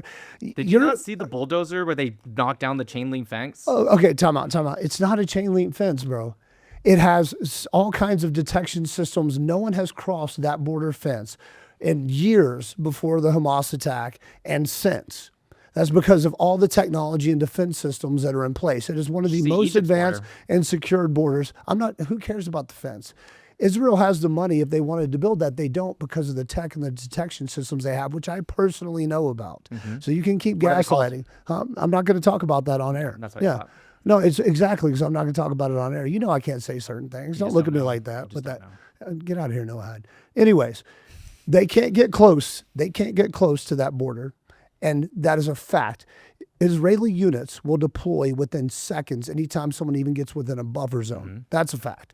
So, and they also had information from Egyptian intelligence and multiple other nations telling them the attack was coming. And this is on record from testimony from IDF soldiers that they pulled the day before when there was a music festival with international attendees. They pulled the IDF out of that area. That's There was testimony. no You can IDF Google at it. all in the Negev? The IDF was pulled out of the area of the Asking you, attack. there was no IDF Yes, in the Negev? they were Okay, pulled that's out of that incorrect. area. Next. Actually, it's not incorrect. They There's literally went to an testimony IDF from the base and killed commander. IDF soldiers. No, they eventually got there. Yes. We're talking But about hold the on. base nearby the border. It's That's what I'm not the talking base about. nearby the border. They pulled them off the border. Hold up. Stop gaslighting me. I'm going through a thing. Yeah. Anyways, so they pulled the IDF out of the area and they had free reign on that music festival crowd, right? Which had international attendees. It took them up to 20 hours. You say 6, but we'll go with that, to respond to that attack in a country the size of New Jersey, where it takes about 7 minutes for any attack unit to spin up by helicopter and reach anywhere in Israel. They waited 20 hours to do something because Israel needed a false flag. So just out of curiosity, yeah. if we were to fact check this after I made a video and it wasn't 20 hours when they even reached the kibbutzim, let alone had units, will you admit that everything you just said was bullshit? Yes. Okay. I 100% will. Yeah. Okay, so Well, not not that 20 everything I hours. just said. Hold time out. I'll admit that 20 hours was bullshit. But you say that's 6, kind of a I say crux of a 20. big- Well, actually, no, I don't. one Six of was Char- the units. one, right before they Attacks killed was Charlie before- Kirk, right One before they second. killed Charlie Stop Kirk, changing he the called him subject. out for that. I'm I not got changing you. the subject. No, actually, Yeah. he called that out in October of 2023. He just died last year. That was 2-year-old video, so that's also incorrect. And be more than glad to Oh, show you man, that okay. after. But I anyways, have the video hold up on on my wall, one sec. yeah. Yes, it's from October 2023 on the PBD podcast. Exactly, right? and Yes, he it was not right incorrect before then, or died. he wasn't right. Okay, Yes. Well, you know what I So- meant, right? so real I'm not quick, hold talking on. about right before he died, man. You I wanna argue point semantics. out- I got What do you it. want to I point got it. out? I want to Yeah. point out that 6 hours wasn't the first attack. That's when they had full units. If you're just talking Mm. about attacks, it was way before that. In Okay. fact, we know this because even the Palestinians to this day, even though it's been fact-checked multiple times, they talk about the Apache helicopter video that the IDF themselves released on We October, have- almost done. That wasn't on right October after. 9th. That wasn't right after. Right after what? No, that the Apache helicopter attack was not right I after didn't their say. I invasion, said they yeah. released the video right after October 7th on October 9th. You thank have to you. listen to the whole sentence. Yeah, exactly. So on October 9th, they released the video themselves. Yeah. And then a pro-Palestinian Instagram account a month later on November 9th actually shared it and said it was a Nova Music Festival site, when in reality it wasn't. It was actually the Gaza border. But the point I'm making is that even the Palestinians would disagree with you that it took 20 hours or even 6 hours, because that video, they say, was during the site of the Nova Music Festival, one of the first things to get hit. Is that fair? Is one of the first places to get hit? That's not true. We don't know where that video is from. We think it No, was from I'm the saying music was the festival. Nova Music Festival? No, it Yes. wasn't. I agree with Yes, you. it was, but yeah. That was one of the first places to get hit. So how could, By Hamas. Yes. so you agree the Apache helicopter video shooting at a Nova Music Festival is not No, true? no. I said I don't know who they were shooting at, but they were shooting at Israelis and Hamas. What I'm saying is you agree that the claim that Palestinians make that the Nova Music Festival is being shot with an Apache helicopter is incorrect. Oh, I don't know. we Well, don't know okay, that. you just said that the Nova Music Festival is one of the first places to Yes, get it's hit. one of the first You places believe hit. the IDF didn't Yeah. respond for 20 hours. They didn't. So how could the Apache helicopter respond within the first hours if they didn't respond for 20 hours? What you're saying doesn't make sense because they hit it first, but they were still in that area for a long time conducting But you attacks, said it wasn't for killing 20 people. hours. 20 hours was when the first response came from the IDF. Right. Yes, that is correct. Right. So how could that video be of the Apache helicopter? Because they were hunkered down, they were going into homes, they were No, when going you into look at the buildings, video, they it's were people kidnapping running, people. it's- People can run when helicopters come and shoot, man. That has nothing to do with anything. All right, keep going. I know your autism's hurting your brain right now to like think about complex thoughts. So the point is, it doesn't matter when sorry, I have to shut over there. So it doesn't matter when they were shooting at people. They were shooting in that area of the music festival, but I digress. So then Yoav Gallant, or however you say his name, who the Israeli Minister of Gallant, Defense, yes. who issued the Hannibal Directive, which didn't basically, issue it. actually he did. No, and he he's said on that they video would saying, use- I'm gonna yeah, tell you he's what on he said. video saying he issued it, they used it. He said, And it was that's why used he in certain resigned. Areas. It was a no. It doesn't matter if it was used in certain areas. He said How it. many? They did it. I'm gonna ask you. Just relax. No, How man, many people were killed via the gaslight Hannibal Directive? Of the 1,200, how many were killed by the So Hannibal the Directive? independent study said about 1,000 of the 1,200 were What's killed. the name of that independent study? I forget the name of it, but we can look it up So after there was a this, Haaretz yes. article. That's yeah. actually the study that came out. Yep, Right. It was a report. Do you know how many it said in the Haaretz article? It was about 1,000. It was 15. No, that's not true. It was a tank shot into a kibbutz. No, I'm not talking. No, time out. You're talking about. I'm not going down your rabbit hole. What I'm saying is That was an the original independent. report. I don't care about the original report. An independent study came up and said about 1,000 of the 1,200 killed were killed by the IDF, by their own people. Tell me right now. You can pull your phone. I'm not going to pull my phone out. Because We're you going to look. don't bullshit. No. We're going to look this up after. And the So problem why does is Hamas not say this? okay. They're very Hamas. proud of what they did. Why Hamas did is they controlled not? by Israel, brother. They are a proxy army for Israel. So then why would yeah. Perfect. So if Hamas is controlled by Israel and they are Israeli, Yeah. why would the IDF need to kill 1,000? Why wouldn't they just get Hamas to do it? Well, because the IDF they have to play the world's smallest violin. Israel needed that By killing their own people? Oh, 100%. Israel does it all the time. Wait, hold on. Yeah, How does that Israel's help? a How does big that fan help of them? killing their own people. So why wouldn't Yeah. they get Hamas to just do it? Why wouldn't they just get Hamas to kill the 1,200? Why would they go in Hamas and kill came in 1,000? because you have to play an excuse. See, you don't. Well, get to- how you does don't- that well, hold excuse on, hold hurts on, Israel? Hold on, you don't get to play the world's smallest. No, it doesn't. That it does, because people like you are going out and saying they killed their own people. They did kill their own people. So how does that help them? Yeah. You just said Israel did it Time out. because then they get... Okay, Can go I ahead. can I finish? You're not even making a Can point you right answer now. the question? I am answering the question. what Let was me my finish. question? Why would Hamas, why would they do that? Why would they not let Hamas do it? Is that your question? Correct? Why would they? You said they killed their own people. They did kill so their own that way people. they can tell the world for us. No, Why no, would hold on, that hold on. help? No, You said they play the world's smallest time violin. out. in order to destroy Hamas with the Hannibal Directive, they said we will kill Israeli and Hamas. But why? When they control Hamas, why not just get Hamas to kill the 1,200? 100%. Well, they were trying. That's the whole point. They had to make it worse. So They the had to make IDF it as bad controls as they Hamas, could. right? Yeah. IDF controls Hamas. Yep. They made Hamas go in and say, Yeah. hey, start killing Israelis. Yeah. And so then the IDF on video started killing their own instead of just getting the Hamas guys to do it, even though They control killed Hamas. everybody. But why wouldn't they just get Hamas to kill them? I don't know. Talk to Israel, your buddies. This buddy. makes literally You know, zero fucking sense. No, it makes perfect fucking sense because So- that's how this stuff works. So they control You worked in a Hamas, submarine. but You they didn't work need in to- terrorism. I Great. remember that, yeah. So they control Hamas. Yeah. So their logic is to kill almost all of the 1,200 without Hamas? Yeah, they killed him with Hamas and with the IDF. But why? If they already control Hamas, you can- why not just get Hamas to do it? Talk to Yov Gavon, man, or whatever. I'm his name asking is. you. You're the one making the claim. Well, that's because that's what they And do. also, Yoav The- Galant the never Ju- made this claim. No, a lot of people have made this claim. Nobody's made this claim. Actually, yes, they have. It makes logically no sense. It's called the Hannibal. Okay, let's say you were in control. Okay. All right. I want to ask you, since you're an expert. Yeah. Let's say you were in control. Yeah, let's see. You are Israel, and Okay. you control Hamas. And you want Hamas, who you control, to kill a bunch of civilians. You're Am I just on the same wasting page? time Great. right now. Am I on the Yeah. same page with you? You What's want that? Hamas to kill a bunch of people so that way you can say, look Yeah, what they did. 100%. Would you then say, you know what, I changed my mind. Let's just bring in our military and kill all those people? Yeah. Why wouldn't you just get the group that you control to kill them for you? That doesn't matter. This is what happened, man. I don't think you're smart enough to understand what I'm saying right now. I don't think you're smart enough to understand what happened either. Okay. I mean, you're just talking around in circles like some autistic Rain Man. But the fact of the matter is, it doesn't matter who killed who. It's so bad, autism. It is bad for this situation right here because you have no feelings, no remorse, no empathy, no morals, no values. But logic. And no, you have no logic. Yes, Your because logic I is control flawed. Hamas, so let's just kill them You're- ourselves instead of yeah. using Hamas that I control. Yeah. Yeah, no, that makes perfect sense.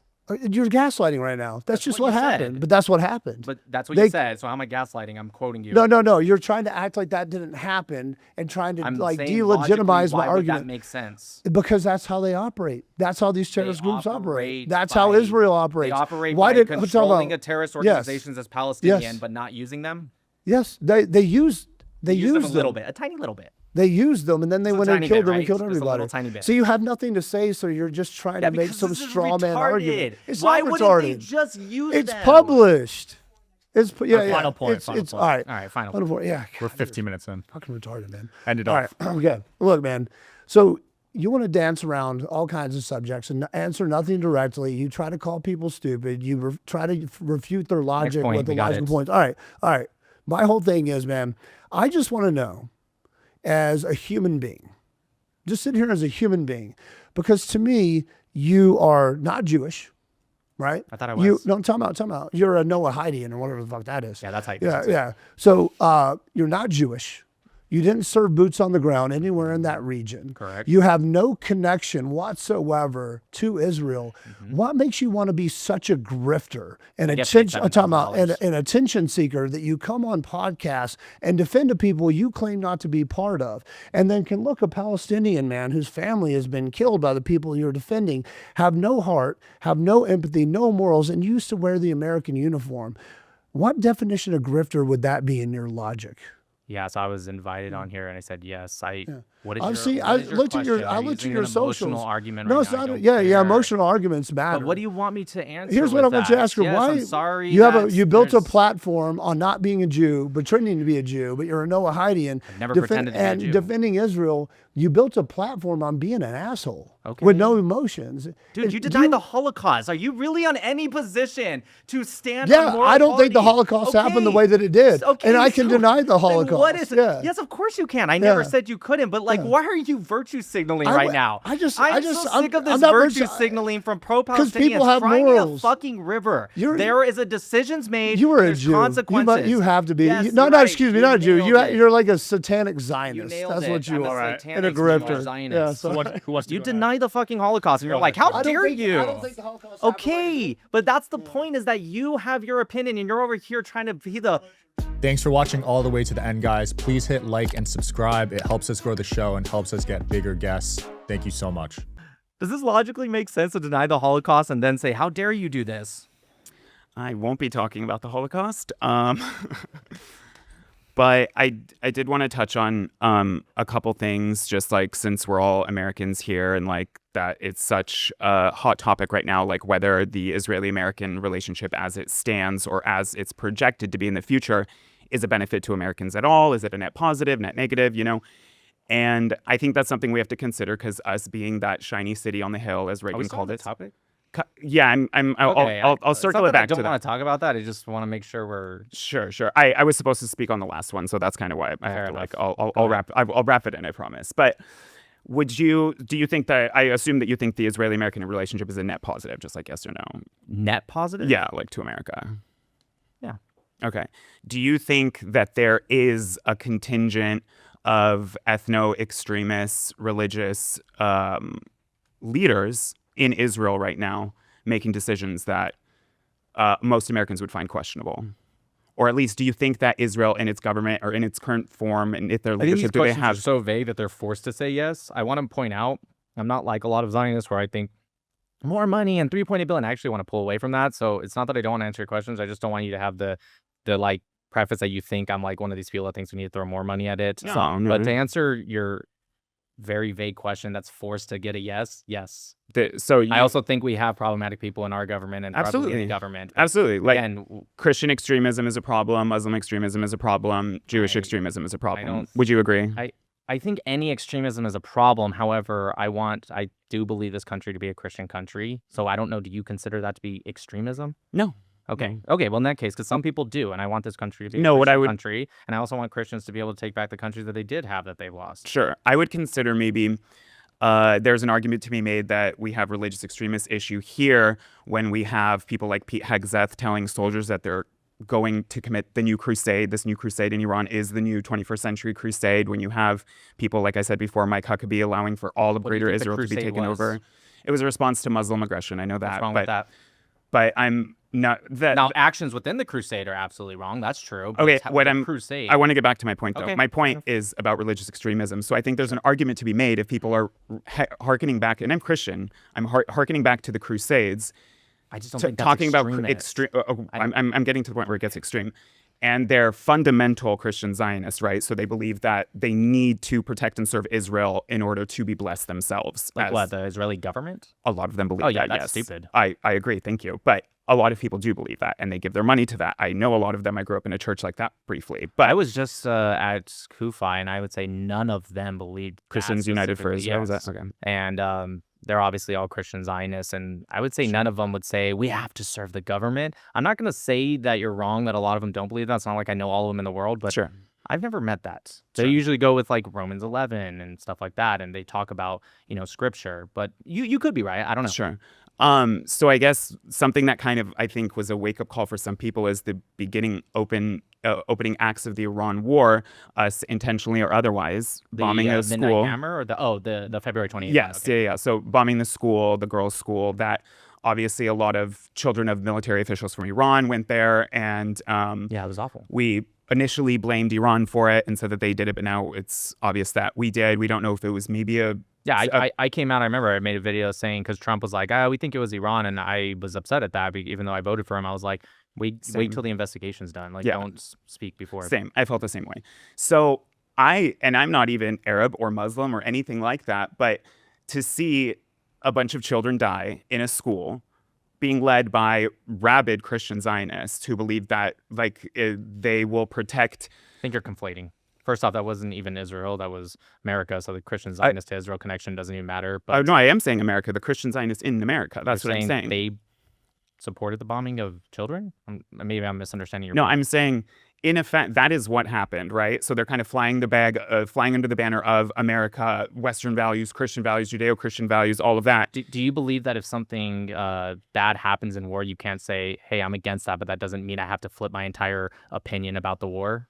Of course. But you're saying, well, they're still flying the banner of America. Yeah, because they're American. They should support America even if we make mistakes. Yeah, no, I agree. But I'm just saying, how is that not is there not some equation to be made about this also being an act of religious extremism? You can easily make that argument course it's considering the not. people in... You're saying Trump bombed a school because of Christian Zionism or Christian extremism? No, but I'm saying... Are they doing it in the name of Jesus Christ? Are they saying, like, instead of Allahu Akbar, are they saying Christ is king as they're bombing a school? No, but there is a Okay, rising so- sentiment of this, like, growing Christian crusades. Let's This go is the kill as many argument, like, when Muslims as people say- possible. This is the argument, like, when people say Nazis are Christians because some Nazis are Christians. It's ridiculous. Sure. They weren't doing it in the name of Christianity.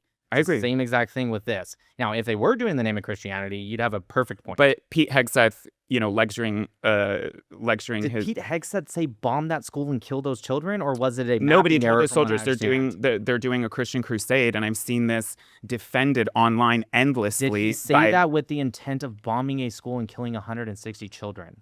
No, maybe not. Okay. Honestly, we don't know. Well, We don't know. You can't tell me terrorists, he said When we talk about Muslim extremists and they scream Allahu Akbar, they're doing it because that is their intent. with their intention, yeah, and that's Right, why it that's is the- terrorism. Intention makes all the difference. Like when Hamas, Yes, killed but- people at a Nova Music Festival, it wasn't like they were shooting at an IDF base and they just kind of missed and they accidentally hit these other. That's not. That I mean, was their intention absolutely matters, especially when it comes to violence. But it starts losing maybe some of its teeth when that road to hell is paved with all of those great intentions. Because in effect, what happens Right. is we murdered schoolgirls.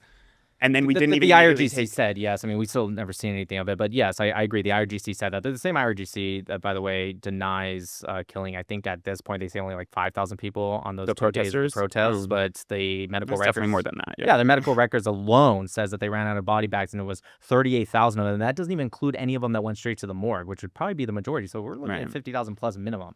Yeah. And So was that the reason we entered Iran? no. I'm saying the same IRGC that That says said this children. that That's what I'm happened, saying. sure. But my question for you is, obviously we all want it to be 100% successful rate. By 100% success rate, I'm talking about every bomb we drop, every missile, bullet, it's hitting the exact target. Obviously, there might be some cloud damage, but minimize. I mean, it'd be great if it was 0, obviously. But realistically, what success, right? We want it to be 100%, but what success would you say is like, that's reasonable? I don't like it because war sucks, but that's reasonable. Like if it was For civilian casualties? 99%, like the school bombing, right? That was one missile or maybe a couple. I don't know how many missiles hit. Mhm. So let's say 100 missiles are sent, right? And one hits this school. It is awful. It's seriously really, really bad Mhm. that those children died, right? And again, as I said, I think during the first claim, it's better to not be in war. 100%. I agree with that, Yeah. right? But that's also doesn't make me anti-war. It doesn't make me a pacifist at the same time, right? So what I look at is intent. So if there was a systematic thing beyond just like, oh, here's 1% of the bombs, and in this case, it hit somebody, killed civilians, right? Child or man, even. A lot of people always say children or women. Even if a man is innocent, he's a civilian. It's still wrong. Whereas if the intent is the flipped and it's actually 1%, that's Yeah, no, that's I the get point I'm that. getting at. Yeah, I totally get that. So like our intent, I guess then we would pull that out a little bit. So why were we there? Why did we bomb that school? It's because we were attacking Iran for, as Marco Rubio said, at the behest of Israel, because they knew that Israel was going to attack them. And if the IRGC returned fire and got American civilians, it would be a much worse situation. So we decided to act Well, that's why we first. moved up the attack. That's what Marco Rubio is saying. True.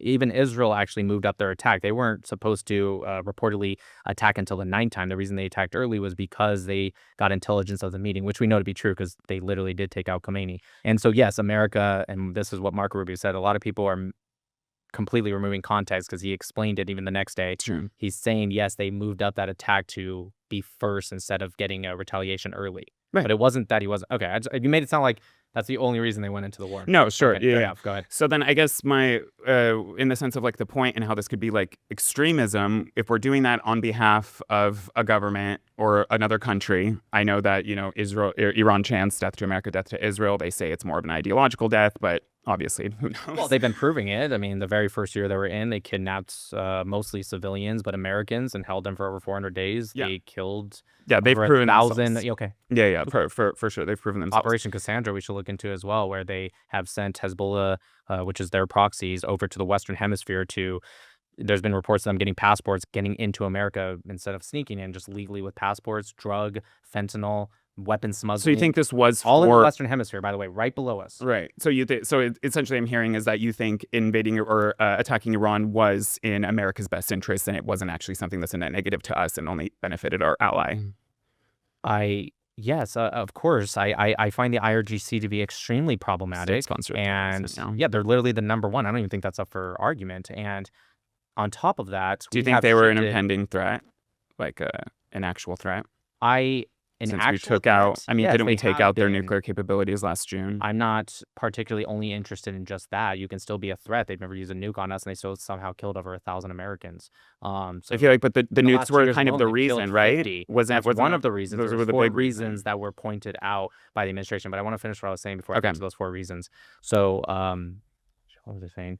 All right. As for the IRGC, yeah, I don't trust them at all. And I find them to be very problematic. There's a lot of problematic actors in this world for America. North Korea, for example, is one. But North Korea is not sending proxy groups to the Western Hemisphere to invade our country and put in sleeper cells and attempt to assassinate our president. There's been 2 people that have admitted and been convicted back in 2024, I believe, and then the recent one in March of 2026. That said, the IRGC, I was hired and trained by them, and I'm working with them, and I was attempting to assassinate the president. Right. If North Korea was doing that, then I'd be advocating for that too. If the IRGC learned to stay in their place, they don't have to like us and we don't have to like them. But when you are actively, and it's not like it's even a recent thing, and it's not even like it took many years after the revolution. It was the exact same year. When you continuously do that, I'm surprised we didn't do something to undermine it before. I'm surprised Trump is the first one to do it. Now, as for what's better for us, a lot of people aren't talking about this, even on people who are pro attacking the IRGC. We have shifted significant amount of energy lanes that are going to be indefinitely in our favorability. And like I said, indefinitely. I don't know, maybe permanently. We have been shifting energy lanes from the Strait of Hormuz all the way to Straits of Malacca. Straits of Malacca are actually even more important. 80% of China's foreign supply comes through those straits. And Sure. now we have shifted those energy lanes in our favor. That's going to be, even if we ended the war right now, that's something that's going to be hopefully permanent, but at least indefinitely in our favor. And a lot of people aren't talking about that. So yeah, there's a lot of things that are going to be in our favor that even if we ended it right now, to Okay. answer your original question. Okay. Still want to And I know it's I'll End off with the we got like okay. 5 more minutes. okay, cool. So the point. No, I guess the reason I wanted to tie that in because we were talking about when the conflict started and when it didn't start. And I do think that we can all admit there's a huge cultural issue with some predominantly Muslim countries or Islamic countries that have an issue with extremism and growing to hate their neighbor or Christians or Jews or anything like that, right? Everyone, including their own. Yeah, sure. And I think that it is a disservice to not address that same thing happening in Israel because there is also this culture Yeah, of this is called both sides in the situation. You know how many Islamic in I the think name of Islam, not someone who happened to be Muslim that didn't attack. Sure. You know how many Islamist terrorist attacks there have been since just the past 25 years, quarter century? I'm not just talking about terrorist attacks. 72,000. And I don't doubt How that. many That's Christians horrible. make up a lot more than Muslims by like I half know a we billion? don't blow ourselves up. I get How that. many Christian terrorist attacks have there been since 2001? Yeah, no, So do I agree with you that can we address extremism everywhere? Sure, yes. But when Christians start beheading people and start blowing themselves up and start doing that at such a significant rate that it's worth talking about, I'd be more than glad to have that discussion. you don't think it's worth talking about the fact that it's mentioned in the Epstein files so multiple times, so often? That Christians blow themselves up? No, that Epstein was like a rabid supremacist, a rabid Jewish supremacist.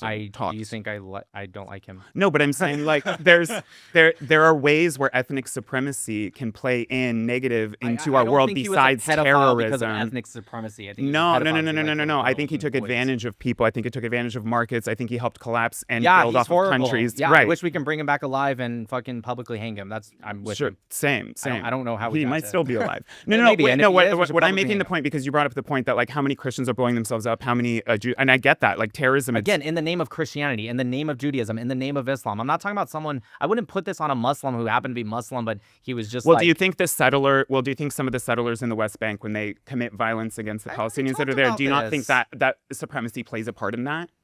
I'm sure. I mean, it you know what does. Amalek Did I means, not? right? And Bibi Netanyahu said that himself. Okay, Bibi Netanyahu Not did a tree left standing. Okay, stop. Bibi Netanyahu did not invoke the book of Samuel, which is what you guys think he said. He didn't. In fact, do you know that same quote that he said? Do you know where it's at on a plaque? It's outside of The Hague. Do you think The Hague is genocidal? Do you know what The Hague is? Yeah. Yeah, it's outside of get The it. Hague. Mhm. You what you guys did, it's like if you say a word and you're like, well, it's also in this part of the Bible, so I'm gonna say he said this quote when in reality he's talking about this one. But is he not talking about the enemies of Israel and what they need to do in response Says, to when they're "Remember getting what attacked? Amalek did to you." Right. Again, this is something outside of The Hague. If he was invoking the book from, I think it's Samuel, I want to say chapter 11, I could be wrong. If he was invoking that, you'd have a perfect point. Right, but what? And then didn't. in that point that he's allegedly not invoking, what is the response? It's every man, woman, child, don't leave a tree. Again, if he standing was there. invoking Samuel, then you'd be correct. But you're asking me to I'm just answer saying when something you- he never said. But and when I'm you not going to do overlay that, okay, let's say he never said it. He did, but didn't let's say the say book he of never said Samuel. it. If you superimpose that with drone footage of what Gaza looks like now, Yes, you can trick idiots. it makes That's true. Useful idiots. How is that because tricking an people idiot? aren't going to look into and be like, I wonder. What Was there the a book of terrace in every Samuel single one of those says. buildings that's like flattened where it's just for miles you can't see so they anything? It's never all said that rubble. They were, first of all, most of the explosives probably didn't even kill a person. There's probably been over 500,000 explosives. Even if 89% of like civilian infrastructure is correct, gone. and 3% to 4% of this, you're proving my point. I'm saying that most bombs, explosives, did not kill anyone. Is that a fair statement? Hamas or civilian? But when I brought up genocide prior, it wasn't even about them directly killing people with bombs. It's about them taking out infrastructure, not providing food and water. So yes, Okay, that's if we're talking about themselves said that infrastructure. that I know we're going constitutes back to genocide, but if we're going back to infrastructure, if we want to argue concreticide, then you win. You got me. But we're not arguing that. We're arguing genocide. It's a very specific. I don't even know what thing. concrete decide means. Can you tell me? I'm saying it's a joke because you're talking about buildings being damaged. Oh, okay. I literally thought that was like some Greek shit or something. Okay, never mind. Anyways, All right, final point though. We never All talked right. about the point. Anyway, I just think that there's a severe level of dehumanization going for a lot of people, and Jews too, Jews in diaspora. I'm seeing Jews get hate that should never get any of that because they have nothing to do with what's going on and they're actually against it, And I'm so against any sort of ethno-supremacy or ethnic hatred. This is what I preach and talk to everybody about. And I just feel like we're doing a disservice by not also addressing that there is ethnic Jewish supremacy in power in Israel and saying quite genocidal things that are not representative of all Jews at all. And I think Also that's not all Israelis, dangerous. even the majority of no, them. exactly. And, very much so not all Israelis. That's and why I say Islam is terrorism and I don't just say Muslims, because it would be equally damaging to say, oh, because there's 72,000 Islamist terrorist attacks, Muslims exactly. do this. And it's right. But you're doing that how by saying Israelis instead of just saying, like, it would be like if I said Muslims instead of Islamist terrorists earlier in my statements. But I didn't say that. Thanks for watching all the way to the end, guys. Please hit like and subscribe. It helps us grow the show and helps us get bigger guests. Thank you so much. What's up? Them? Them? Yes. Nice to meet you. Yeah, it's me too. Good to see you. VEM? VM, yep. It's an interesting name. Is it short for something? No, it's an Armenian name. It's a biblical Armenian name. Nice. I like it. All right, let's try to stay on the prompt this time. So the Sure. conflict didn't start on October 7th, but also didn't start in 1948. So when did it start? Yeah, so I mean, it depends on what you're talking about. If you're talking about more directly, I would probably go with the 1800s, maybe into the late 1800s at most. If you're talking about with religiously, 637. I mean, okay, but then you had a lot of post-World War II, after Nazi Germany, you had a lot of Jews come into Palestine. Would you agree? Yes, the Holocaust caused a lot of people to be displaced. That is a factual. So if they're at war, I mean, when we were at war with the Germans here, we stuck them all in concentration camps and stuff. And if they were truly at war, you have all these, there's all these wonderful images of refugees coming to Israel, Palestine with their luggage and all that. Like, they're not being sniped, they're not being attacked. So I'm wondering, were they being attacked? Like, you're talking in general, they were being attacked? You remember that famous photo that Palestinians love to share where they were on a boat and it says, the Germans destroyed our homes, don't destroy our hopes and dreams, I think is what it says. Mhm. That was actually the Aliyah Bet ship, Theodore Herzl, and a lot of people like to use that for propaganda and say, look, we welcome them in.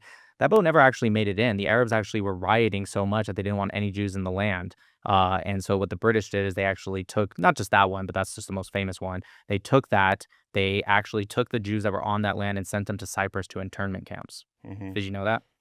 Actually, I didn't know that. That's Yeah, so interesting. a lot of information. times But was people- that like wholesale public, or was that like a faction of the Palestinians? Like literally 100%? I'm sure it wasn't. I mean, But it was I'm a curious, majority what percentage support. was it? Of that ship, I have no idea.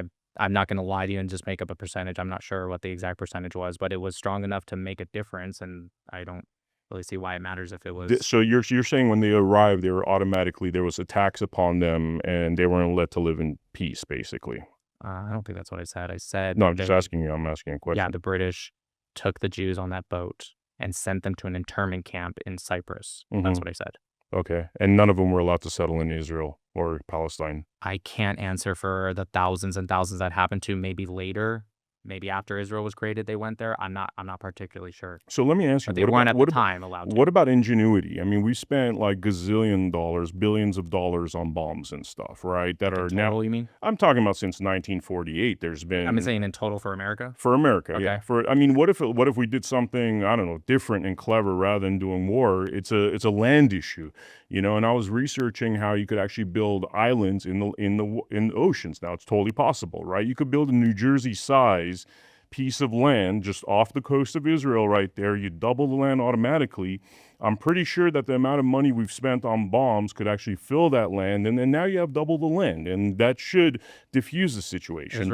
Israel had quadrupled the land in 1967, and they gave. Well, I mean, physical land. I'm just saying creative solutions to not continuing the war, because the reason I'm trying to figure out how more land. If they had quadrupled the land and it didn't work, then how would quadruple the physical land? I'm talking about literally creating land in the ocean. I'm talking about doing what in Dubai they did. We have the technology now. It's totally possible. You double the land over there. That lessens the pressure for war, because now we're not fighting for inches. I'm looking for solutions, because right now what's happening, the reality of what's happening is our entire economy in America is going to collapse because of this whole situation. We're in such great debt. We're looking at Iran closing the Strait of Hormuz again. Trump's talking about he's going to take over the Strait of Hormuz, which is completely impossible. It's not going to happen. That's just going to drain our wealth more and more. Then we go into an economic downturn, and we're all screwed because of that. I'm just a little confused because we went from the prompt, and then we went to like what happened in 48. We went to an island in the middle of the Well, I'm trying to come up with creative solutions as opposed to continuing the war that's going to eventually destroy the entire world economy. That's what I'll answer about the war machine. I actually believe it's America that doesn't want to release those ties, not Israel, not Saudi Arabia.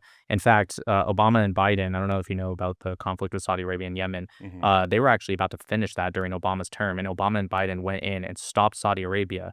Now, I'm not going to say Obama admitted to this outright, but I'm pretty sure the reason he did that is because do you know who we give more weapons to than anyone in the world? Saudi Arabia. Saudi Arabia. And so if they solve that conflict, guess who they're not buying from anymore? Us.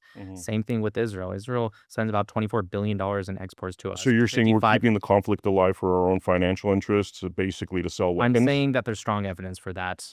When Yasser Arafat was in literal scope of Israel, who stopped him? America. When Saudi Arabia was out to end the conflict, who stopped them? America. This happens. So they want to keep it going as an American policies to basically keep the conflict going because best. I think a lot of people love to talk about like the Jewish lobby or even the Islamic lobby now is kind of coming up with Qatar and everything. I think a lot less people talk about the war machine lobby. Exactly. That's the problem. And I feel like we're using those people to keep killing each other as opposed to coming out with creative solutions. Because what I just told you, the military-industrial complex won't approve. Like, hey, let's spend $100 billion building an island, double the land. Now we have 2 New Jerseys right there. Now there's less pressure about America land. Wants that? So No, they don't want that. I think, and this is the suicide we're committing. This is the suicide we're committing right now because that's going to affect us financially. The Strait of Hormuz is still going on. Financially in a good way. For us? Yes. How is that affecting us good financially? I don't get it. Like our economy is destroyed. Like we've had 95%. If we were to end the conflicts, right, especially in the Middle East, but even worldwide, right, that's one of by far our biggest exports.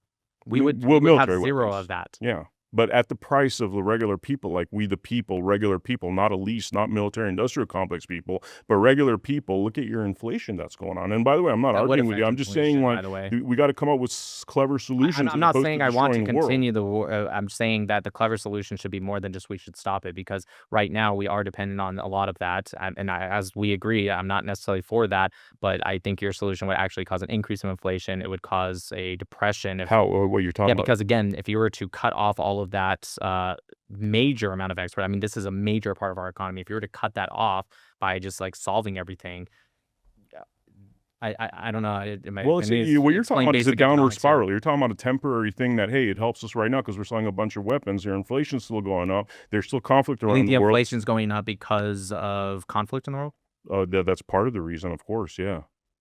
That's part of the reason, of course, yeah, totally. Okay. Because we're continuing to like borrow money. We're in $40 trillion in debt. Now, once we hit 42 trillion, your interest becomes higher than what you could actually pay back. What happens then? That is a, and then you look at things like our debt to income ratio.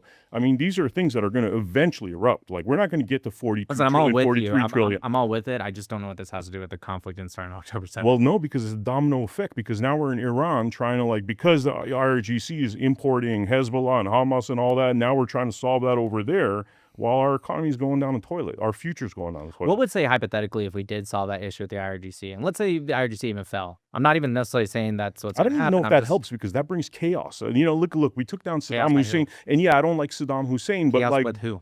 chaos. I'm talking about you're going to turn. Iran's going to split up into like perpetual war, like Iraq, by the way. Like you have these insurgencies. How would that affect our economy? Because we're probably going to feel like we need to fix the problem, and then we're going to be spending our blood and treasure on trying to fix a problem that's not our problem. You know what's our problem right now in this country? Well, hold on. What if we didn't? What if we didn't do Iraq 2.0, which I think every politician would understand that they wouldn't do. We are in Iraq 2.0. This is worse than Iraq 2.0. Iraq's a tiny nation. Iran could actually. Iran's not Iraq, man. Iran's a powerful modern society. This is worse than what we did in Iraq when we sent hundreds of thousands of troops to just hold CB built. Well, we're 6 months into bases. it now. We're not 23 years into it. That, 23 years of Iran, and then we'll see where we're at. Well, just so you know, we were already doing that 6 months into Iraq, so that doesn't really make sense what you just said. But if we do that in Iran, then I'll call you up and be like, hey, yeah, I'm against it too. I've always made that very clear. I'm not for that. We are in a new age. If we were trying to fight wars like we did 20 years ago or more, yeah, obviously I'd find that stupid. But the problem is that people on the other side consistently say, what about this? What about this? And so they therefore make this like comparison that it what about must this? be the But same. what is the specific of what about this? Could you be more specific? Sure, yeah. So they say, what about like Iraq? What about Afghanistan? As if we have to fight wars exactly the same way. Now, again, I'll make it very clear. If we did do that, like if Trump tomorrow is like, I want to fight it just like we did the way we fought in Iraq, I'll be the first one to be like, yeah, that's stupid. I mean, we're sending out like $1 million missiles against their $200 drones or whatever. That's what we're. So they're like $2,000 drones, but we actually, just so you know, we have created, and that's one of the things we're in Ukraine with, and we're using Ukrainian drones to shoot down their Shahed drones, and they're actually cheaper than their Shahed drones, so they're actually wasting money. But I agree, we need to implement that program better. Even for the future, because you're right, we shouldn't be using Patriot missiles to shoot down drones. That's ridiculous. Yeah, my point is, I mean, I guess like in closing and stuff is like we're in a downward spiral right now because of these perpetual wars that are going to affect us here when frankly our country's a fucking mess. So our country's a mess. I'm not worried about Iran. I'm worried about when do you think war is justified then? I'm also against when is war justified? Yeah. I mean, if your land's being attacked, if your culture's being attacked, which, by the way, our land's being attacked, our culture's being attacked, our laws are being attacked, our judicial war. Well, I'm talking about why don't we attack the treasonous pricks in this country? I mean, that to me, I'm looking at like we're trying to fix something over here when the problem is here. Yeah, this is a real problem. This is an argument a lot of people make where they say like, hey, because we have this problem, therefore it debunks this one. No, you can care about more. Well, no, it's a bandwidth issue. It's a bandwidth issue, though. Like it's a gross. We have the bandwidth to do both for sure. No, I don't think we have the bandwidth. We do, to do but both. you're not answering my question. When you go to a supermarket, there's evidence that we don't have the bandwidth to do both. We don't have the bandwidth in to the last attack 20 years, people? prices have gone up so much because our inflation's gone up, because our debt's gone up. It's all relative. You're pushing away from you said traitorous pricks, and now you're talking about grocery stores. So I just want to make sure when I made my claim. I'm talking about the Iran. Us being in Iran war is seen on the shelves here. Is my point. I understand. I'm just saying the last thing you said was that. So when I responded and said both, I meant what you said, not something else. I just want to make sure we're clear. That being said, when is it okay? When is it time to go to war? Don't tell me about other problems we have. I agree with you. I think we should be at war right now with our country, and I'm not talking about a civil war. I'm talking about the people that are taking American society and taking it from its essence of what the founding fathers. I would love to have that conversation a separate time, but to stick on the topic. When do you think it's okay to go to war? When would you say now's the time? Well, let's say war with Iran. What would Iran have to do to go to war? I mean, directly attack us, and it's not a false flag. It's not an intelligence operation. There's so many levels there. In fact, when you guys were talking about, hey, like, would you agree to as long as you could have the West Bank, and as long as you don't attack Israel, right? Which I agree with. But the issue there is we have intelligence operations. They would do a false flag. And then Iran, by the way, let's quickly let's bring up Iran. When this last 2 weeks, you had going off the topic. We got wrap it up. I'm trying to stay to the topic. Trust me, there's a billion things we can talk about, but I feel like you guys are scared to like answer questions. So No, it's not. I'm talking about lesser of two evils. I'm I talking about right now. If you have okay, you're about to do it again. Just let me finish. Yeah, Okay. go ahead. So you said if they directly attack us, what does that mean? Like attack any American, attack like continental United States, and whatever you mean by that, is it like with missiles? Is it with assassination attempts? Is it with proxies? Is it IRGC directly? Can you expand on that?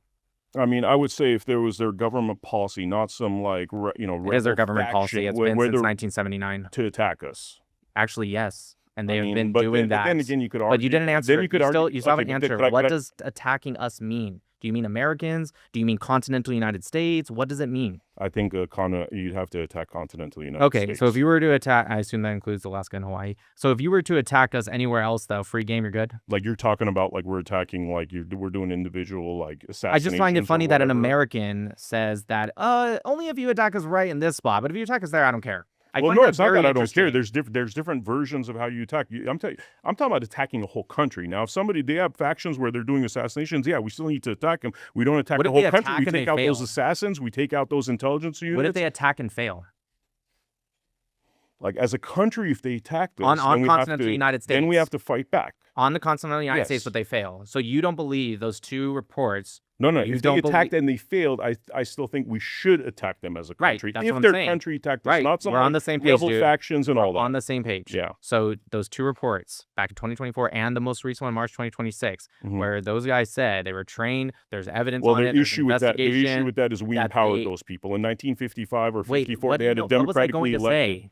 Because I know where you're getting. What was I going to say? You're getting at the two reports.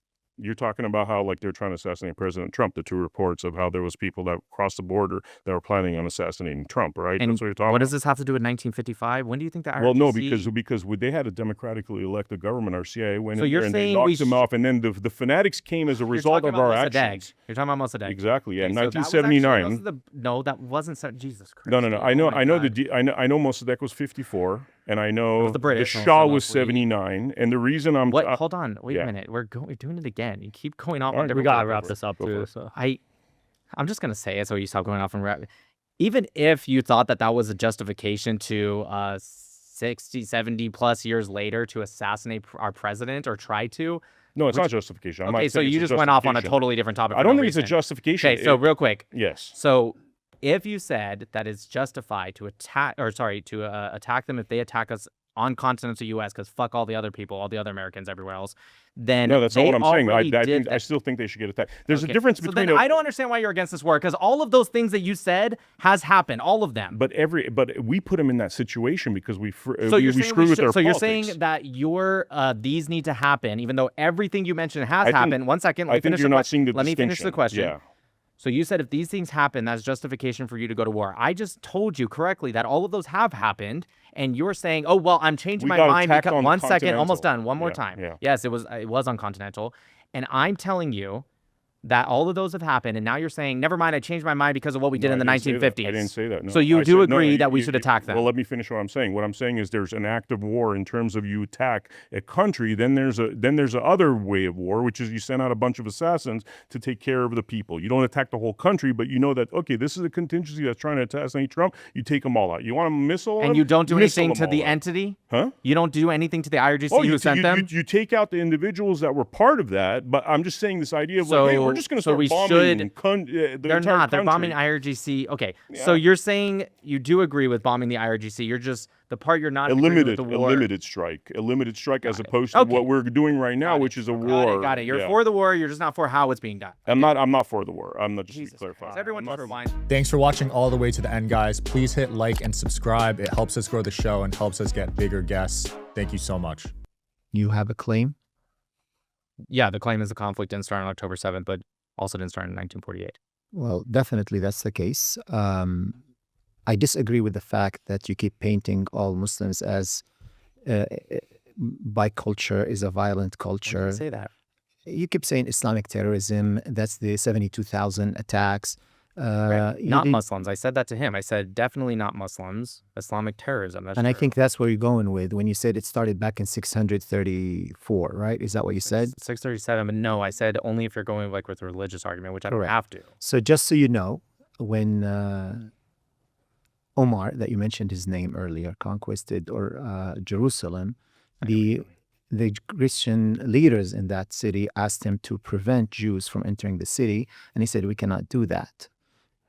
Under the ruling of the Islamic civilizations, Muslims, Christians, and Jews had equal rights to attend and worship in the city of Jerusalem. And it was fine. And the fact that Jews existed in Palestine before the establishment of Israel, the fact that Jews were welcomed to come to Palestine after the Holocaust, maybe some minor percentage incidents that took place, but that's only after Palestinians realized, hey, there's an intention here. Circassians, Armenians, many people fled atrocities, genocides, and came and lived in Palestine. When did Zionism start? And Palestinians welcomed them all the time. So to say that Palestinians were intentionally or systematically kicking out Jews out of Palestine is nonsense. It's not truth. You implied that. I didn't. And then they were writing, which is 100% true and factual, and it led to the it white happened- papers. it- And it this was happened tens of once. thousands of Jews. This wasn't a Let me one-time finish. thing. Let me finish. Okay, go ahead. Let me finish. You got your time to talk. Let me finish. My So God, previously with other I'm not people. speaking to them, though. I'm speaking to you. Let me finish my I'm point. hearing you. Go ahead. Okay? It doesn't look like you are. So to the fact to say that it did not start back in 1948, you are implying that Jews were persecuted or killed or kicked out from Palestine before then. I don't know if that's the truth or not of what you're trying to say. So what do you mean Do by you you agree say with that? Do you think before 1948 that Jews were kicked out, killed, and persecuted? the only times that there was conflicts or fights between Palestinian Arabs and Jews in Palestine before 1948 Sure. is when Jews, immigrants, tried to take the land by force or tried to establish. When was that? Absolutely. When was It Zion? When started- did Zionism So start? Zionist started in the late 1800s. So in when- 1517, when there was the Hebron massacre where they targeted and assassinated and killed Jews, what was the reason for that? That's 300 years before. That's 380 an years isolated before. incident. It was not a Oh, okay, systematic okay, thing. fine, fair enough. How Right? about the Savat massacre? All of in them are 1517? isolated. Oh, You're okay. talking about How about in 1500 1848 years. when they You're kicked talking out about Jews that were old 15 enough you- to not- bear arms? If was it the was reason for bad for that? them, they would not have migrated to the Muslim world. If it was It really was bad not for them, as bad as the they Holocaust. migrated after Congratulations. the Spanish Inquisition it was done by Christian Spanish to Jews and Muslims. And Jews, when they fled Spain, your argument they right went now- to I got it. Northern Yeah, Africa so your and the argument Middle right East. now. What No, Muslims, dude. What I'm I've trying to never, say- Hold on, I have to be able to answer some of this stuff. I didn't say that Muslims were the worst in history to Jews. And I know you keep saying the words you implied. No, I didn't. Okay, yes, Muslims throughout, hold on, you said a lot. Muslims throughout history have done better than a lot of people, especially Europeans. I've never denied that. You're just implying that this is some Then kind of explain like to me the Islamophobic claim. argument. Explain me the claim. I already did, but real No. quick, you said a lot. Okay. Explain the claim, the prompt. What Yeah, you're talking sure, about. Didn't sure. start in I- October 7th, didn't okay. start in 1940. If What I do you do, mean? can I go back to what I was saying? Sure. Just Okay. explain so we So don't are on the same. the we're reason arguing I came up with this with Sean was because I constantly, when I get people to come up on my live, I consistently hear them say, this didn't start on October 7th. And I always say the same thing to every person that says that, whether they're Palestinian or pro-Pal or whatever. Yeah, I know. I never said that it did. So I don't think you particularly think that, but that's not the point. The reason the claim is because there's a significant enough percentage of people who do believe that that's a good argument to consistently say it didn't start on October 7th, as if anyone, not that I know, even says that. Everyone knows that it was before October 7th there was a conflict, but when I ask them, okay, when did it start? Almost exclusively, sometimes they'll say 1917 or maybe 36, but almost exclusively they say 1948. So that's where the claim came from, if you must know. Got it. But So for that point, don't when get you to say October 7th happened, when someone asks me, what do you mean by October 7th was not the beginning of the story? I'll go not as far as 1948. I'll go as far as 16, 15 years earlier when there's a brutal besiege and embargo on Gazans. They lived for 15, 16 years. what year were you at? 15, 16 years before October 7th. Okay. Okay. There was 16 years of embargo, siege around Gaza, not allowing people of Gaza to live a normal life, not allowing them to have normal hopes and human dignity.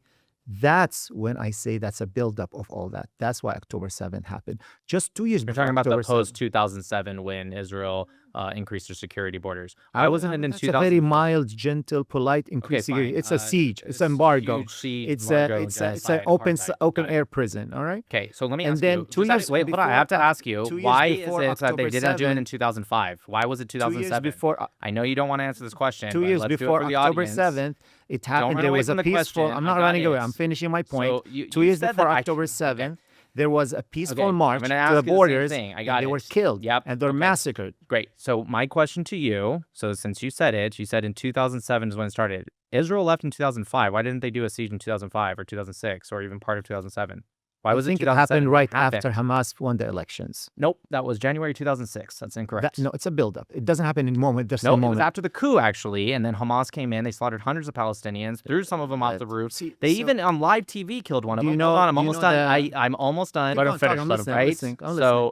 So that was in January 2006 was the election. Immediately started launching rockets into Israel. Actually, even during the election, then they did a coup. Forcibly took control, kicked off Fatah, where Fatah and Israel actually in Mississippi signed an agreement together to aim for peace. Hamas, international recognition, they pulled out of the internationally recognized Oslo Accords, which did incorporate Gaza too.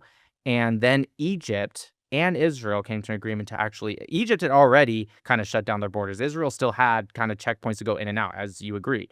Egypt was already shutting it from 2005, but they increased the security because a terrorist organization was elected in, and instead of having the unity government, they killed the Palestinians that were part of that government, and they take it over with the coup. Got it. You know this practice, right? Very simple. What number is this from your side? I know Right? this argument. I love this argument. It's a 6. You're going to say it's a 9. You're saying from my point so of view. I'm trying to give you the I have benefit an of the answer for doubt. that. I'm trying to give the benefit of the doubt because while I'm sitting and you're saying all these things, and in my mind I was like, man, this guy's lying. This guy's just spreading false information right and left. Because from my perspective, I see it from a different perspective. I said completely different, completely the opposite of what you're saying. Agreed. So I'm trying to give you the benefit of the doubt here. I'm trying, maybe we're having different perspectives. Maybe what you're seeing it from your perspective as a pro-Israel Christian American, and from my perspective as a Palestinian, I'm sorry, It's okay. pro-Israeli American, and I am as an American Palestinian. We do have different perspectives. And if we always argue, and I'm trying to maybe step down from my high horse right now and say, maybe there's a way that we can reach an agreement and say, you know what, let's look at our perspectives. And I've been listening to you talking for the past 3-4 hours, and I'm telling you, I'm trying to make some sense out of what you're saying, because for me as a Palestinian American, it does not make sense. Is this guy really lying? Is this guy really paid to promote falsehood, or does he just really believe this? Okay, I'm gonna answer this. I do like this, and I agree with you. We have different perspectives. Every individual in here has a different perspective, and we are biased in our own ways. There's nothing wrong with necessarily being biased, as long as you can bring facts to the table. That number right there, I see a 6, you see a 9. What did you write when you wrote it? I wrote a 9. The answer is 9. Facts matter.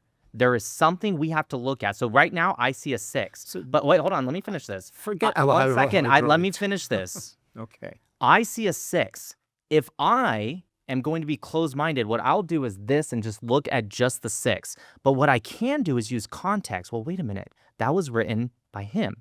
And so I have to look, his pen's right there. So I use context to determine, Nick, that's a 9, not a 6. You're avoiding that. I'm not avoiding that. I'm trying to tell you that I lived on the land. I'm part of that world. Big different perspective from someone who is miles, thousands of miles away, and look at it from the internet and the social media and the TV and the books and the articles that you're reading. By that logic, do Israelis who live on the land have more of a right to speak on it than Palestinians who have never born on that land and haven't even gone there? Possibly. Okay. Because it's because they lived it. It's a lived experience. An Israeli who lost a child in a bomb. No, not even lost a child, just lives there. I'm telling you, who I feel for them. I understand where they're coming from. The last thing we want to see is more kids being killed and bombed right on both sides of the borders. Okay, but if we keep promoting the way that you're talking, the way you're spreading things, the way you what have I said other than I want the war to stop? I want there to be peace. I said that I even said that the Palestinians didn't have a right, the rights given to them by the Arabs who usurped them. From my perspective, you're promoting a very Israeli propaganda narrative. You are promoting something that the people in the Middle East at large, they see it completely infactual. We see Of course, completely because you guys are false. under Operation SIG from the Soviets. This is known. No, this is Yes, of because we course. lived it, because we saw it, because we've been doing this we've been dealing with this for the past 75 years. Mahmoud Abbas being a KGB asset, to Yasser Arafat being a KGB asset. They told I'm specifically talking what about the to say. individual people. I'm talking about people. It did things affect day the to individual day. people. I'm talking about how we deal with the Israeli soldiers and checkpoints. I am I'm talking talking how about the individual No, people you're as well. talking about some political upper level. That literally targeted the individual people in the Muslim world, in the Middle East, and even abroad. With So if you universities. are arguing for the sake of argument and you're arguing just for the sake of scoring points, I'm telling you what you're doing, not. and I'm maybe double your age. Listen to me. What you're doing right now is just pouring more gasoline on the fire. You're promoting more hate. If you're genuine about trying to solve the problem, if you're genuine about trying to bring peace to the land that we all love, then you have to reconsider the way that you're talking. What and the did I way- say that was hateful? It's in Be fact, specific. When you Not what I say implied. Palestinians' culture is violent, you cannot trust them. You said I so many never words said today. you could not trust You can look at them. the record. You can look at the Yeah, recording. I You did said say that their you culture and contemporary times and very what they offensive, teach are- very I- hateful, very offensive, racist. yes. very racist. Okay. Okay. Listen, offensive, sure, because you choose to be offended. I choose to be offended. That's on I you. if did you not choose choose. to. No one chooses to be offended. Yes, they do. No, if yes, I- they do. Listen, I have been if insulted by someone multiple said- people here today, and I have no problem with it. I could choose because to have a you problem have a with thick it. skin, you have the ability to do. But when you're talking to someone who lost a child, someone who lost a cousin, someone who lost a house, We're not it's talking about that. different. You said offensive. I agree with you. That is awful. I don't want that to happen, whether they're brown, black, white, Muslim, Jew. I'm gonna make it clear once again. I do not want that to happen. I believe that the rhetoric of the status quo and keeping that is leading to the suffering of both Israelis and Palestinians. I want to pull away from that. Maybe I'm wrong, but my intent is there. You have an amazing skill in memorizing dates and information and facts and going fast and pushing it and throwing it at your opponent. They're important. You shook the floor under everyone who sat down and talked with you today. You're very well trained, and I see that. What I'm I'm trying. not trained. I just wrong did with that? research. What's wrong with that? Because do you think I'm like an Israeli asset? Like the Israeli No, picked I me did up and not say trained that. me? I did not say that. Okay, maybe I misunderstood what you meant by mis- trained. No, I meant you did that for so many times, right? I mean, hundreds of debates, hundreds of shows. People talk to you. You already had an answer for this right away when I talked to you about it because you did see this before and you prepared the answer for this before. I've never seen that specifically by You never seen the 6 and Palestinian. 9? The No, 6 no. and 9 argument. Yeah, like on a meme on Facebook many Correct. years But ago, but you not had because the of answer debate. for it. Yeah, because it logically makes sense what I said. That's how my brain works. And you did that before. So I'm trying to tell you, you have this talent, you have this skill, this ability, and you can make a difference in this world with this talent. But the route that you're taking and the approach that you're taking and the side of the narrative that you chose to keep pushing for and defend, What route should I take? you're taking With my completely talent. pro-Israeli narrative, pro-Israeli route that you are What disregarding. should I take? I would say as an American, we have a role, we have As a the guy responsibility with to the go. unique talent that you just said, what should I take? I would Which role? say a middle ground, a role that you can Even reach. if I do my research that you said I was very well trained in, even if I do that, I have to go against my values I would say because sit it's down with better people. for you. No, not for me. Okay, I'm not. so I'm better for I the would- cause. If The it more was the factual side to be middle ground or even pro-Palestinian, I would be. I would say- Let me give you a little bit of history about me. When I started talking about this and did like a crazy amount of research, okay, I started with the Zionist book. It was called Arab-Israeli Wars by Chaim Herzog. I went to Ilan Pappé, Edward Said, and then Benny Morris, Konstantin Zarek, Khalidi. I read all of them, Alan Dershowitz, and even some Ilan neutral Pappé, you books. read Ilan Pappé, an I did. Israeli person who speaks so fairly about what's happening, and you still did not see any fairness and truth in it. So I did the same thing with his book. I read 10 Myths, I think it's called, of Israel. I read his book. I did the exact same thing with his that I did with Alan Dershowitz. I looked at their sources, I pulled them up, and then I tried to track it to primary sources. Sometimes it would take weeks to find one thing. I had to call the British government to get one piece of paper to prove something Alan Dershowitz said. And it turned out he ended up being correct.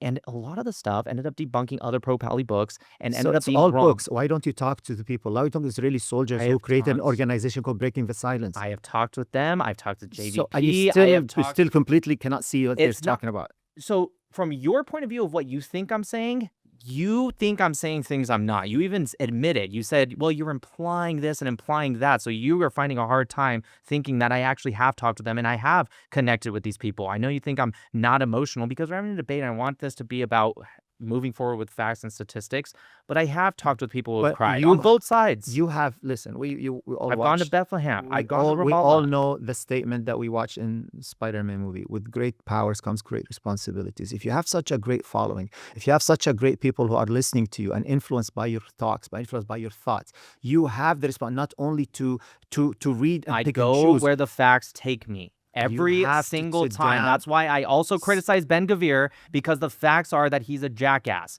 It's the same thing. If I was totally pro-Israel, wouldn't I be defending him? I go where the facts take me. No, if you see, guys the have thing the is that- facts, then the convince thing, me. like what- You what- guys have not what convinced me. What's his name? Ron Manuel said a few days ago. He said if you ask all American Jews who do they prefer, who would they vote for more, Mamdani or Netanyahu, they would choose Mamdani. Mamdani is more popular among American Jews I more don't than know Netanyahu. what this has to But do with anything. I'll tell you what is all these Americans nothing are to do with what I said. pro-Israelis. I'm not Okay. saying that the fact that you are pro-Israeli doesn't mean that you are criticizing one of their lunatics, crazy ministers like Ben Gvir. That doesn't make you a more You're fair-minded. saying they're pro-Israelis because they're American Jews? I'm saying there's so many pro-Israelis who want the peace and prosperity for the Israeli I'm people. talking about the Mamdani example. How do you know those were pro-Israelis that answered that way? Because they're Assume- Jews? Yeah. What's wrong with that? Okay. Okay. Final point. Final point is that we are talking about when did this happen? This is a buildup of constant oppression, brutal occupation, I agree. killing, and that's why we had October 7th. It did not just start on October 7th, as you said, and we cannot just keep going back 3,000 years and say because of that happened, this is happening right now. We're talking about people who lost their fathers, people who lost their uncles, their older brothers. How do you think October 7th worked out for you? I don't know because I've never heard you speak, so I don't know what your opinion on is. You're saying October 7th was for this reason. I obviously disagree, but regardless, how do you think it worked out? It was, what do you mean? Do you think it was a good idea? Absolutely not. Okay. So there's, agree with you. there's I 70,000 wish there was a lot more pro-Palestinians like you because I'm not you are a saying- minority. No, I'm not saying. I'm telling you that people, when they are put under such severe pressure and severe circumstances, People? they cannot think like me and you. They cannot be. When someone lost a father or Why did lost the a brother Germans or lost not come back with the Fourth Reich? I don't know. They were bombed way worse than Gaza. They were in internment camps, the Germans. They were kicked out of Poland that they lived for hundreds and hundreds of years simply because they were German. They were ethnically cleansed. How come they didn't do it? How come they didn't come You back? ask them. That's not the right answer. Because The you just answer is said, and I normal quote, people- that, they're not normal people because they're Germans? No, there are exceptions for the rule. Okay, but I'm telling you, yeah, normal they didn't do it. situation when you put I give people- you multiple when examples. if you put atheists or any other religious group or any other ethnicity in the same situation of the people of Gaza, you will have the same outcome, regardless. Because this is a different situation. This is not just someone killed people for a year and left out. This is constant 15, 16 years of brutal treatment. Eventually they'll explode, and that's what happened. Yeah, and it doesn't work. That's not. And it's going to lead to more suffering. Absolutely. And So, if but the what- suffering leads to a different approach in the future, then maybe the suffering is good. If it doesn't, then the suffering is not good. No, suffering is never good. Suffering is never good in Never good. an immediate Because position. when you hear a father or a daughter or a mother who lost their baby because of this atrocities, That's no, it's not good. awful. That is not. awful. So why say it's good? I didn't say that was good. I said a collective idea, It's right? still- If the suffering leads It's a to scar in the memory of the i- people. if it a will suffering- really hard to go away. the suffering leads to a people to say to stop doing this extremist attack, even the one that you said was not a good idea, then it will save countless lives in the future. But if they continue and they teach they teach their child to do the same thing that your father did on October 7th, they're going to die there is too. there is no normal human being who would teach their son or any son who would accept that unless they are being really brutally mistreated. There has to be human nature does not accept You that. really think that's a justification? 100%. To teach children to No kill one the teach- Yahud? You No- really think no one that? Look at what the Israelis Because are they're teaching. being brutal. Look at what the Israelis are teaching their kids. Kill the What are they Arabs. teaching? Kill the Arabs. Kill the Arabs That's what all the these- time. There is official There is an there is- official TV channel in Gaza, the Farfour, I'm sure you know who it is, right? The Tomorrow's Pioneers The that amount- taught them, hold the on, that amount taught of them hate in the Israeli that taught society the is children, very much one more. second, that taught their children to not kill Zionists or Israelis, kill Jews. No, that was an official programming. This wasn't an individual. This is what you don't understand the culture. The word Yahud in the Middle East. I know. I've heard of it. Yes, I've heard of this. You've heard it. So believe Yes, it. I know what you guys say. Okay, fine. I'll start saying Muslims and Arabs, and then if you call me out on it, I'll be like, that's just what I say. I don't I'm mean able that. to correct you on that. No, that's just what I say. I don't actually Fine, mean if that. that's what you mean. You just said it all the time. I mean, Islamists, not Muslims. Oh, I'll take your word Said for Islam that. is terrorism. But I'll take your word for that. So you don't mean all Muslims, right? So that's what I'm. So when you say Jews, you just mean Zionists, guys. not me. What I'm do you talking about call the what do you call anti-Zionist Jews in Arabic? anti-Zionist Yeah. Jews, Yahud ضد الصهيونية. Yeah, but what do you call them? Just individually, Yehud, right? Correct. But But I thought it was just for Zionists. If they're an anti-Zionist Jew, No, why would no, you no. call them For the the same word? 75, the word Jews in the Middle East means the Israeli army. That's what people refer to. Gotcha. But if try it's an to correct it. anti-Zionist Jew, you still say Jew. We try to correct it. We try. As an American, it's different. But when I go there and I try to correct the people, saying, listen, stop using the word Yahud or Jews because we are not referring. We are being misunderstood when you keep using that word to refer to the army, because that's how it is. You have to understand the culture. If you Probably really because they genuinely- use that word for anyone that's not in the army too. If they're a Jew, they use the same word. You're not convincing me. When I you- heard the argument. If it really was just IDF soldiers that they said, you would convince me. I'm like, fair enough. But they don't say it to just IDF soldiers. They don't mean when they see that and is an American Jew or a European Jew. They just mean to those who Oh, occupy just their the land. Jews in Israel. Not the Jews in Israel, even the Druze. We refer that to them. Thanks for watching all the way to the end, guys. Please hit like and subscribe. It helps us grow the show and helps us get bigger guests. Thank you so much. The previous guy left. For the record, the Holocaust happened. We can agree on that, right? Okay. I'm not shaking hand to applaud the concept of the Holocaust, just agreeing that it I know. I know what you're saying. And yeah, I think it's insane. There's a lot of pro-Palestinians that utter that, unfortunately, and it's not shut down immediately. Yeah, well, so to the question, I'm glad of, you were the first one to actually say that. I think most people, everyone else agrees the Holocaust happened. I hope Probably. so. We hope so. But to get to the point of like where the conflict started, and pretty much, actually, most people here, I think, said they agreed with you that it started before 1948. If you go back far enough, 2,000 years to Jews establishing a historic homeland. I want to more than that, but think of more like forward looking. And I think sometimes the example of these were two African nations arguing over a strip. Can I tell you why, on top of what I told, I remember the last guy was up here, I want to tell you also another reason I kind of put this up here is because with the minimization of Jewish oppression and even Christian oppression as well in these lands, including, even if we're just talking about Jordan River to the Mediterranean Sea, but even the surrounding areas, there is an extreme amount of minimization of the oppression. Oh, that was isolated. Oh, that wasn't, that didn't really happen. Oh, that was actually Israelis. Oh, that was because it's insane. When I talk about the 850,000 Jews that were ethnically cleansed out of the areas just at the founding of Israel, that many of them, not all of them, but many of them went to Israel because that was the only safety they had. You know how many times I get told, oh, that was actually just Israel that did all that? Like, it's too much. And so that's why I also put that in. The Hebron massacre was 67 or 69. There's two different sources that Jews were killed at a hostel built by Jews that were supposed to be for Arabs and Jews, right? Because they were trying to build bridges, the Jews were. And Arabs went in the middle of the night while they were sleeping and slaughtered children, women, and men in their sleep. And when I bring this up, that was just an isolated incident. Yep. And I think that at least what you can say is that I think at least most Westerners, if you told them that, a lot of people in, say, Saudi Arabia have bigoted attitudes toward Jews, most people would not be surprised by that. They'd be like, okay, I understand there's some progressive people there, but I believe that. I think there's an underappreciation of the extent to which the mirror image of that exists in Israel. To the point that I was talking about before, the surveys of people's attitudes there, to compare to the Hebron massacre. You're probably aware Ben-Gvir had a portrait of Baruch Goldstein, the guy who shot up the mosque. He had it on his wall. Yes, you said, I understand you. Today I have to say I don't like Ben-Gvir and Baruch Goldstein, who you're talking about. That's the portrait. He was a terrorist. He deserved what he got. The Palestinians pretty much ripped him to shreds. Good. He was a terrorist. I don't know how many times I have to say that. I understand, but Ben-Gvir is in the Israeli government. 100%. And I don't think that a lot of Americans know that. But the sign I take to protest, it literally says Google Ben-Gvir. they're 1 foot letters high. That's the entire sign. Yeah, I want listen, people to go and look I that don't up even- because I think that I don't even believe whether we're talking about American government or any government, including Israel's. I don't believe. Look, if you have your beliefs, you have your beliefs. I'd rather there not be extremists, left or right. But I also believe that you should have your beliefs. But on an individual level, yes, he should not be, especially with how much shit he says. He does. I think he does it for his constituents. When he says stuff like we should burn all of Lebanon and 1,000 mothers in Lebanon. It's disgusting, dude. And it doesn't do Israel any good at all because they just apply to all Israelis instead of just you.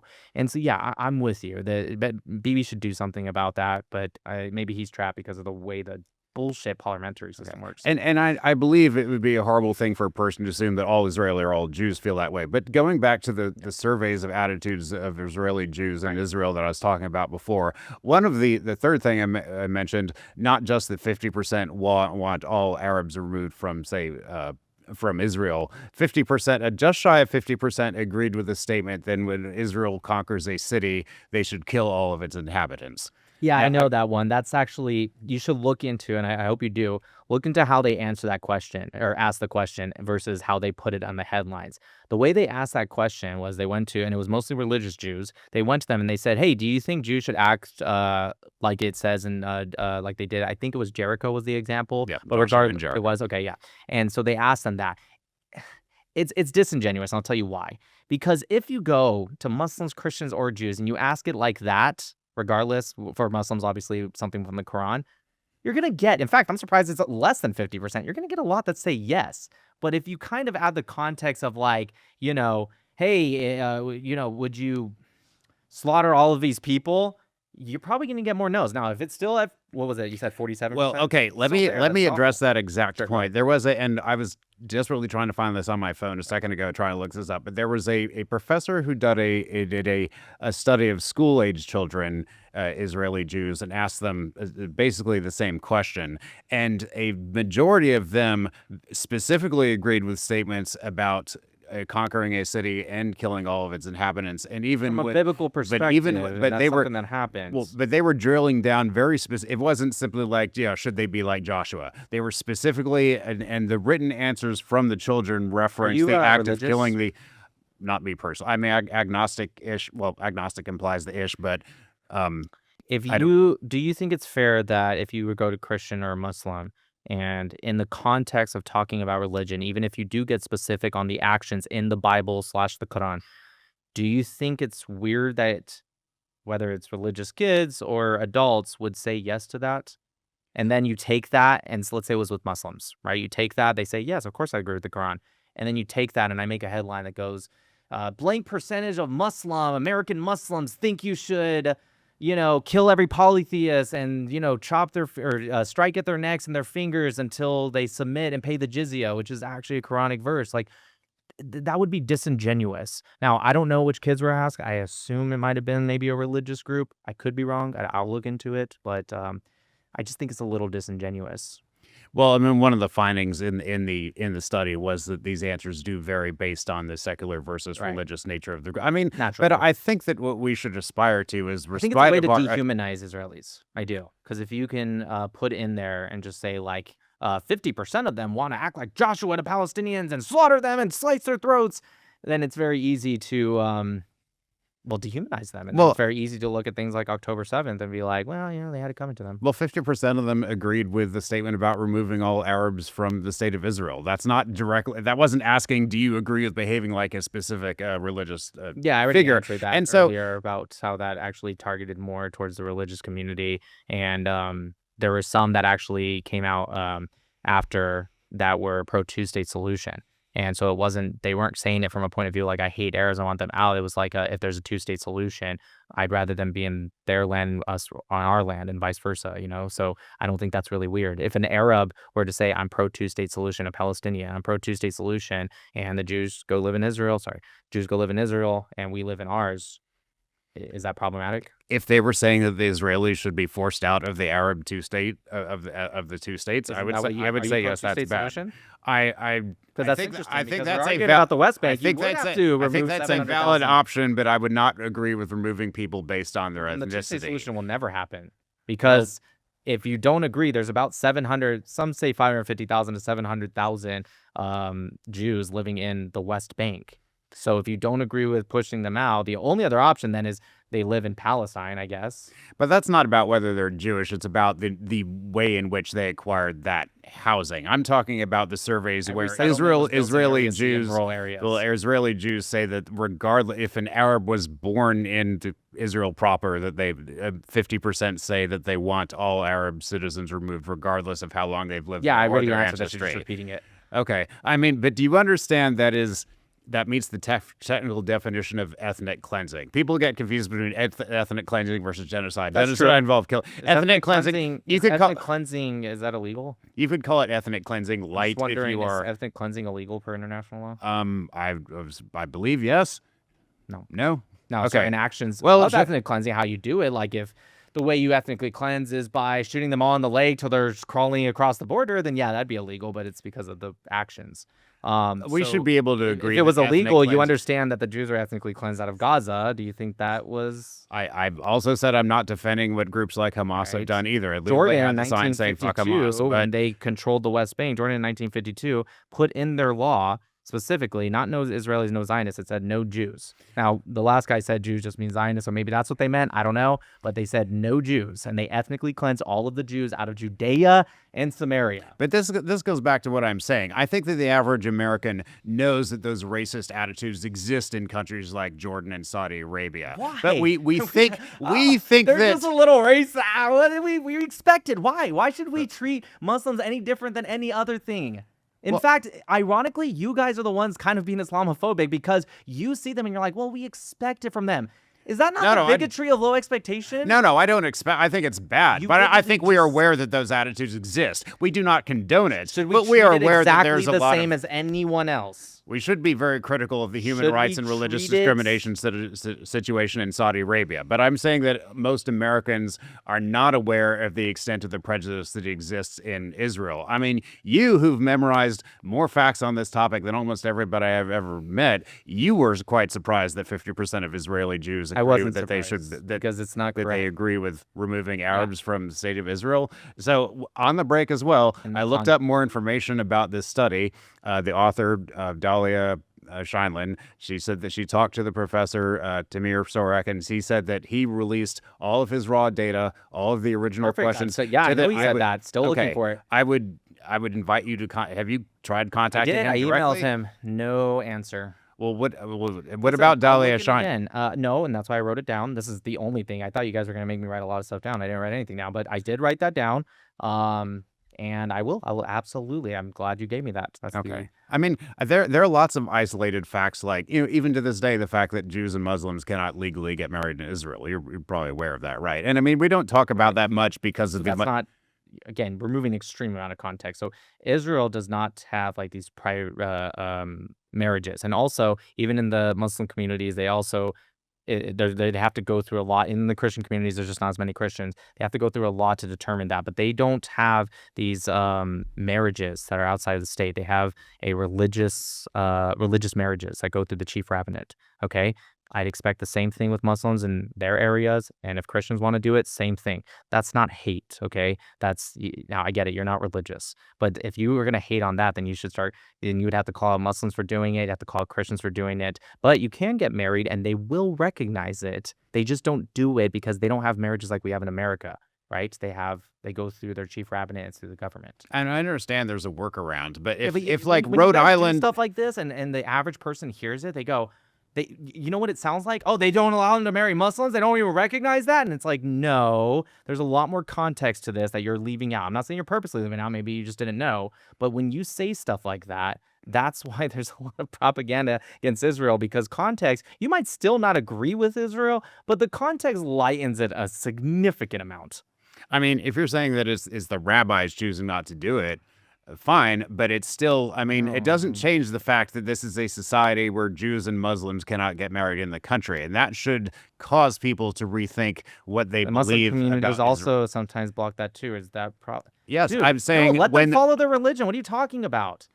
Like you're trying to listen. I get it. You're not religious, but if they want to do that, it's not coming from a place of hate. That's their belief, dude. Well, I mean, there's a lot of racial and religious bigotry, or simply believing in separation, that doesn't fall under the category of literal hate, because the people they aren't filled with visceral hatred the way we would normally mean the word. But it's still classified as hate and hate speech. When you have a singular standard, right, on just Israel, and you say, well, Israel did this, and specifically the Jews, right, because that's who you were talking about, and you ignore that the Muslims also do that, Christian communities also do that. I agree that's bad when they do it too. Yeah, but you only agree because I'm calling you out on the hypocrisy. But when you bring it up, it's just like, well, here's my next talking point. Israel also doesn't allow. Oh, you mean like in a lot of religious sects and a lot of religious communities, especially statewide, Saudi Arabia, I get you're not for it. And that's fine. You said you're an atheist, agnostic. Agnostic. But Right, the first that's thing I said was that I think it's also horrible that a high percentage of the population of, say, Saudi Arabia holds these attitudes too, in the reverse.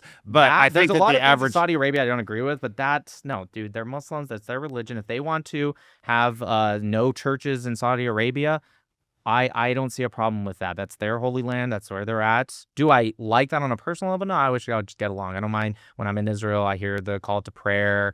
You have churches. You have synagogues. But there's a lot of things to criticize Saudi Arabia on. I'm not going to criticize them on being Muslim and wanting their country to be that. Well, Final point. I would strongly disagree with their statement that they should have a moral right to ban churches or synagogues. I think that is a human rights violation. It's not as severe as the ones that involve directly persecuting and killing people. But what I'm saying is it wasn't the legalistics of whether these institutions are allowed there. I'm saying Westerners are aware of the attitudes among the population of Saudi Arabia, the anti-Semitic prejudice there. People are not as aware of the similar prejudice in Israel against Arabs, even to the point of a majority of people there literally saying they want Arabs expelled from the country. I just want to ask real quick. You said that they don't have it's not ethical or human rights to ban churches and synagogues. Should they have the right to ban non-Muslims from Mecca? Because they do, just so you know, non-Muslims are not allowed to go in there in that specific spot.